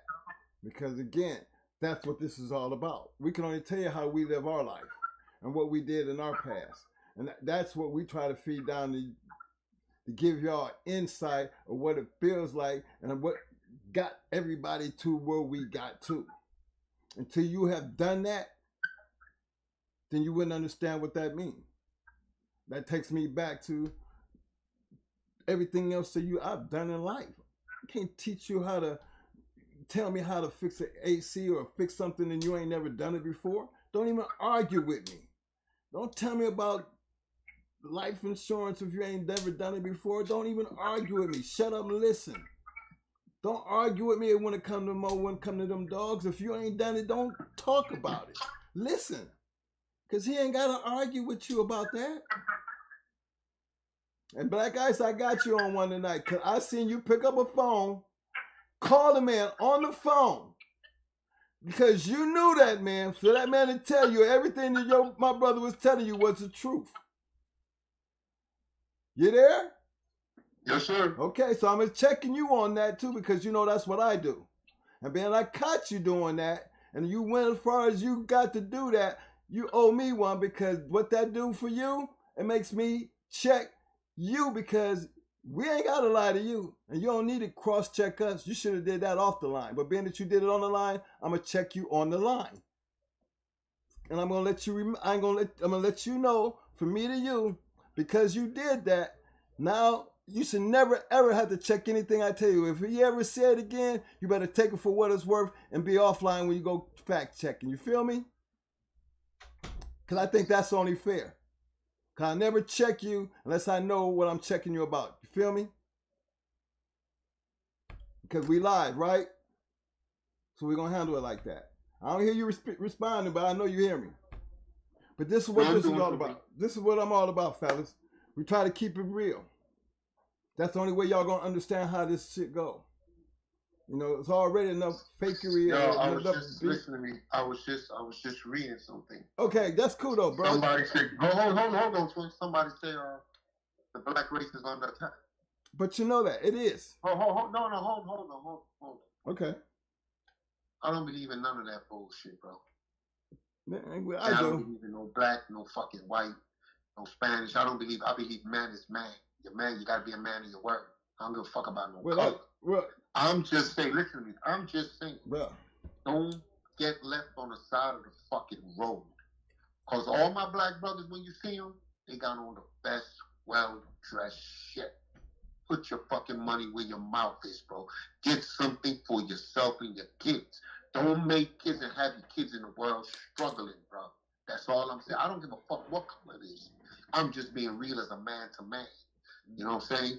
People gonna look at color. I don't give a fuck about all of that bullshit. I got good friends that's white. I got good friends that's Spanish. I got good friends that's black. And I also got a lot of cocksuckers different colors. It doesn't matter. You gotta just be a man of your word. That's all it is. Have nothing to do with color. If I'm on a fucking boat, that bitch sinking, I can't swim. I seen a white man. What the fuck you think I'm gonna say? Help! I see a Spanish man. Help! What the fuck? I'm supposed to be like, oh man, fuck that. Don't touch me, or I could die. That don't make no fucking sense. But hold on. Before we get too far down the line, I want you to get this understood when I talk about color. I'm gonna keep this real simple and factual. Anytime I gotta worry about my son driving from college to home and worrying about the police stopping him and him making it to my house, don't tell me when it ain't got nothing to do with color, because that's just one small example. I can go on with No. I'm talking about the chat. I'm talking about your chat. That's what I'm talking about. You talking about the who? Your chat. Somebody was saying something on the chat. Well, yeah. That's why when you say that, what you're saying the black men are under attack. Well, let me explain something to you, brother. If anybody understands that better than what he said, it is the truth. Because I'm not one to believe. I'm not a color fanatic. Remember, I'm mixed. We got a mixed family, so I don't get into that color part. But I'm still gonna relate to the reality of what life sets forth as far as our place because of the color of my skin. I'm a contractor, but trust me, I understand when they have to look in the room and I'm going on a job site and the man tell me to grab a wheelbarrow or go dig a hole. And I can sit back and tell that man, I can call the GC and say, I want that man off my job site. Hold on. But see, I know what that means because I'm a black man telling somebody else to put somebody off a job site because I don't carry no wheelbarrows and stuff like that. So this is one of the things that I'm saying. Get off of that because that ain't cool. Twin. This wasn't about police and black people. It wasn't about that, bro. No. I was just saying, hold on. I hear what you said. You don't believe in what that comment said. You said you did not believe what he said. Okay. Get your shit together. That's all I'm saying, bro. Okay. I don't give a fuck about no black, no white. Men is men. Boys are boys. Men do real shit. Boys do kid shit, bro. That's all I'm saying. All I'm saying, the world is changing. Watch what's going on. You gotta pray. Listen, you're already free. You gotta pay for your fucking freedom. You know what I'm saying? But this is the most beautiful place in the fucking world to live. You gotta pay for your fucking freedom, bro. Yeah. That's all I'm saying to everybody. Yo, make sure you get something for your fucking self. I love my dogs. When this shit crack, listen to me. It can have a white guy on this line. It can have a Spanish guy on this line. It can have a Chinese, Philippines. Yo, I'm not saying no one race, bro. I'm just saying brothers all together. Wow. That's all I'm saying. Don't get it twisted. Don't twist it up. Oh, I got a black son. He drives a nice car. I don't worry about no police pulling them over. I don't worry about that bullshit. Because I know for a fact, me, myself, you kill my son, I'm going to kill you. That's me. I don't give a fuck about none of them other bullshit. I don't give a fuck what color you are. Because that's mine. And I bleed for my blood. I'm already an old man. I ain't got nothing else left. So something happened to my son, prepare your fucking self. That's just me. Niggas don't think like me. People don't think like me. But I think that like same this. kind of water, nigga. It doesn't matter your color, bro. So listen to me. We not talking color, bro. I'm just saying, all the brothers that got dogs on this line that's listening, all I'm saying, make sure you get something for yourself and your kids. Because the world is making a fucking change. Okay? Everybody, all they want you to do is work and be a fucking slave. Then you pay taxes on the money. You make $1, you gotta pay taxes on the fucking dollar. That's all I'm saying. Get something for yourself. Save your fucking kids. You don't have a place for your kids in years to come, they're gonna be renting. They have no choice but to get a fucking job. So you give them a choice that you raise your kids to be a fucking slave. I'm just being real. Give them something. They do what they want to do. They live a good life.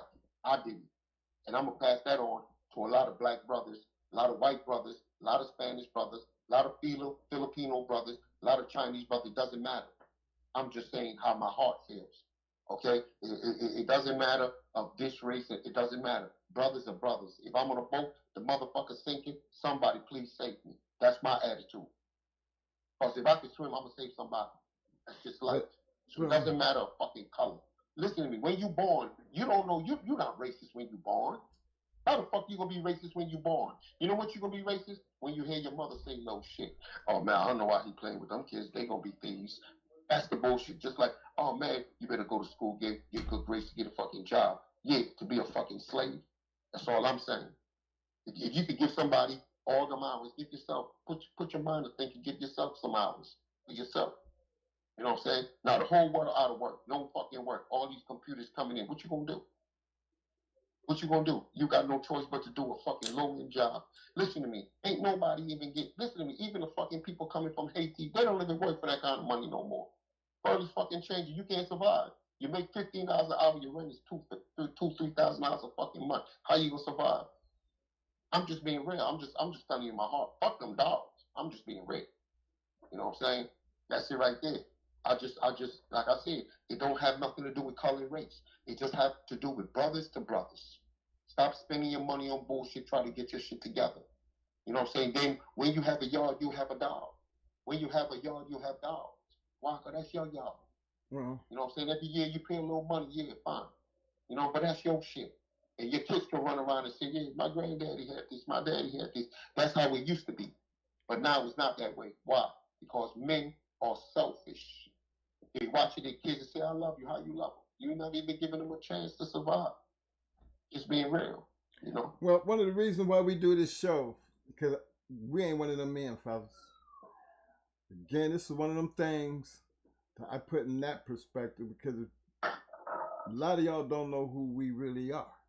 So not understanding that, I try to give you bits and pieces as we introduce ourselves on this thing called a podcast, the Going Hard Reloaded Talk Show.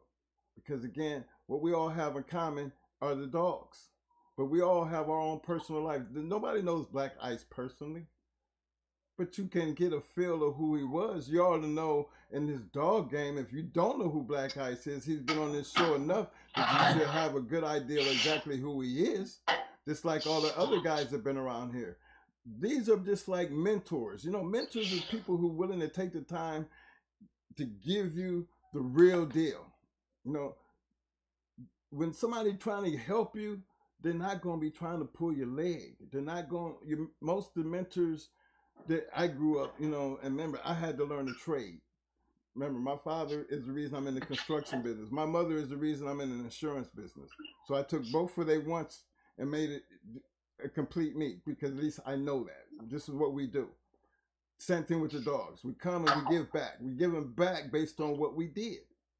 And in the process of doing that, why would I be wasting my time sitting here trying to pull your legs?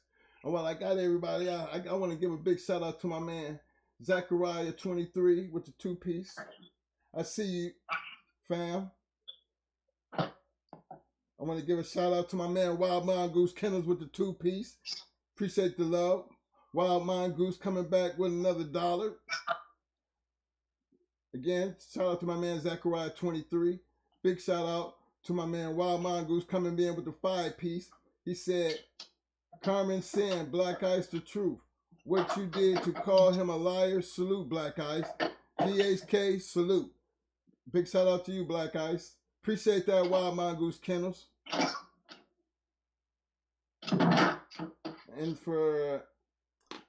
And as we close out tonight and everything, first thing, you know, again, we didn't get a chance to give a shout out to my man MM&M, but we got my man Black Ice, and we always gonna find it a pleasure to have the legendary Black Ice step in to show out with us, because again, take the knowledge. You know, if you notice him and Black Ice and Boom, Roster Man, very inspirational, mind strong gentlemen, you know what I'm saying? So listen to the passion that they have for their fellow men. You know, they almost talk the same way because they believe in the same things. I feel the same way as they do. But look at this is dog men, you know what I'm saying? And imagine if more of y'all was to reach out and talk to people like it. We can't even get everybody to come in and hit us damn like button. You know? It's so much that we could be so much better at, you know, and this is one of the things why I drive for perfection when it comes down to this podcast. Because if I can't feel like we try to do the best of what we can do, yeah, we have our mic issues, you know, because we got a lot of things plugged in, we got a lot of things going, we putting stress. But again, we do the best that we can do with what we have, okay? But when it comes down to the information that we given, you can best believe, regardless of what you think about it and how you feel about it, it's not going to change who we are as people. We're going to give it to you straight from the horse's mouth. You can go and say, well, Twin said that. Well, give it down. Whatever we said and we mean it. We're going to stand on it and stand by it. And don't feel like I got to argue about it. You know what I mean? I think any and everybody who's trying to mentor and take the time to do the things that they do here, it always should be appreciated and should always try to use that information to make whatever you're doing better. Yes, sir. Wait, I'm taking it in for the night, bro. Hey, man, look here while I got you, fellas. While I got him here, we at that time in the show as we get ready to close this down. I need y'all to show a little bit of love and special love, man, to our special guest, the legendary Black Ice, and my man MM&M, Mr. Mason from MM&M Kennels. I need y'all to give me the thumbs up, thumbs up, thumbs up, thumbs up. Muscles, muscles, muscles. Roses, roses. I need them damn roses. Y'all better act like y'all hear me. Can you hear me? I need them damn roses. And as we close out tonight, man, I'm going to let Mo finish this thing in while I get ready to kick this thing off. Again, that was a good show. Because, you know, we was talking about, you know, remember what the thing was about tonight? Hey, don't forget what I talked about as far as the poll. Will poll be back on as far as Tuesdays? I think. All depends on how everybody handle the conversation night. You know what I'm saying? Get that more while I get this thing cranked. Appreciate the love for all the people who donated tonight.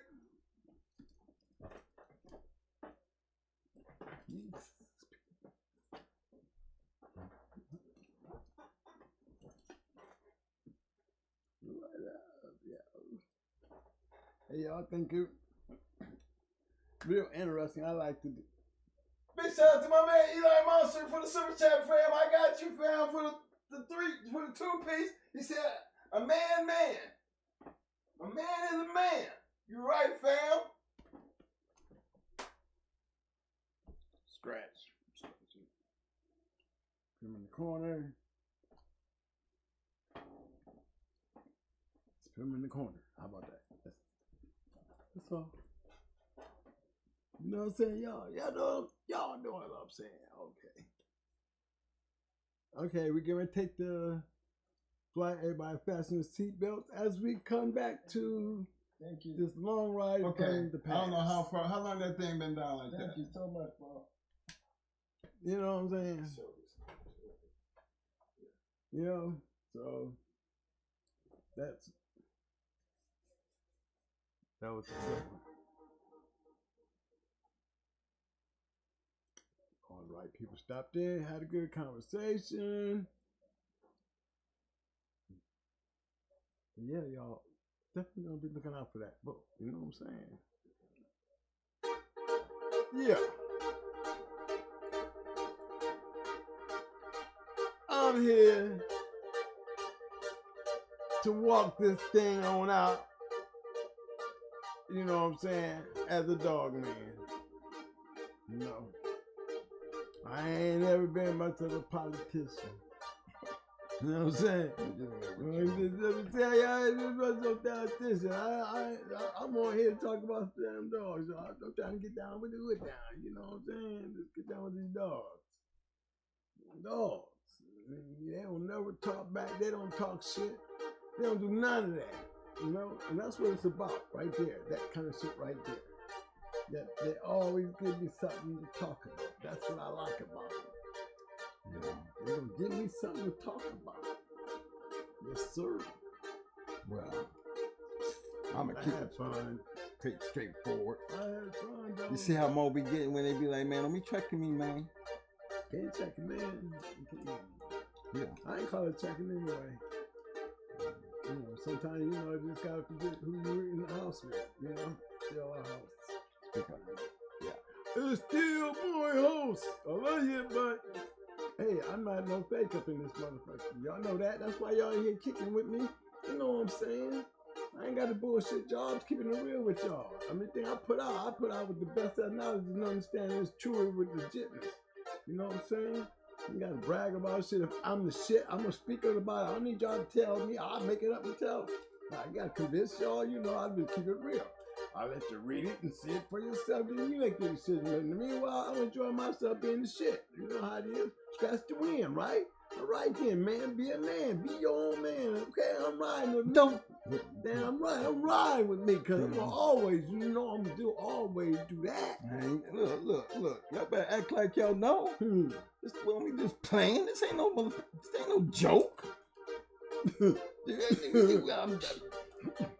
Don't talk about it, better be about it. Have fun, man. That's all it's about. Enjoy yourself, have fun. You know what I'm saying? That's take what the knowledge. That's right, man. Take the knowledge and do what you want to do with it. I ain't gonna tell you how to do it and what to do. We're gonna get back on that poll situation. Cause I don't feel like what I said tonight. Don't take it personal because it is what it is. So we're gonna jump back on the poll and just to let you know, we ain't trying to lose nobody.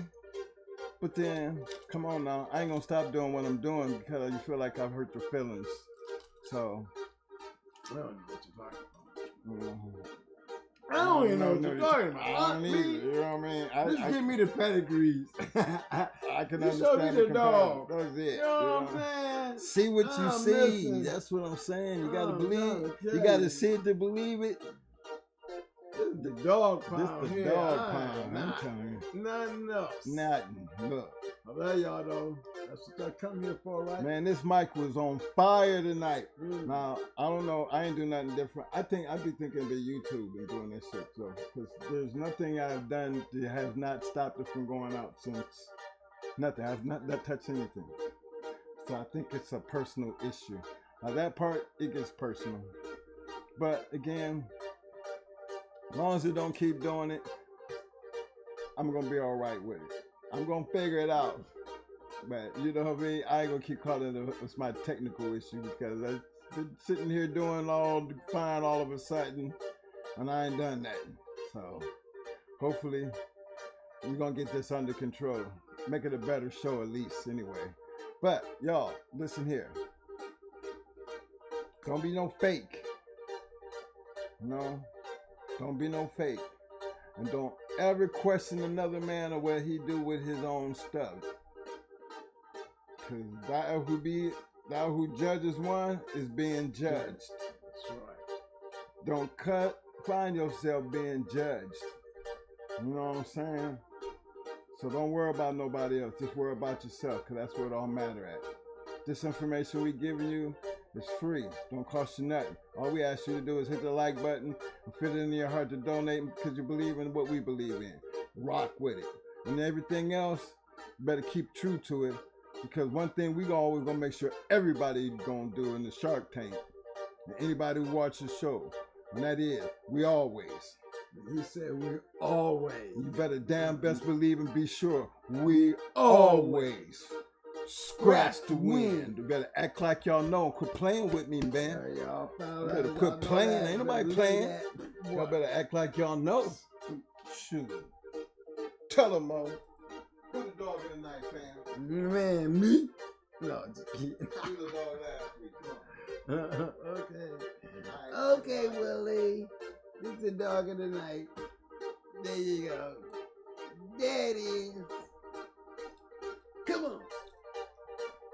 All right.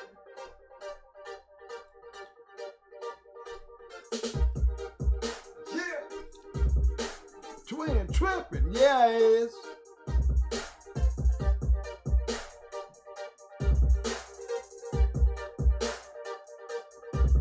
Come on.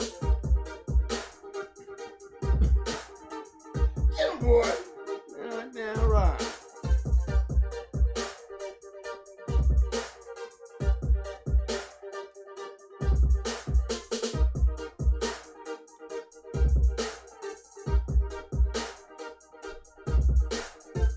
I'll see y'all in the parking lot.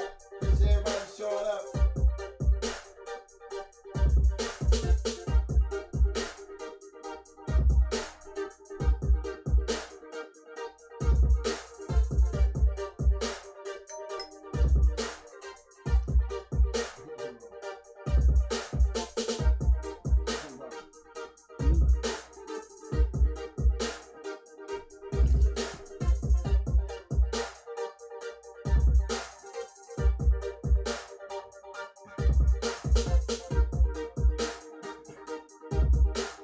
Hey, love y'all, fellas. Love y'all.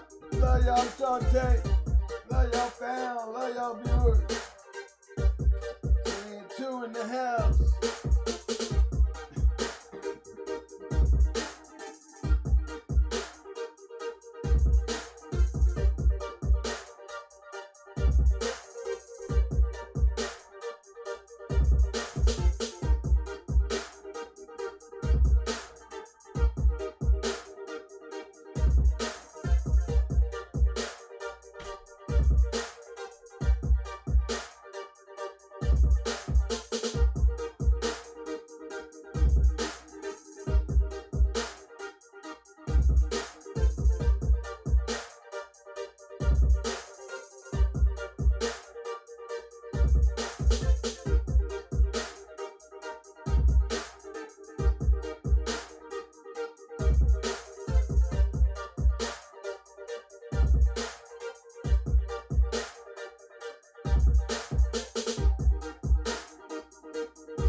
Yes, sir. Y'all gonna see it again. Get used to it. You're gonna see it again. Hey, don't forget about that merchandise. The fella, I'm telling y'all. Keep up. Let us know what's going on. We trying to get it. We trying to get it all put together. Got a whole bunch of nice stuff I'm trying to tell you. Y'all like that? You're going to love the rest. We're just giving you a little small insight to what's happening.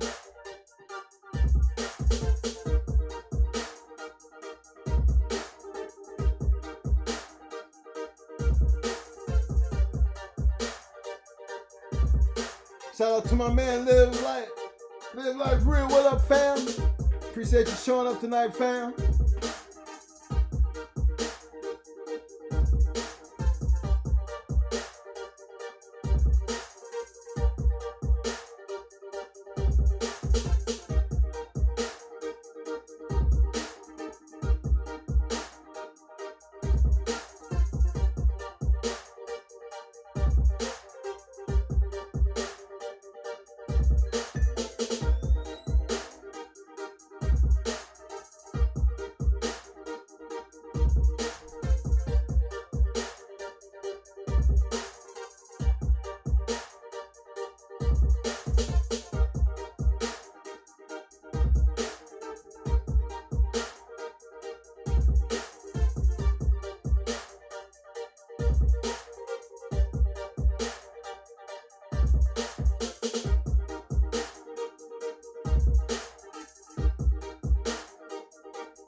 right. Y'all know what time it is. You know what I'm saying? We went a little bit longer than expected. You know what I'm saying? When Black Ice in the house, you know, these things happen. Big shout out to Black Ice. Big shout out to my man MM&M Kennels in the house for dropping in. Big shout out to the Shark Tank. To all the viewers, don't forget, if you haven't hit that subscribe button and you're new to the show, don't forget to hit that subscribe button. And don't forget to hit that like button. Come on now. Now y'all know, we talk about a lot of things on this show. And the only thing is, you have to understand that we just trying to give back. You know, the important thing is, we're going to give it to you raw. We're going to give it to you straightforward, uncut, and truthful. Pure. That's bulldog. You know what I mean? We ain't just talk about it. We been about it. And as long as y'all Still about it. let them know more. What about it? Let them know more. Okay. That damn acting, baby. Biting hard. Thing is, y'all, the key to this whole idea of a fraternity is you gotta believe in something. And to believe in something, we all gotta believe the same thing in the same way. We don't care how you get to that point, just make sure you believe in the same thing. That's the key here. One of the most important things I want everybody to understand about the show tonight, you know, you're hearing it from a whole lot of different views, but one thing for sure, you're hearing it come from the horse's mouth. You know, and that's what's important about everything that we try to do here. Keep it raw, truthful, and come at it hard. I want everybody to give a big shout out, you know, to all the dog men to get out here and try to do things and give you information and understand that we only doing it because we're trying to better the game. Not taking nothing away from what everybody else doing. Remember, we do this for entertainment purposes, and it's historical information. We ain't trying to tell nobody to break no laws. And we're not trying to break any laws, and we're not trying to promote anything that's illegal. We're just trying to tell you what we used to do, how we used to do it. That's it. Fact or fiction. Let that be where we at. We live by the disclaimer. Keep that in your minds. Quit taking this stuff personal. Nothing to be personal. Just keep it real. As long as you're keeping it real, you're going to be truthful. As long as you're being truthful, you're going to be able to have the best things that man can offer. Because to yourself, you're going to know what it looked like. You're going to know what it feels like. You're going to be able to sit there and explain how you did it, why you did it, and what it felt like. That's when you're keeping it real. That's when you stop talking about it and start being about it. And as we close out the show with a night, take that one thing home with you. Don't talk about it, be about it. Set your own legacy. Give somebody else something to talk about. Don't hurt it if it's you. Respect that. That's what happens when you try to be good at what you do. They can't help but talk about it. Gotta love it. Until Tuesday. Talk shit Tuesday. I expect to see everybody there. Until then, everybody enjoy your weekend. Enjoy the weekend.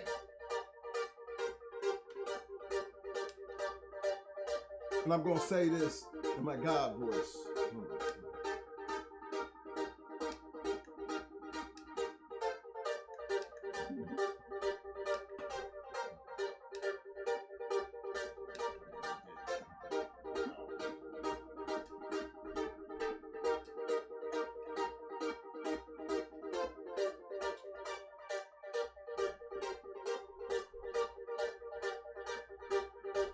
To all my bulldogs, listen, my children.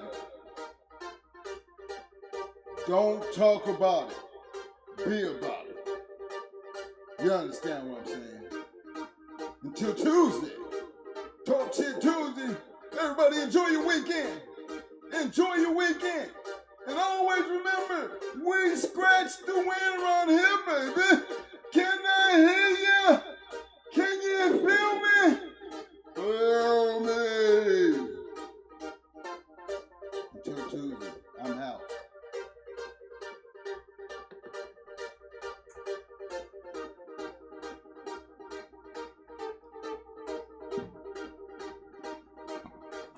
Now y'all know I gotta rock out with you. So y'all roll with me. Roll with me. Yeah.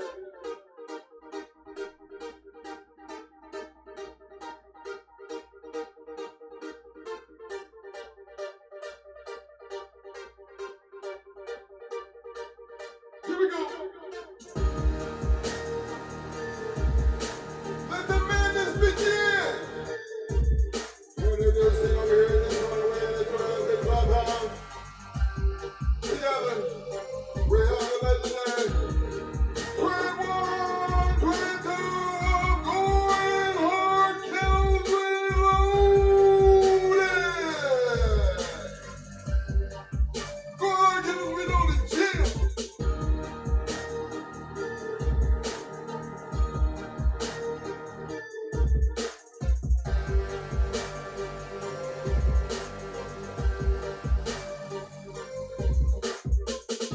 Don't everybody all scream at the same time. Don't scream at the same time.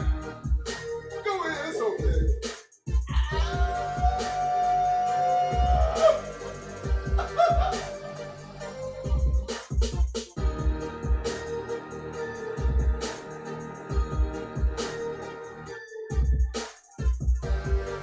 Where my California people at? Where my California people at?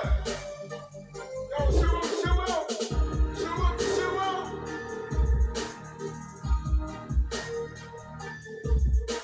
Shout out to my people over in the Balkans. What up, fam?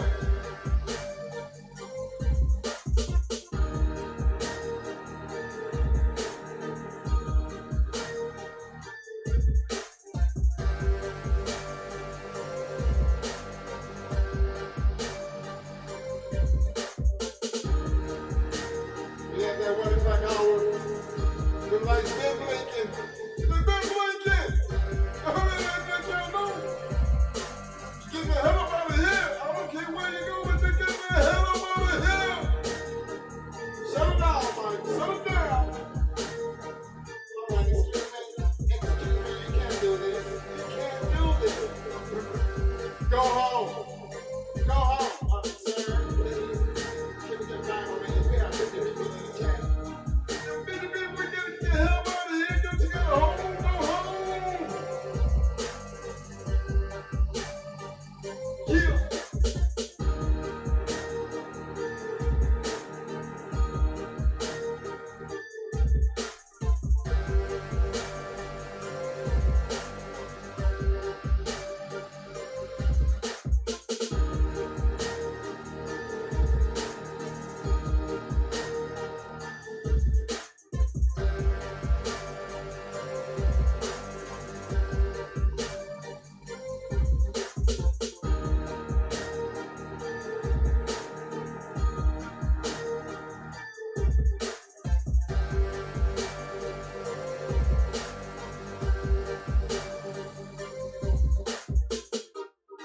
Like I told y'all, I'm gonna rock out with you. I've done that. But you know what? I gotta go.